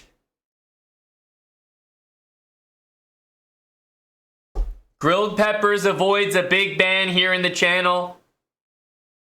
However, I have exciting news to report. We have nearly 8,000 new viewers who we can ban. You're all potentials.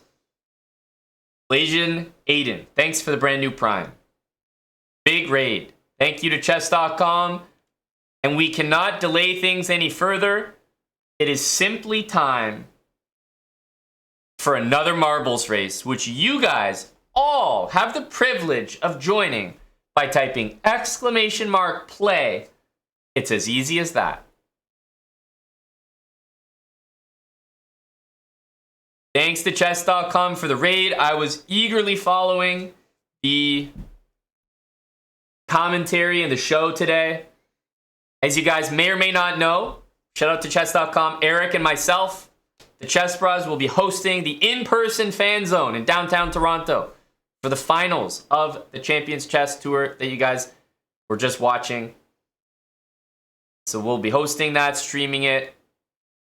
There's still going to be the official coverage, of course, but we'll be hosting an in-person event, which is already sold out on both days. Very excited to meet a lot of you guys again who've come to events in the past and maybe some for the first time.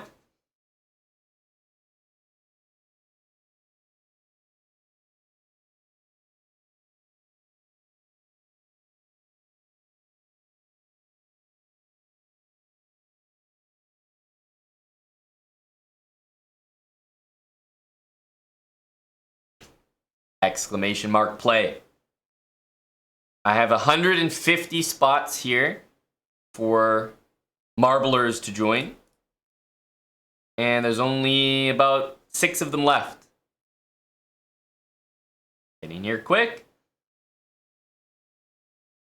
I can only offer 150 spots because that's as many as we can have at the fan zone. All right, we're all full. Here we go.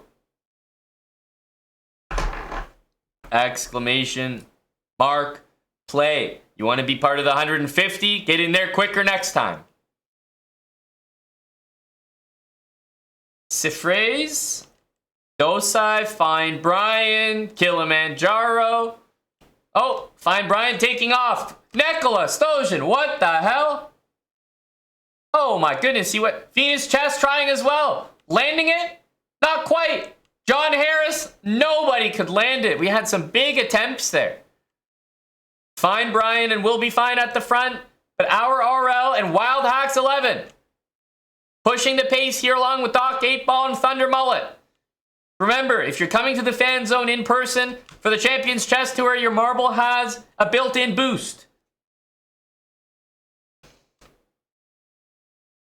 At the back, oh, BJH is in. Go Ben. At the back, we have VIP Dave. Low Energy Dave.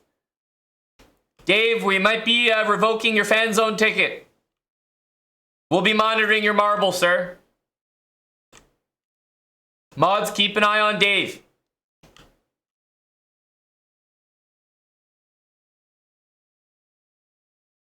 BJH, a very tactical DNF. Doesn't want to be part of the shenanigans.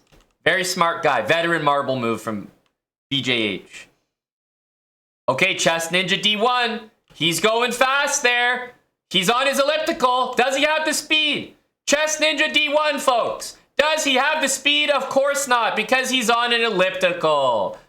Unfortunately, Paul JB takes it from Chess Ninja D1. All right, and at the back, it's Fret and Ministry of Repair. Ellipticals are down bad. Ministry of Repair, he's going the wrong way. Stevis is in. Thunder Mullet, finally, no, he's going the wrong way again. Both of these guys are going the wrong way. It's Thunder Mullet and Ministry of Repair. Surely, one of those two. Although, it takes a while to go around these. It takes a while to spin down there. The DNF line is saying hello. I think Thunder Mullet is going to DNF. Will it be Stevis or Ministry of Repair? Remember, Thunder Mullet is coming to the fan zone. So naturally, we're going to have him DNF here. Don't want any mishaps. And I think it will be Stevis. Ministry of Repair is going to DNF as well. And Stevis is in last place. Paul JB. What's it going to be, buddy? Spudge, thanks for the 5 subs. A quick Cinco here. 5 subs from Spudge during that race. Paul JB giving the people what they want and going for a ban.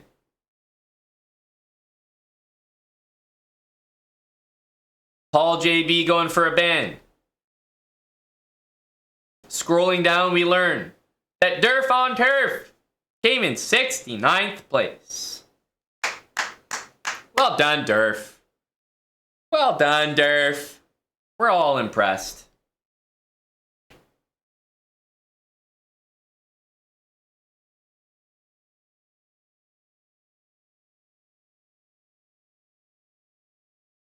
Who's in last? I think we know.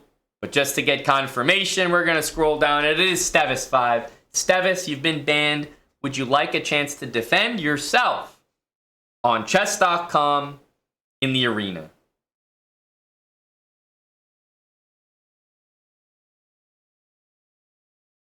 Stevis is going to defend. So JL. Oh wait, Paul JB? Yeah, Paul JB. I was thinking JL Pauls. Paul JB and Stevis, what are your usernames? You know where you have to go. Chess.com, baby. Chess.com/play/online.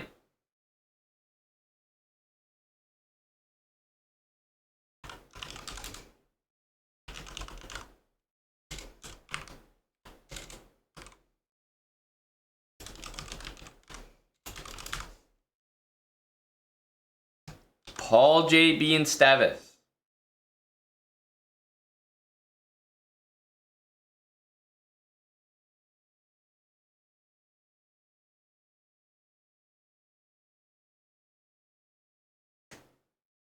Oh.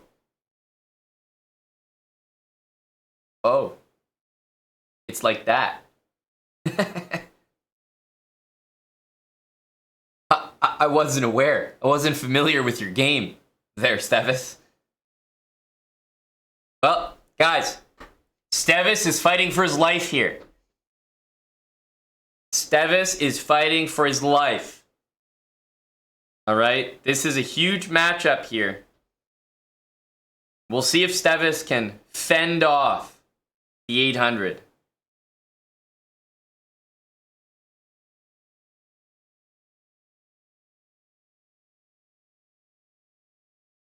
Maybe a high energy, you know, like I'm trying to think here. How do you do it? Here? Here? Oh, any amount would be considered Spudge. You know, the different amounts, different times off. You know, as always.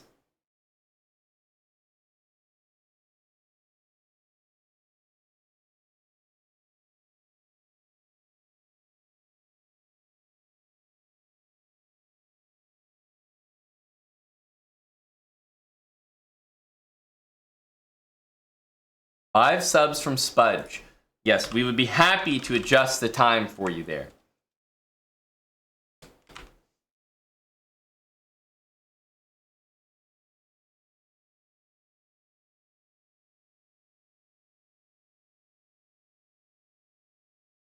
Wow, Spudge with some Very pointed, gifted subs there. Lurk, bro. Flip the board. We haven't paid for that yet. Hang on a sec. Now hang on. Where is Stevis? I think he might be lagged out. There's no way he's thinking this long. He's really thinking that long? What? I mean, the extra 30 seconds from Spudge definitely helped out there, but what the heck?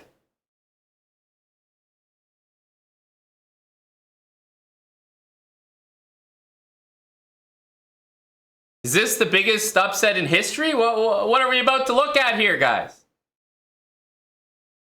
Why is this 2400 not moving?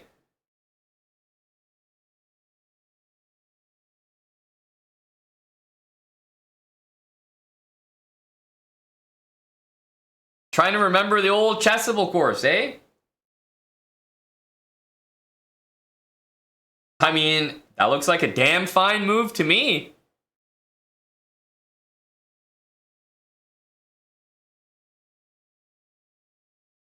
Stevis with 33 seconds. Spudge, I think we've done enough. I mean, it's all in the 800's hands now.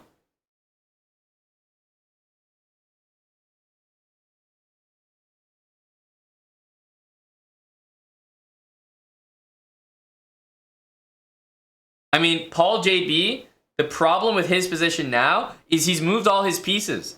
So now he doesn't have obvious moves.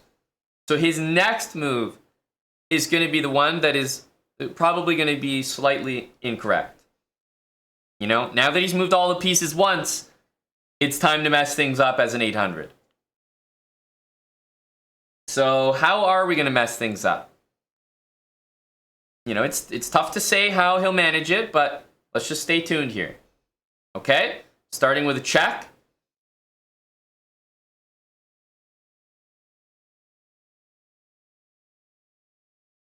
Okay, problem is he's got to move another piece. He spent about a minute giving one check. All right? He still hasn't moved a piece yet.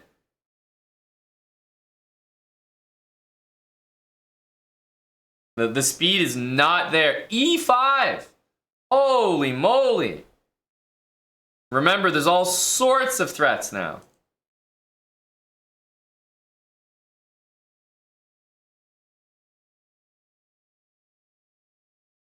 This move is actually illegal if you're under 1800. He plays Queen E2, and, you know, as I said, how the mighty have fallen. This position looked fantastic. All his pieces had moved once. Then we saw subpar move Queen H5, subpar move E5, subpar move Rook D1, and subpar move Queen E2. So, yep, that's what it feels like to be 800 right there. Right there, folks.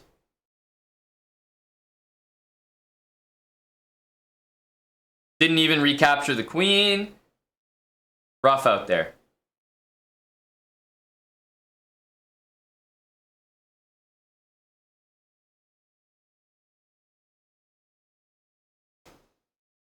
Yeah, pretty much every single move from that moment has been a blunder. And Stevis survives with 10 seconds left. He was going to win on the board. He was going to win on time. Spudge, I mean, we really put it in his hands there. GG to Stevis. Staying alive, as they say.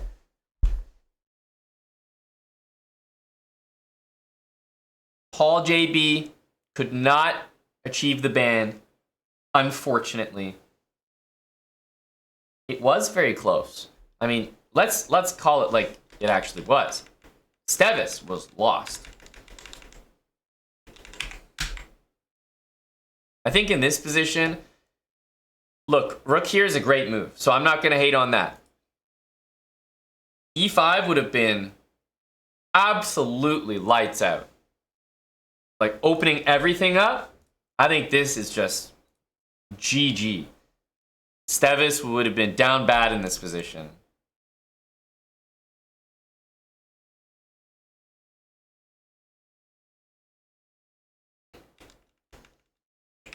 Paul JB, you impressed us, but unfortunately you couldn't deliver the result that the people needed, the result that the people were yearning for. 4 years from official Soup. You need to watch Bullet Habits then, buddy. Exclamation mark. Play. We still haven't gotten a ban. How crazy is that? I'm gonna start getting angry soon and forcing the bans if you guys aren't careful. We need to see some performances. Only 150 spots. Make sure to get in quick. I only offer 150 in honor of the Chess Bra fan zone. There's only 40 more spots available.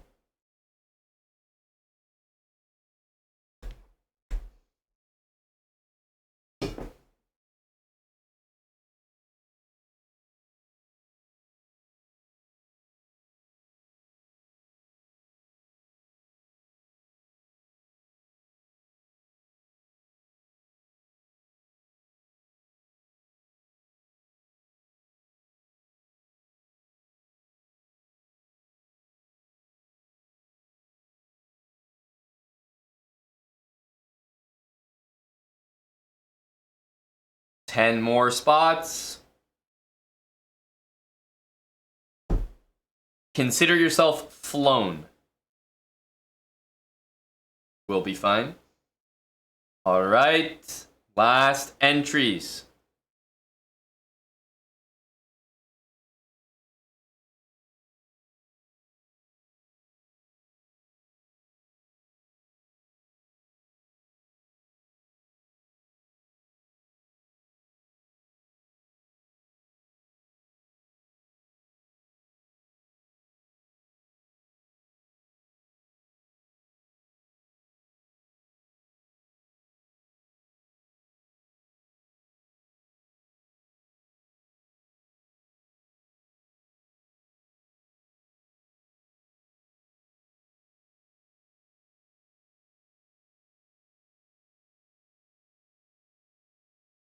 All right.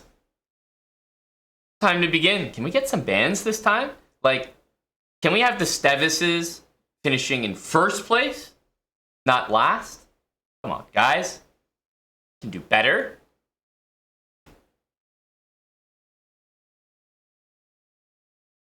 Big space chase.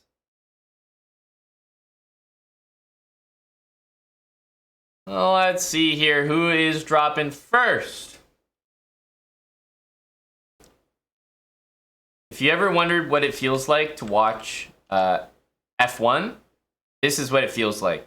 You pay $10,000 for a seat, and you see that. That's it. That's all you get.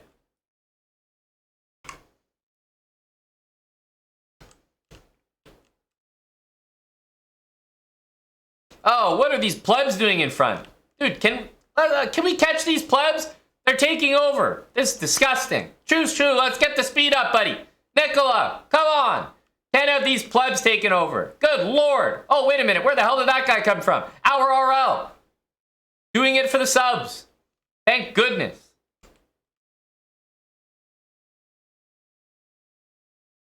Thank God for our RL. Finally. Repping the subscribers the way they deserve to be repped. Oh, come on, buddy. Oh, my, it couldn't be slower. Oh, the plebs are, Jesus Christ, come on. Our RL, wait, how did he do it? How did he end up back in front? He's a genius. He's a calculated genius. And yes, we did beat out the plebs. Very important, folks. Lord Waldemar. Is it really going to be last place, or is that DNF line going to save him? I think it's a last place energy. Tommy Fukin Shelby, official Soupe at the back. Of course, JL Pauls is there. I mean, there's no other place you'd find him. But Lord Waldemar, he might DNF here. He's trying to go as slow as possible, but I'm not sure that it's going to matter. JL Pauls is through. Lord Waldemar is also through. Yeah, I don't think He needed to go for one more spin. I think Lord Voldemort is going to be in last place. Yes, he is. And that is all she wrote. Austin 95, thanks for the 34 months. Trolley Darrow has a song. Okay. Hang on, folks. Let's get that song up, Trolley Darrow. Our RL, ban or no ban?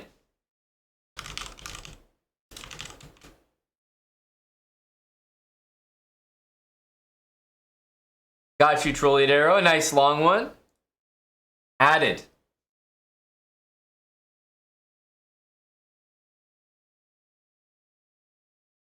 How come it doesn't count if a non-sub gets last? Well, because being banned, even the notion, the opportunity to be banned, is a subscriber privilege here.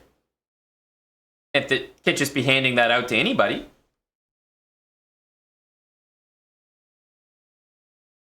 And he's going for a ban.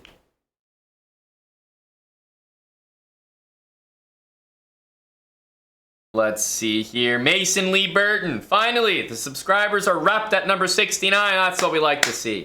Thanks for the 20, Trolley Darrow. Got your song coming up.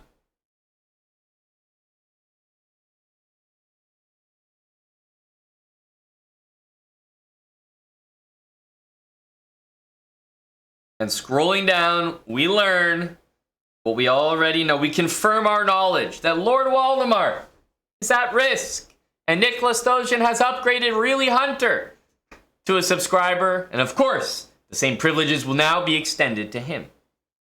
Thank you to Nicola. Lord Voldemort, would you like to defend yourself, buddy? Perhaps with a good old game of chess.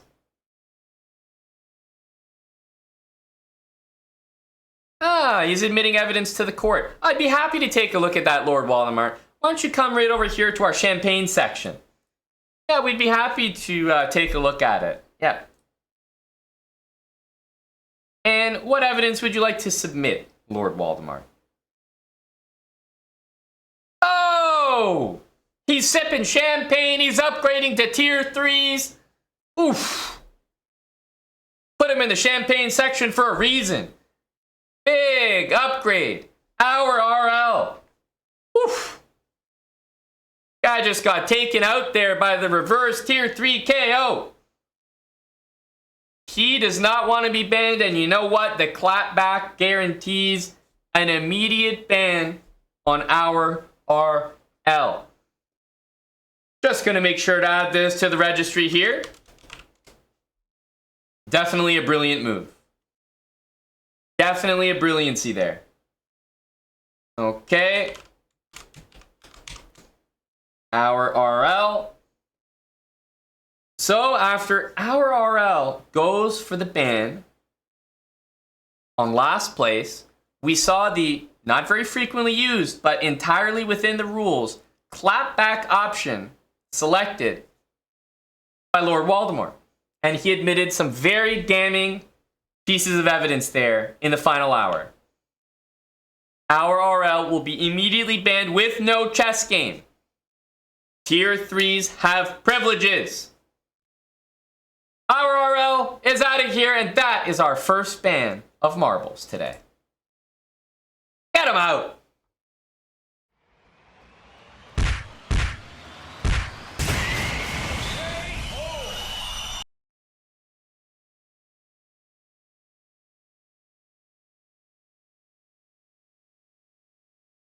Gotta respect his energy. Took it on the chin. Thank you, Lord Voldemort, for the tier 3, and now you'll be fully equipped for your next race. I hope you enjoy yourself. Dave, could we grab the champagne glass? Make sure that's topped up there for Lord Voldemort. Grilled peppers, maybe we could just grab his jacket and suitcase. Gory, just make sure that none of the plebs get close to Lord Voldemort. Want to make sure his tier 3 experience is second to none.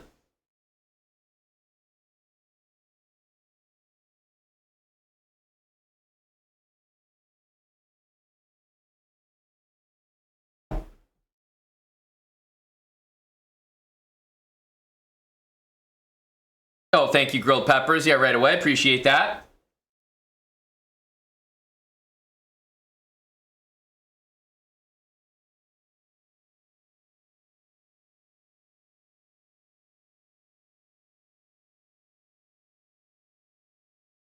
20 more slots available in this race! Exclamation mark play! Thunder Dazzle, thanks for the 31 months. Thank you to Big Thunder.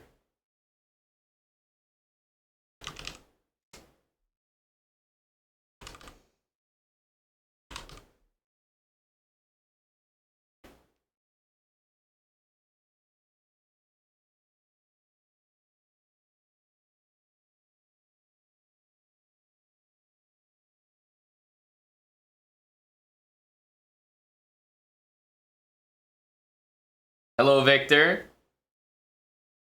All right, we're ready to go. Exclamation mark play. Last couple slots to fill.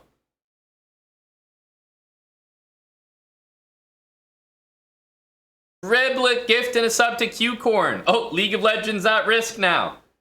Good troll from Riblet. Q-Corn trying to escape. Sneaky guy. All right, who's out first? Cauldron Bra. I saw Tommy Fook and Shelby's name at the back there.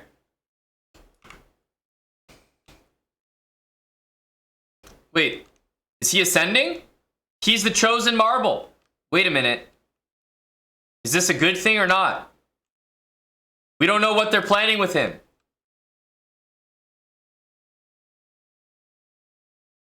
Oh! KO'd. KO'd. They were not planning good things with him. What about this pleb? Get him out of here as well.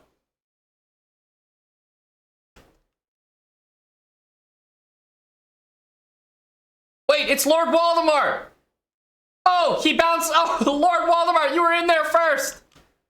What a choke from Lord Waldemar. The guy's a little drunk. He had a little too much champagne in the Tier 3 lounge. He got ahead of himself. Wild Hacks 11 is out in front. Along with Q-Corn, who, by the way, has been gifted a sub. Q-Corn is a subscriber. Do not forget that. That could be very relevant.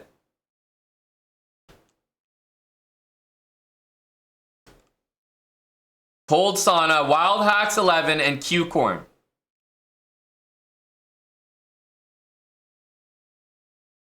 Will anyone overtake Cold Sauna?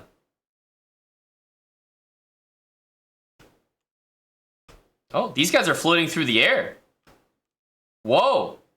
Mac somehow got to the front there. Quite impressive.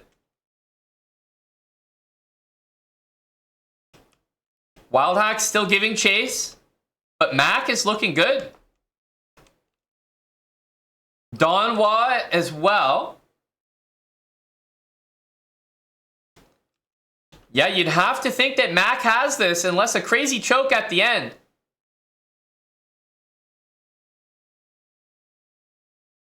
Mac, I think you've got it, buddy. First place for Mac.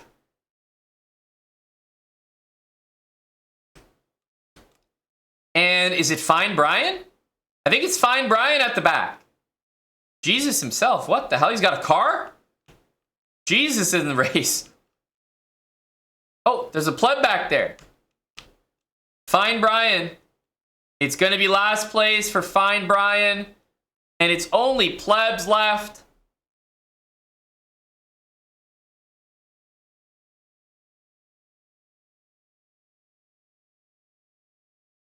As we watch the final pleb trickle in.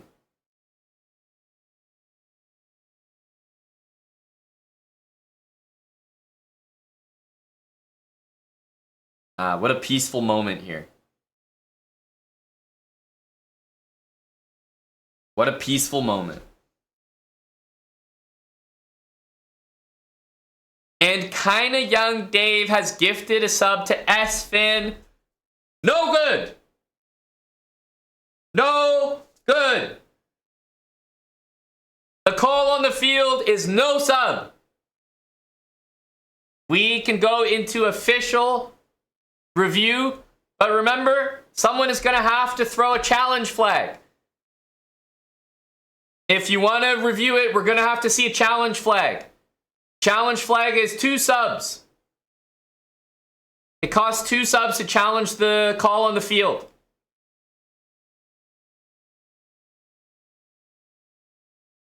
Will anyone challenge the current ruling?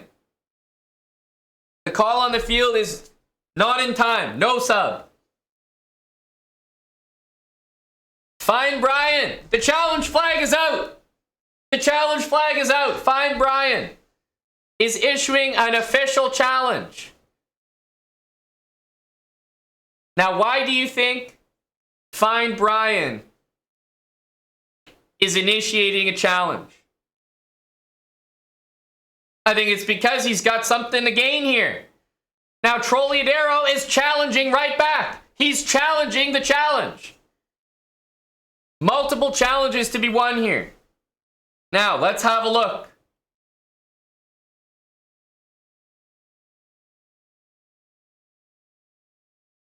All right.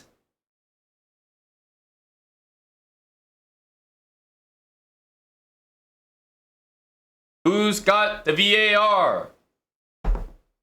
Whoa, Brian, Jesus. Okay, Brian, it's your challenge. You got it, dude. You got it. I will be examining the VOD. If anyone has a clip, we can review that, but I will be locating the VOD.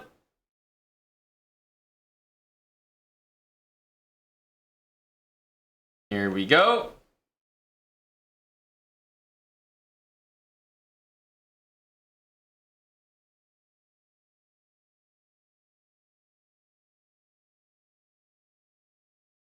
Okay. An official review here.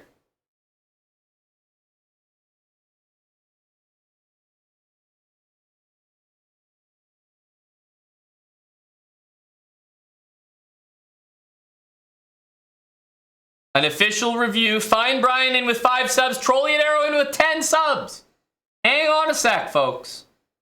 Okay, so right now we have no sub.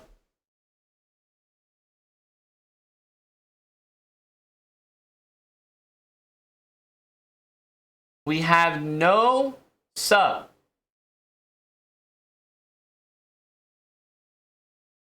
At the current moment.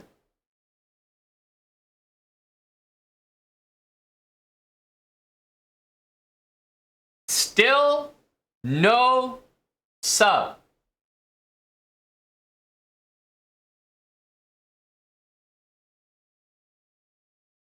Still no sub. And now the sub comes in. A very strong call from the official on the field. No sub, not even close. It's good to see that the officials are calling a clean game here, a nice fair match.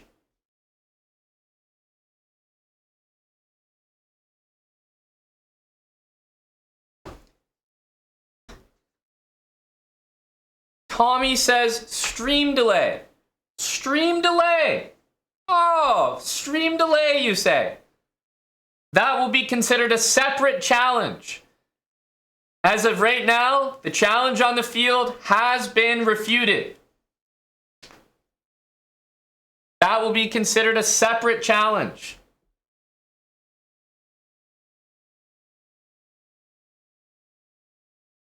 No, those 2 challenge flags were for the initial call on the field, and we had, in fact, had a challenge issued for the other challenge. So we can say that one challenge was unsuccessful, and that was Find Brian. He raised the flag first. So Find Brian loses his challenge, and so if he loses his ban match now, then his punishment will be doubled.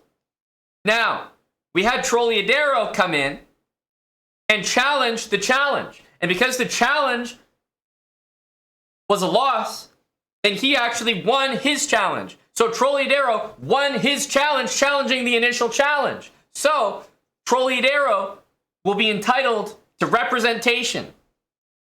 Trolliadero, would you like to take the prosecution in this case? Hang on a sec. Penny is issuing a challenge for stream delay. We have another challenge from Penny.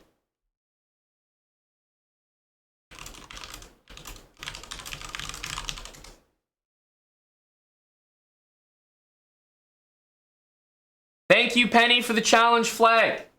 Trolliadero, in the meantime, has conditionally accepted to prosecute for first place. Penny, who we remember, not very trustworthy, you know, couldn't secure a ban. As the higher rated player against Grilled Peppers, not exactly a trustworthy source here. But Penny has issued a challenge. He is challenging on the grounds that there is stream delay on Twitch. Okay, now, let's make sure to get the official count here.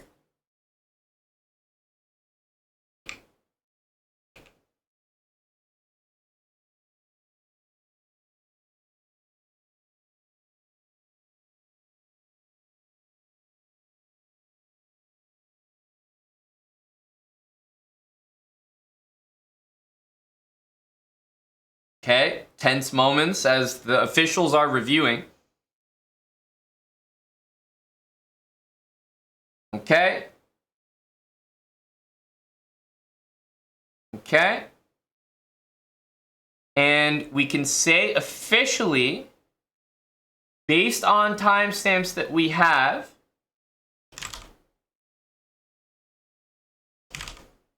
we're going to make sure to see exactly when Dave's sub came in. Official ruling on Dave's sub. Okay.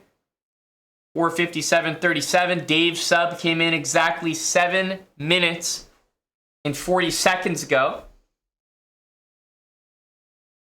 Okay, still not over. 38. It officially ends. And now we will proceed with a very high level interaction. All right. I'm going to clap, and when I do the clap, you guys type 1 when you hear it. And we'll measure the time on my phone. All right. You guys ready?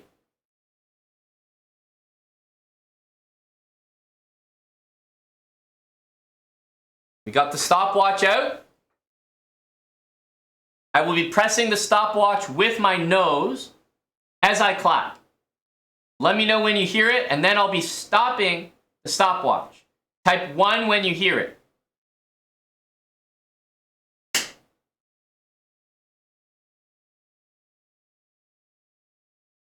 Okay? We saw some 1s there. I can show you guys the official time. Let me bring up the camera here so everyone can see it. The official time, as measured by the official stopwatch here, is 0.3 seconds. 0.3 seconds. There we go. 0.3, folks. All right, now we will actually factor in the 0.3. Okay, and we'll deduct that from Kinda Young Dave's time, of course, which was now 9 minutes and 10 seconds and counting. And factoring that in, oh, he's still a couple seconds short. In fact, nearing 5 to 6 seconds short. In fact, Kinda Young Dave's sub was clearly no good. The call on the field stands, and through multiple challenges, justice has come to exist.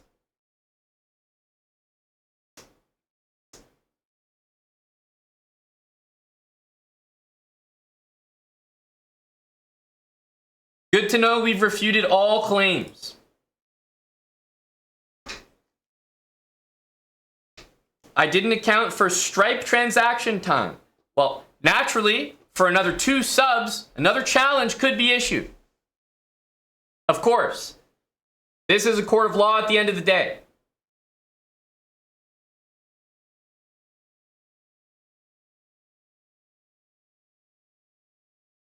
Trolliadero is currently prosecuting, and let's first examine the results of the race. Mac in first place. Mac would you even like to go for a ban? Let's start with that. Exclamation mark play brought Mac into first place, and ultimately, you know, the crossroads of his life brought him to this decision. Mac says, get his ass. We'll make sure to do that if he gets banned. Mac will forward that piece of advice to some of our inmates. But as for the ban, will we be going for a ban?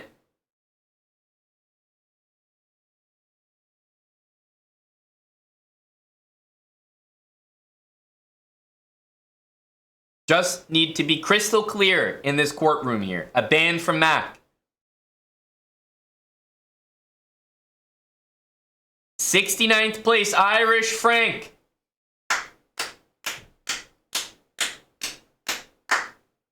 Well done, Irish. The result that really matters.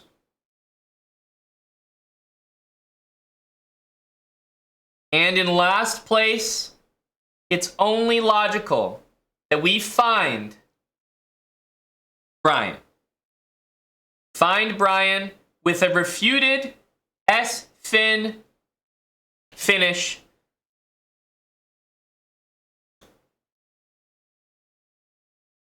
We will be checking Find Brian for his decision. Brian, representation is possible. I will inform you that Trolliadero currently possesses the prosecution case on behalf of MMAC. Representation is always possible. Who would stand to represent Brian?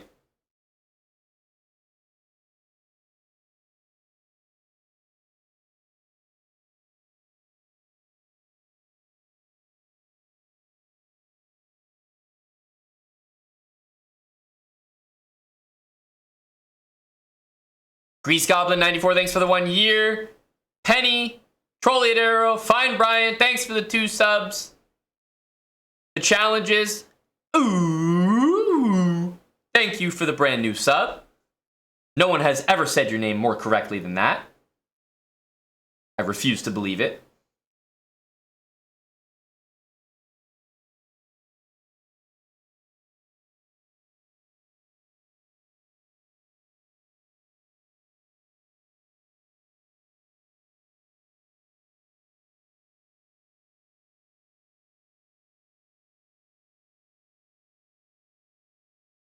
Alpha 037 says, can I represent him? Alpha 037 wants to represent. Brian, I'd like to let you know that Alpha 037 in 141st place is offering to represent you. Very kind of him to make that offer. Would you like to accept Alpha 037's representation?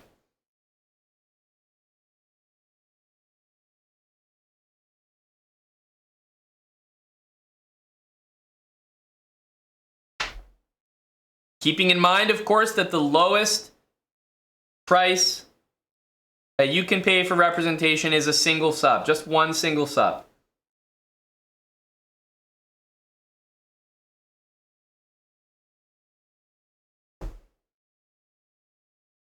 Two subs for Lost Moose, 10 subs for CM Rui, nearly a guarantee. 51 subs for Real T Money is, of course, an invalid number, as 50 is the registered maximum.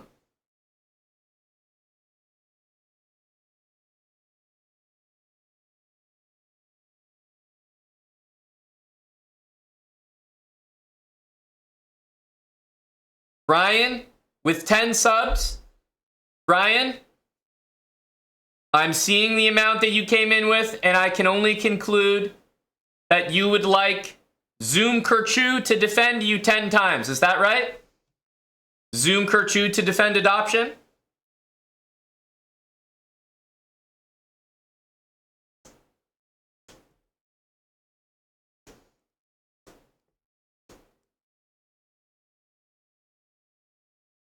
Waiting for the official confirmation, of course, but that seems like the most likely scenario at the moment. Find Brian looking for Zoom Kerchu, who came in, said his price, 1 sub. Oh, it was for CM Rui. Oh, gotcha. Gotcha. CM Rui. Okay, noted. There, that was close there. Had me confused. Well, we have Trolliadero repping the prosecution against CM Rui for the defense. Trolliadero certainly has his work cut out for him here. But you know what? He's got the energy, the determination. Trolliadero and CM Rui, we're going to need the usernames in chat.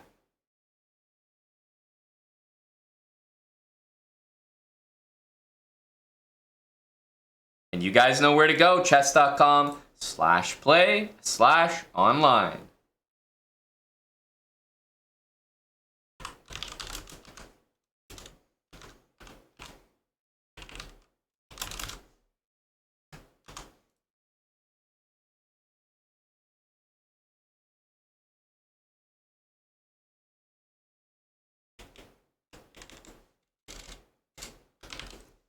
Okay, we have Trolliadero playing from mobile. Big energy as well.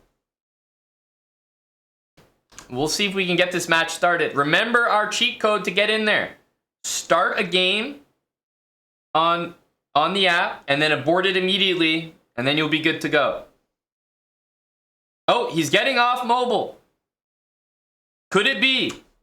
He's hopping on PC. This match means everything.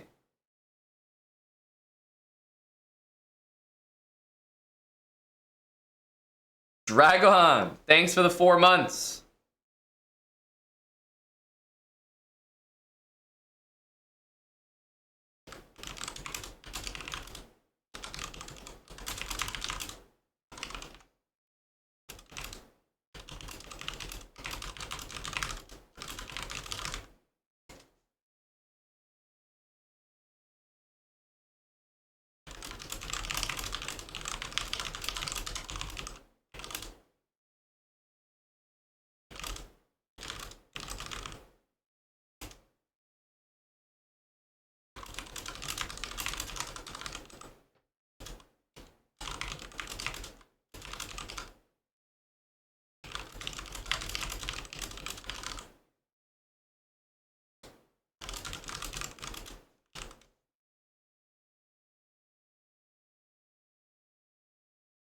All right. Do we have Trolliadero? Do we have CM Rui? I see Rui online.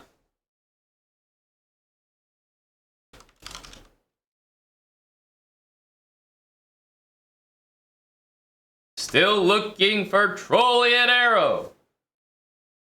But he's taking the appropriate steps to get on PC. Playing from EU.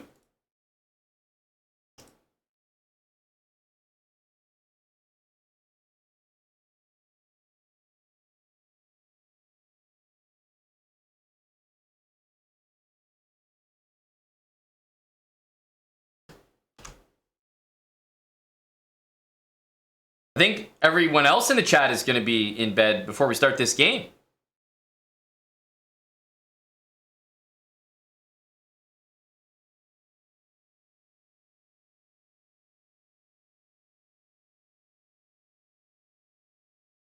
All right, he's in. Trolliadero against CM Rui.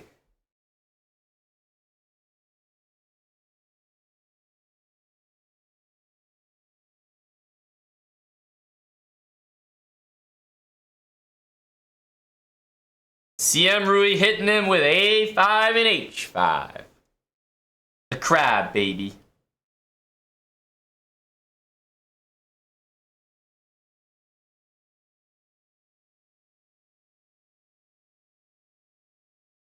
Okay, he's keeping the bishop. Respect, respect.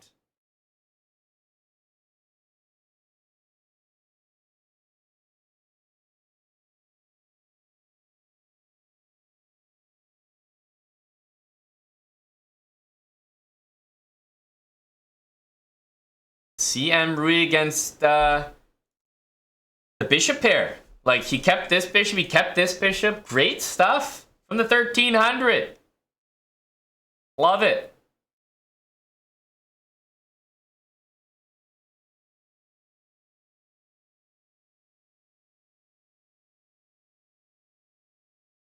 Can't hate on this game so far. Ooh. I can hate on it now, though. That move is not the one you like to see. It's not a blunder, but it's definitely a move that shows a slight lack of understanding. A3 and B4 would have been a little better.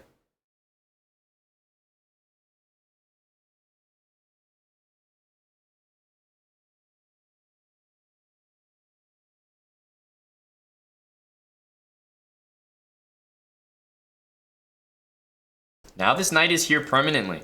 We can never remove it.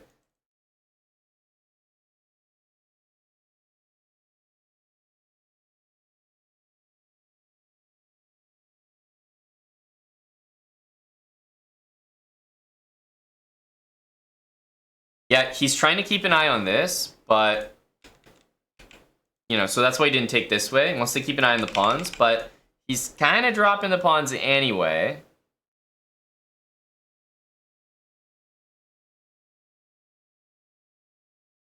Energetic move here. I like it. Maybe he can really start sending. Of course, it's tough to break through here, but gotta respect him.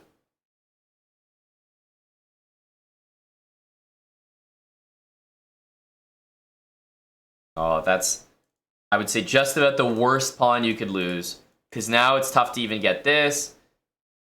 If he plays this, there's also knight d3. This can go back, but I would say more likely to see that move.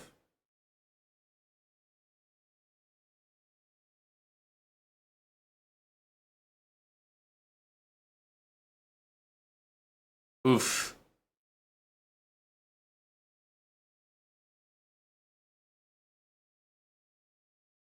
There goes that A pawn.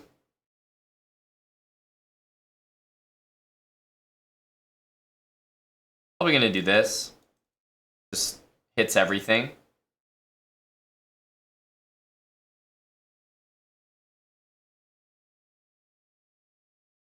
Now, CM Rui only has 57 seconds. The problem is, that's a long time for CM Rui. That's a hell of a long time.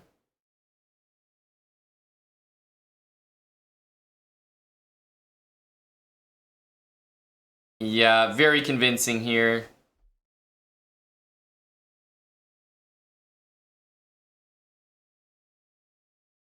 Okay, this move is probably tempting for him.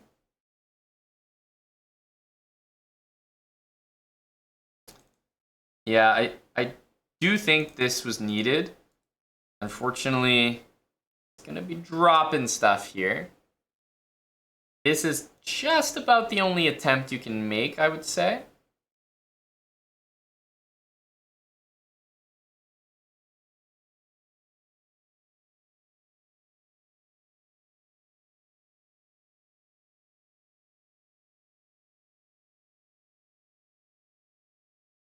Good try. Queen e5 is too strong, though. He's probably going to do this, as he should. I know that this move is there, but that doesn't matter. He's doing the right thing. Because if the queen moves, there is this, but unfortunately this is too strong of a reply. And surprise, surprise, the 2600 is going to get it done for Brian.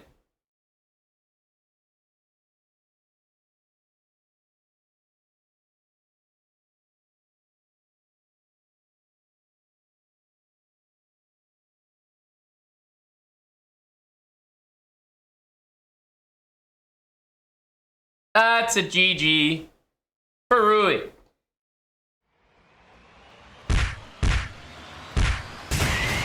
Hey, a defense is a defense. Certainly a great fight from the 1300, though, you gotta say. He made it a battle.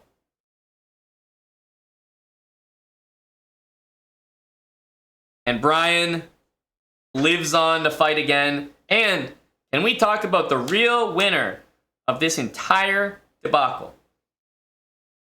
S-Fin! Guy's walking away with a sub. Scot-free.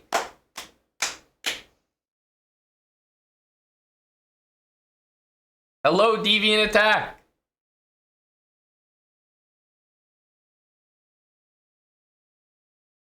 You would have had CM Rui for sure. Yeah. Oh, jeez, Mac, it's a... You know, they had to hold you back. You were ready to go.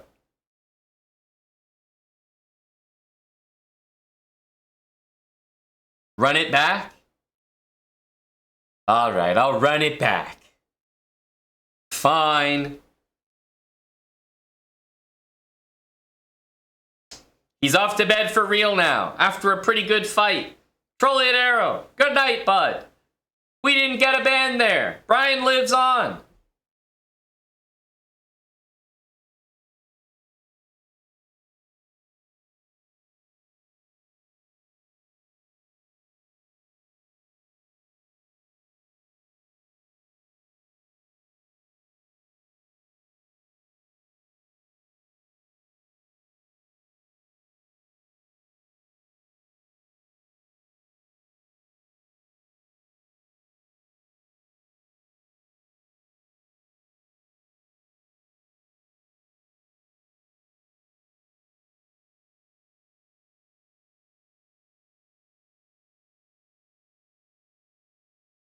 We still have some spots available, exclamation mark play.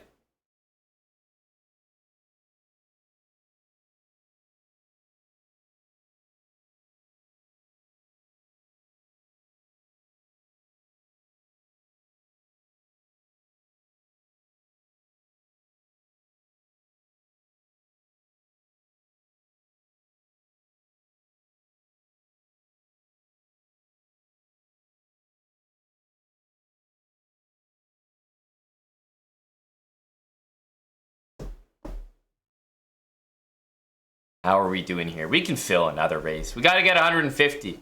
We're selling out the fan zone. We got to sell out this marbles race too. Stratocaster, thanks for the 9-month resub, and Dual 94, 3 months. Welcome back, both of you.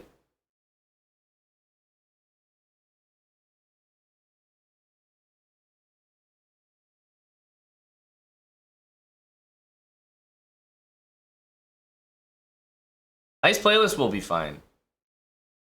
I know this one's probably off it and autoplay, but good stuff, good stuff.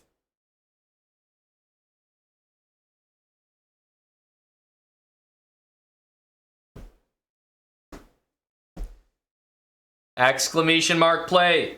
Waiting for more unsuspecting marbles entrance. Hey, Action. Action, welcome. Welcome to our marbles race, buddy.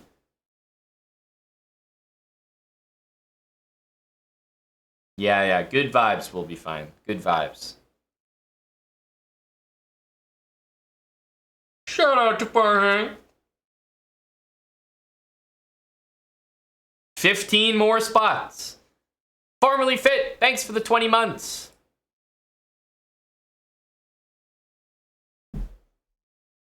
BJH introduced you? BJH is a great guy. No better intro than that.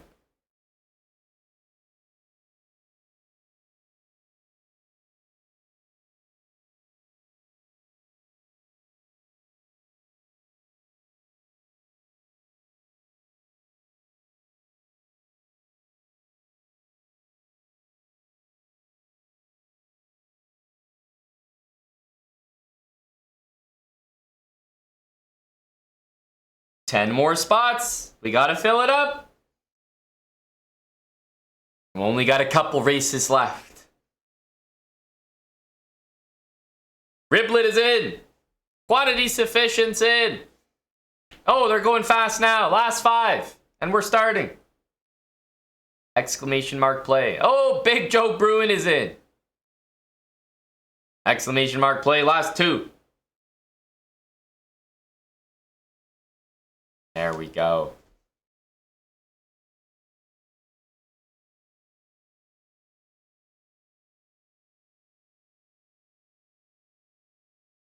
Here we go.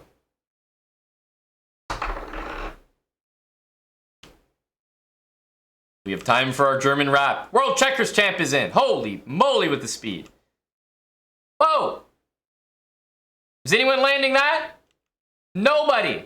Wait, is anyone going to finish this race? Jesus. Everyone's DNFing. I actually think you don't want to finish. Numeroid is out in front. Whoa, CM Rui. What the flying hell was that? J-Bell's in front. Whoa, the speed from Buddy. Holy, unhappy defender just sent it. Andrew, what the hell's happening? Christopher Cup, Paul JB. Oh, he missed. How did Paul miss? Whoa, that pleb just light speed. Wait, it's chess.com. He's in front. This is his chance. Wait a minute. He might be the only guy that finishes this race. He might receive an automatic ban.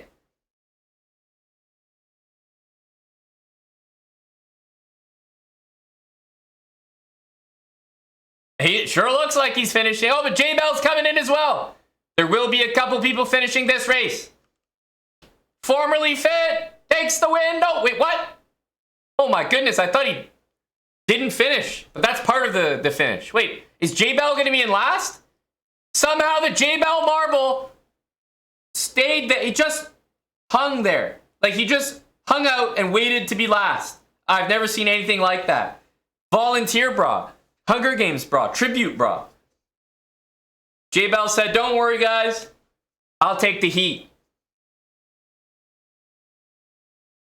He's taking the fall. What the hell? Paul JB, first place. Dude. Paul JB. You did manage it. And it was because I was like, there's no way you missed it. Paul JB did do it. And it's because when you finish this race, your marble just explodes. I was like, I guess that's a DNF. But it was Paul JB the entire time. Had us all fooled. Paul JB, first place, congratulations, ban or no ban. I'm as surprised as you, dude.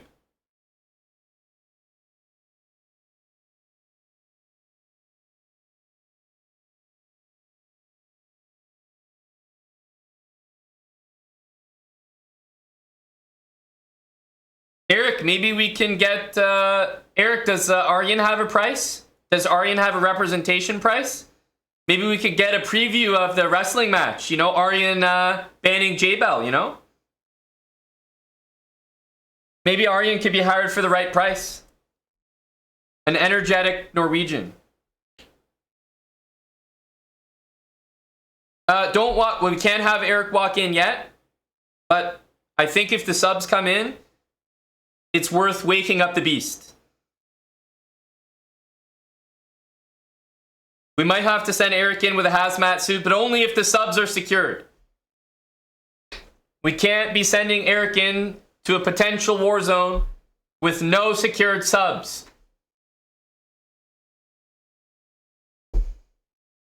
Eric, as Aryan's representative in this legal dispute, can you give us an idea of some of his prices? You know, just a ballpark. We want to make sure we secure the right price. Aryan will be maybe just waking up. He could be a little lightheaded.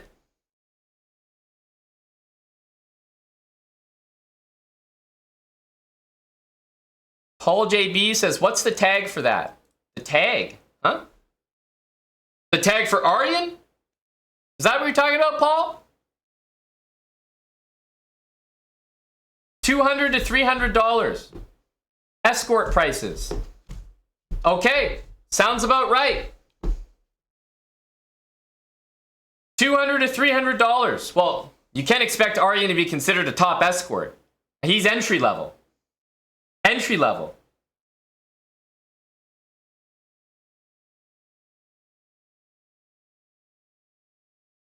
Aryan is new to the industry.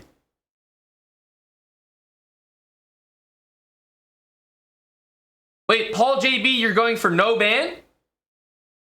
Paul JB, official. He's going for no ban. It has been officialized. No ban from Paul JB. No, there's no comma. No ban on J-Bell. Okay, J-Bell 2024. With the mercy of your fellow subscriber, would you like to return the favor? How would you like to go about things?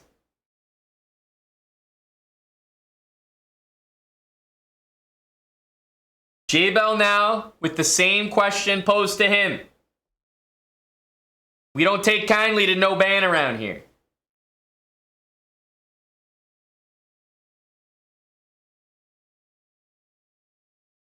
Ban for low T, which is a serious disorder.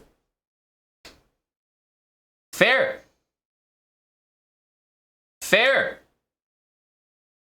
J-Bell going for a ban against J-L. No, wait. Paul JB. I keep messing up those names. All the Pauls. You guys keep finishing first and last. Cut it out. John Lee Music, thanks for 100 bits. Glad you're enjoying.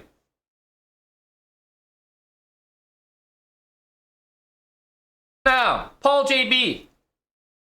You have a little bit of an issue. You went for no ban, which displayed your low energy to us. And now, you're going to have to play a chess match that you would have had to play anyway.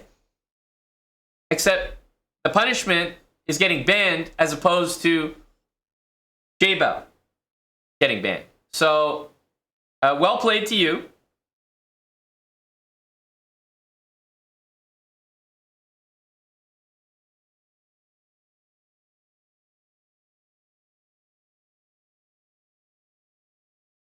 Paul JB. Unless we have representation, we will need your chess.com username, and you'll be against none other than the Titan J-Bell 2024.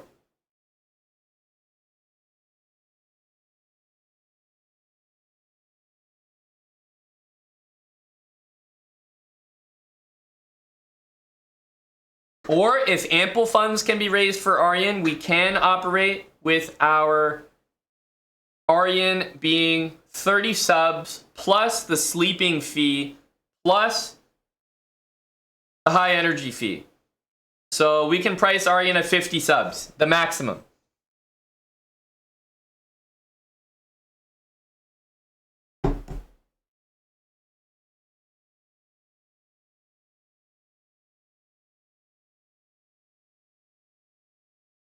Paul JB has the username. He's ready to fight.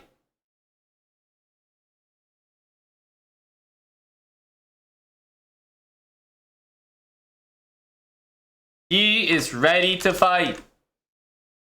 We're not getting a preview of J-Bell and Aryan. Saving it for Friday.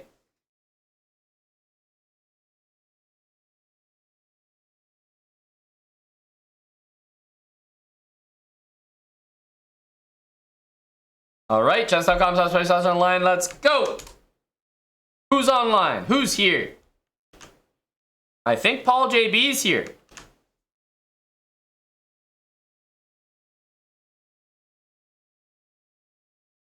Against evil_Morty23, right? Oh, no underscore, just evil Morty. My mistake, sir.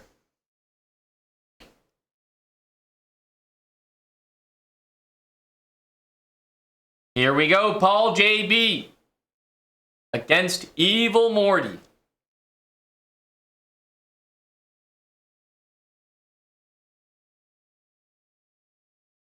Oh, Bishop A3 forcing the king back.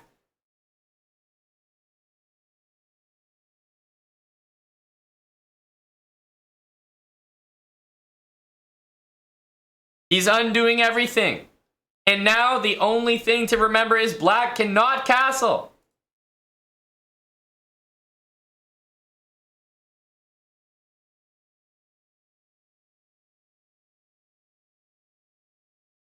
He's going for another rotation.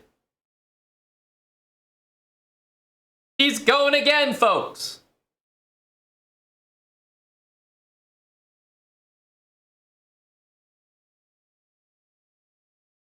Will he go for another spin?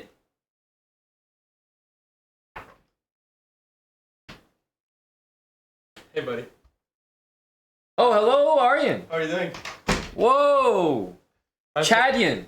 was hoping you could teach me how to run marbles. Really? I need to learn, no? Oh, I think it might be, I mean, are you just trying to get on people's good side? Probably too complicated for me, no? I don't think I can It's handle a big effort, no? I don't think I can handle it. Yeah. Aryan marbles would be a real spectacle. I mean, your viewers really love marbles, so I should learn how to run. That's a high energy decision. I think people would respect you for it. Your friend J-Bell is battling an 800 here. Wow, it's a very close game. He was almost battling you, but you know we wanted to save that for Friday. No? Yeah, I mean, I've gotta get in the right mindset. 2 days left. That's gonna be easy. Went to the gym today with Jeff, trying to Bulk up. bulk up, exactly. Yeah, but just get the testosterone flowing. You know, like it's not about necessarily getting bigger before the fight, but you just want to be in that like. Just get the testosterone flowing. I mean, you know what you're talking about. Preparing so long for a fight and being in the zone. Yep. In fact, it's you know, if my boxing coach Brando, if we're able to see him before your fight, that might get you in the right mental. That might be a game changer. Just a combo with him, he'll hype you up. He will hype you up. Now, Evil Morty has currently not developed a single piece. He has castle his king and queen, no? I think he's castled his king and queen maybe like 5 times. Let's see. He's good, but he's good. One. Do we count one full rotation? One full rotation. One. Yeah. Two. Two. 3. 3 is upcoming. He's going for the third rotation. He's going for the third. He might win on time though before he gets to. I don't think he can get 5 or 6. But he might get mated, no? Yeah. He has 995 is a big move by Mr. Paul. Queen E8. J-Bell might lose, no? Nah, I think if it wasn't for the tie, he would lose.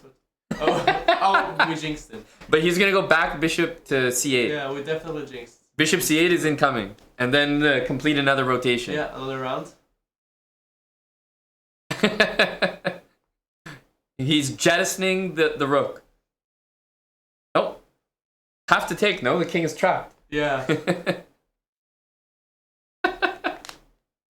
you think he's gonna go with bishop? I don't think he sees knight a8.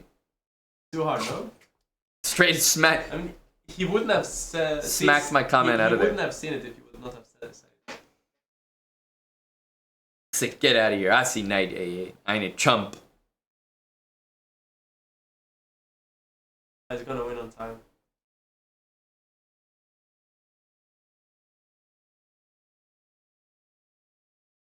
Knight b6 for was.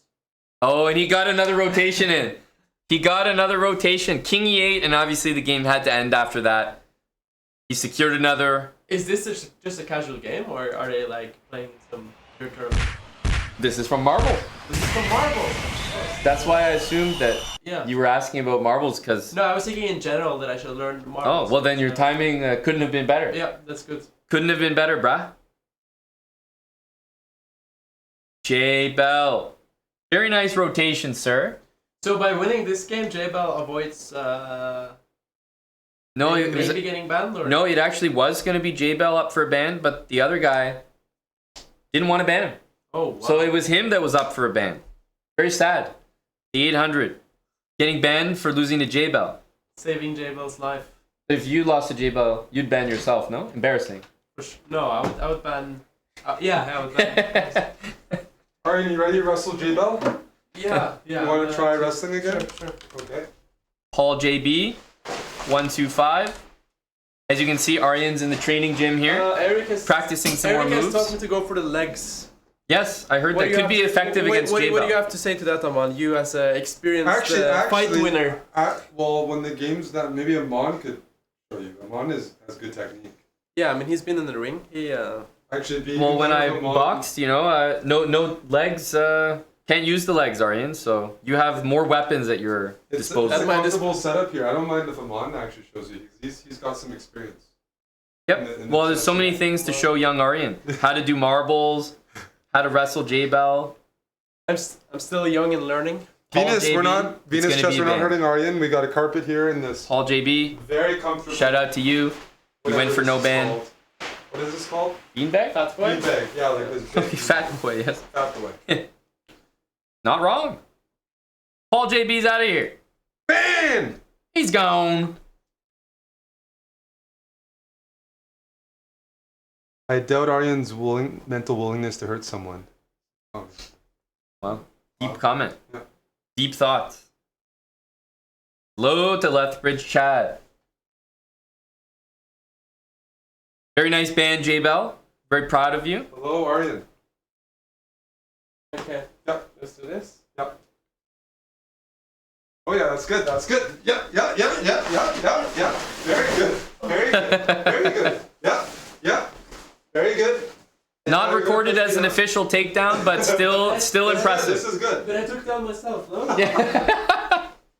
You're going to take yourself down. You just want to be on Yeah, top. I You wanna wanna be be on top. How He took himself. do I end up on top though? I mean, I usually don't have experience being on the top, so. It's Yeah, really me unfortunate. The camera only showed Aryan on his knees with his ass going forward and backwards. So it's a real shame we couldn't see the full view. That's exactly what it was. No, that was good. No, I'm serious. That was good. You think that works on J-Ball? No, we have to practice it more. J-Bell. A lot of people are betting on J-Bell. They have him as a favorite. They haven't seen me in action yet. Well, you're That's gonna learn true. marbles and you're gonna learn wrestling. And Amon is a master Yeah. at both. Here we go, Aryan. We'll while you train, we'll run one marbles race. Aryan, watch him run it because his camera work Do is you run quite... marbles, Eric? I haven't seen I do. I run scuffed marbles. It's like a late night scuffed version, but I have some fun with it. I know combat marbles. I've run combat marbles. Yes.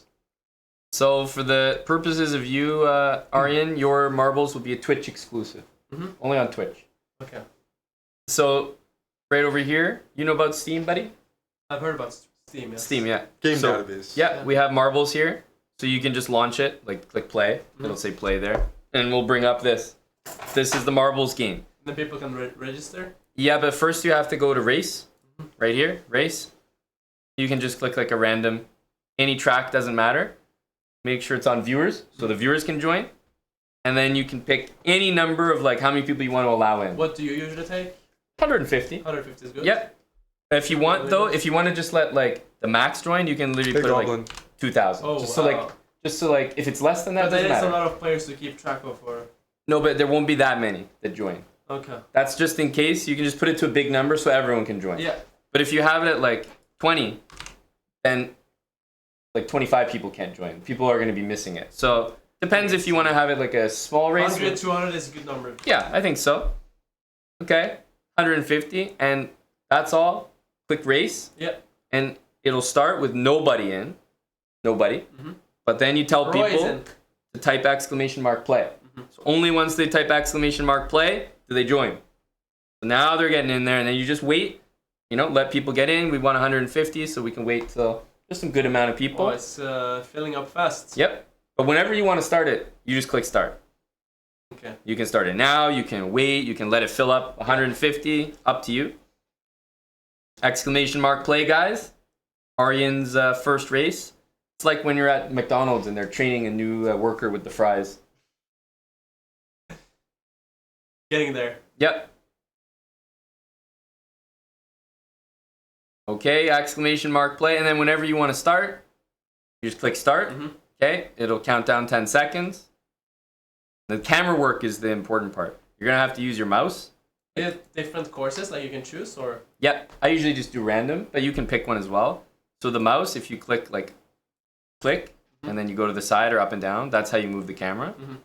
But then you'll need to use these over here. Yep. Like S, let's go like zoom out. So you'll need these 6.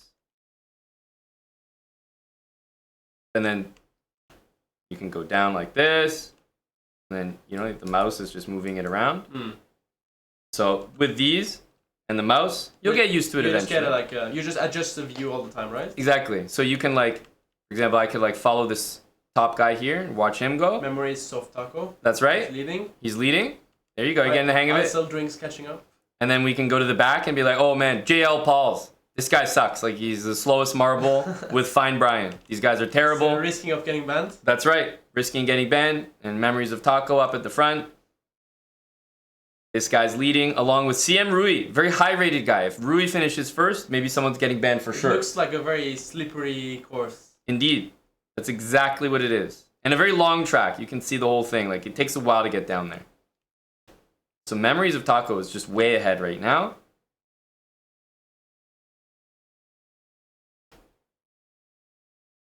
And again, looking at the back. Tommy Shelby catching up. Oh, grilled peppers, the mods. Oh, people love banning mods. So if we can ban grilled peppers, that would be a privilege.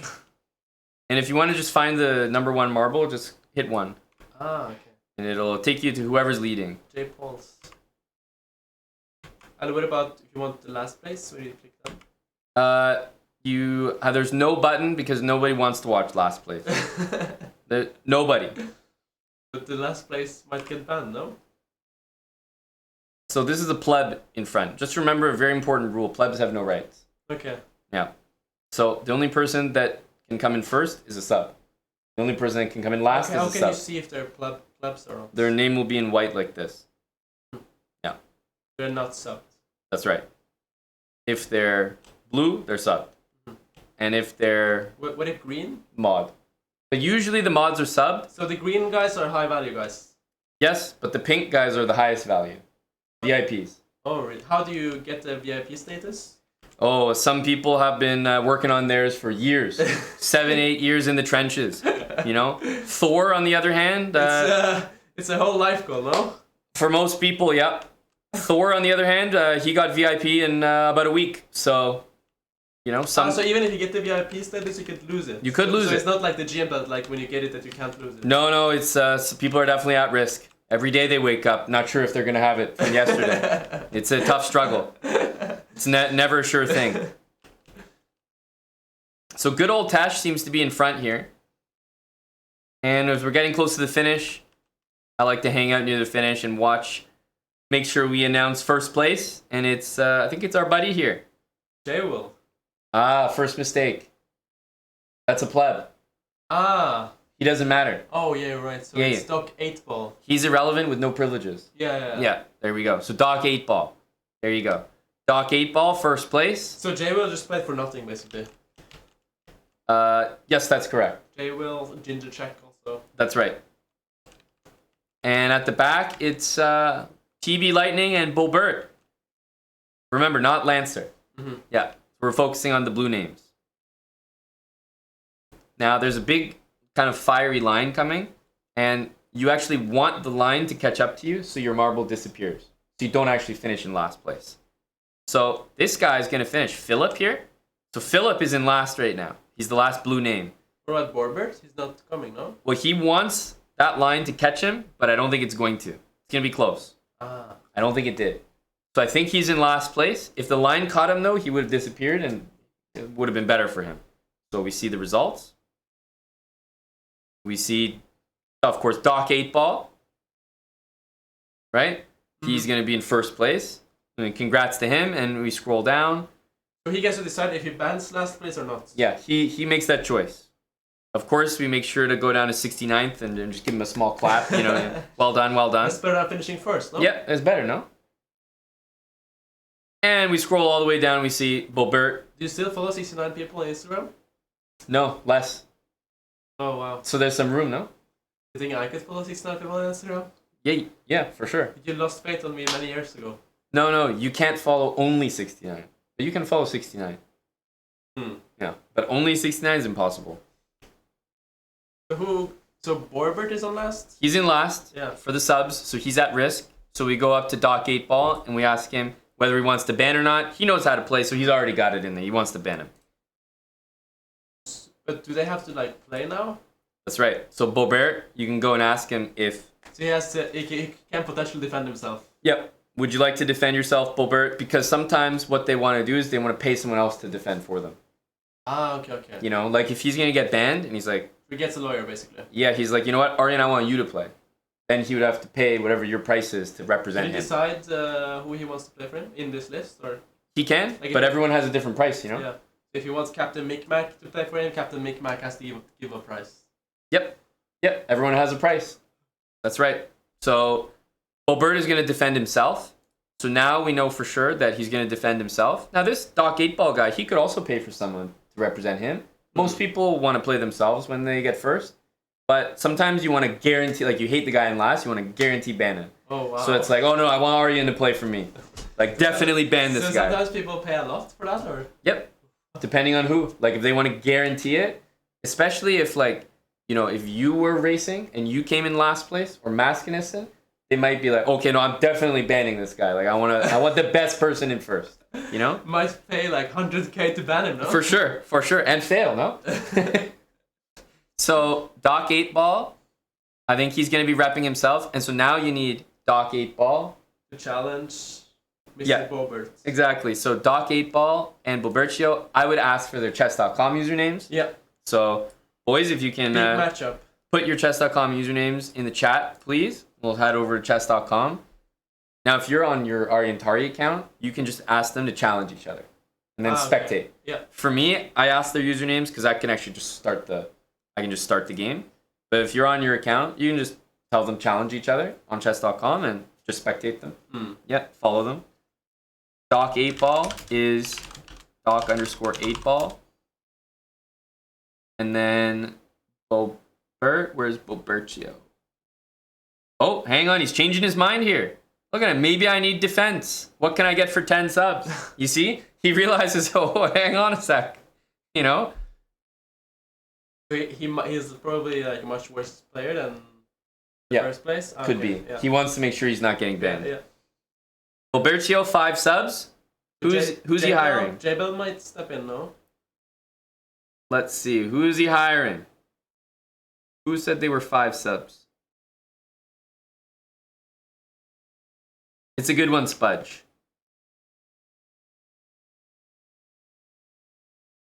Let's wait for Bobercio. Who's he hiring? Was it Grilled Peppers? Who claimed they were 5 subs? We're all waiting for Bobert. Tim Cannon. Okay, overpaying for Tim.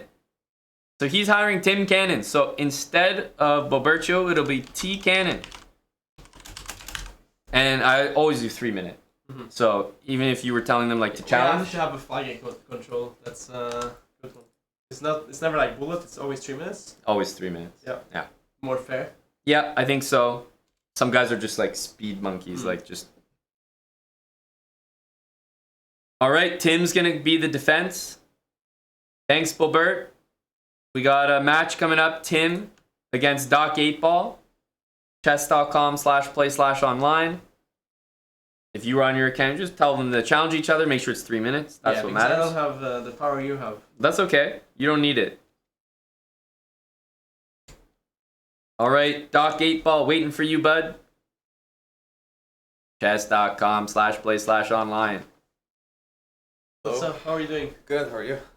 Hello, Jeff. J-Bell in the chat. Same name. Oh yeah, J-Bell, he's banning 800s in preparation for wrestling Aryan.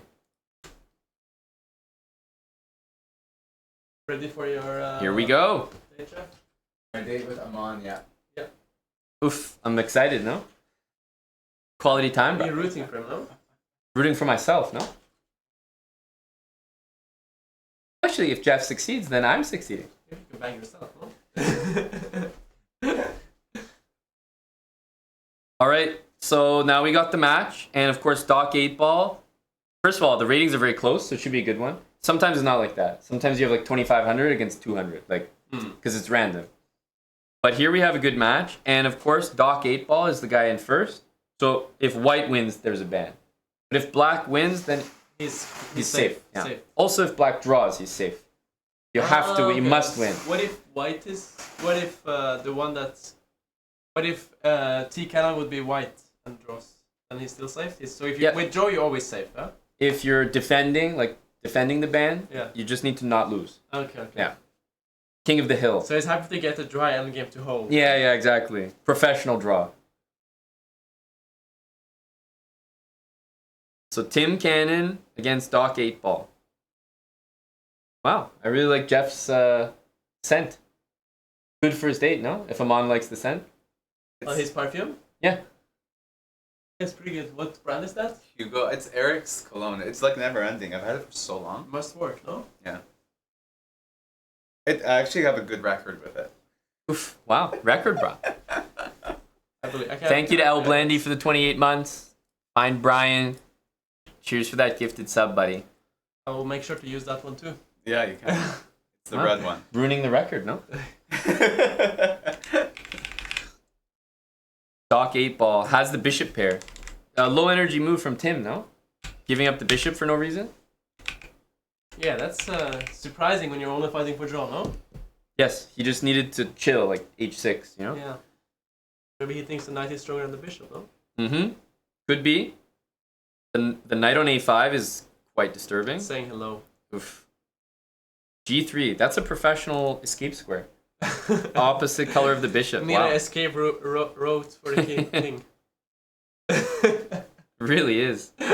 Good stuff from the doc. Think he's gonna play king g2 here, a professional move? Yeah, he just did. Jeez, king Right when you g2. said it. Wow. Big time What a move. beast! This is coming. Rook d8. Maybe big professional. No? Rook b8. Wow. Bringing squares for the king. That's okay. I respect it from Tim. Bishop e5. Oh, Wow. wow, great. Putting the rook there and then immediately allowing Oh! No, Tim Cannon. Jesus. This isn't a good start for Pup Chess, buddy. Complete choke by T Oh. Cannon. Oof. Is this how we warm up for Pup Chess? Oh, And so the resignation. he's One of the getting- worst representations Bobert could ever have asked for. Just remember, Bobert paid for this. Paid for this representation. Why didn't he just get Jabel or something to be safe? He's he's expensive. Yeah. But J-Bell His time is worth a lot, no? Yeah. does Dr. often play for cheap. Tim lost Elo. Bobert lost hope. So 100% he's getting banned now, Yep. or he Yep. has the last word or something. He has He- the last word. We can ask him for his last words, but he's already delivered them. He said he'll see us on kick. Smart guy. Smart guy. I 2 doesn't get trillion banned from IQ. kick too, no? Very smart guy. And I would just tell you to... And the ban is for 1 week, or? Yep, that's a great idea. 1 week ban. I would just make a note of the username so we don't forget him. You know? Yeah, I mean 1 week after this he's gonna wake up and he's gonna look forwards. Bobert, I usually ban for Count the days longer. every day. I ban Bobert for longer than anyone else because his username is fucking annoying to type. Has like 10 underscores after it. So He made Just that put one not get and banned, then no? figure it out. yeah, because it's annoying, I usually ban him for longer to account for. A waste of time. Yeah, exactly. All right, Bobert, you're out of here, bud. That's a ban. Oof. Awful representation from Tim. That's a Kyo. And that's marbles. That's one marbles run. Oh, okay. You know? That's good to know. I mean, I hope to be running some of these. That's people need to get better representation out there. Yes. You know, Yeah. people when people are looking for representation, they'll probably just ask the chat. Different people will have different prices. Like I'll do it for 1 sub. I'll do it for 50. But maybe the guy with 50 is like never gonna lose, and the guy with 1 sub, What's like the most expensive? 50. 50. 50 is like the most, and Okay. 1 is the cheapest. People pay for that, huh? Oh yeah. Wow. And I would say mostly they pay not to defend themselves, but usually the big money comes out when they want to definitely ban someone for sure. Like if Valentinian would be in last place, someone's paying 50 for sure. Like guaranteed ban Val. A lot of hate, eh? Oh yeah, it really builds up. Wow. It builds up. Especially over the years, I guess. FK Gun wants to let you know that you're a 50. You're a 50 sub kind of guy. Okay, that's good to know. Yeah. High value, bro. I might be able to negotiate with, but I'll give you guys a good price. Okay, that's fair. And you know, once you get some wins under your belt, then you can let people know, hey, you know, I'm 100% win rate. Yeah, in but marbles. I should take part in more marble races so I can defend. Build up your energy, stamina, and experience in marbles. Yeah, I agree. I want to be a good lawyer. That's right. That's right, Gob. Tari will be ready to offer some deals. So now that you know you've at least got some understanding of marbles, people can look forward to your Twitch marbles in the future. Like now that you at least have some working capabilities. What's up, Halvar? We have some Norwegians at the... Hello, is that Halvard HF? He's somewhere in there. Yeah. Yes, it he's is. up there. Go, Halvard. Hey, we'll be fine. Silence. Great stuff. Well, Aryan, I think there's no better time than just banning someone to immediately switch to kick. So we ban T-Cannon.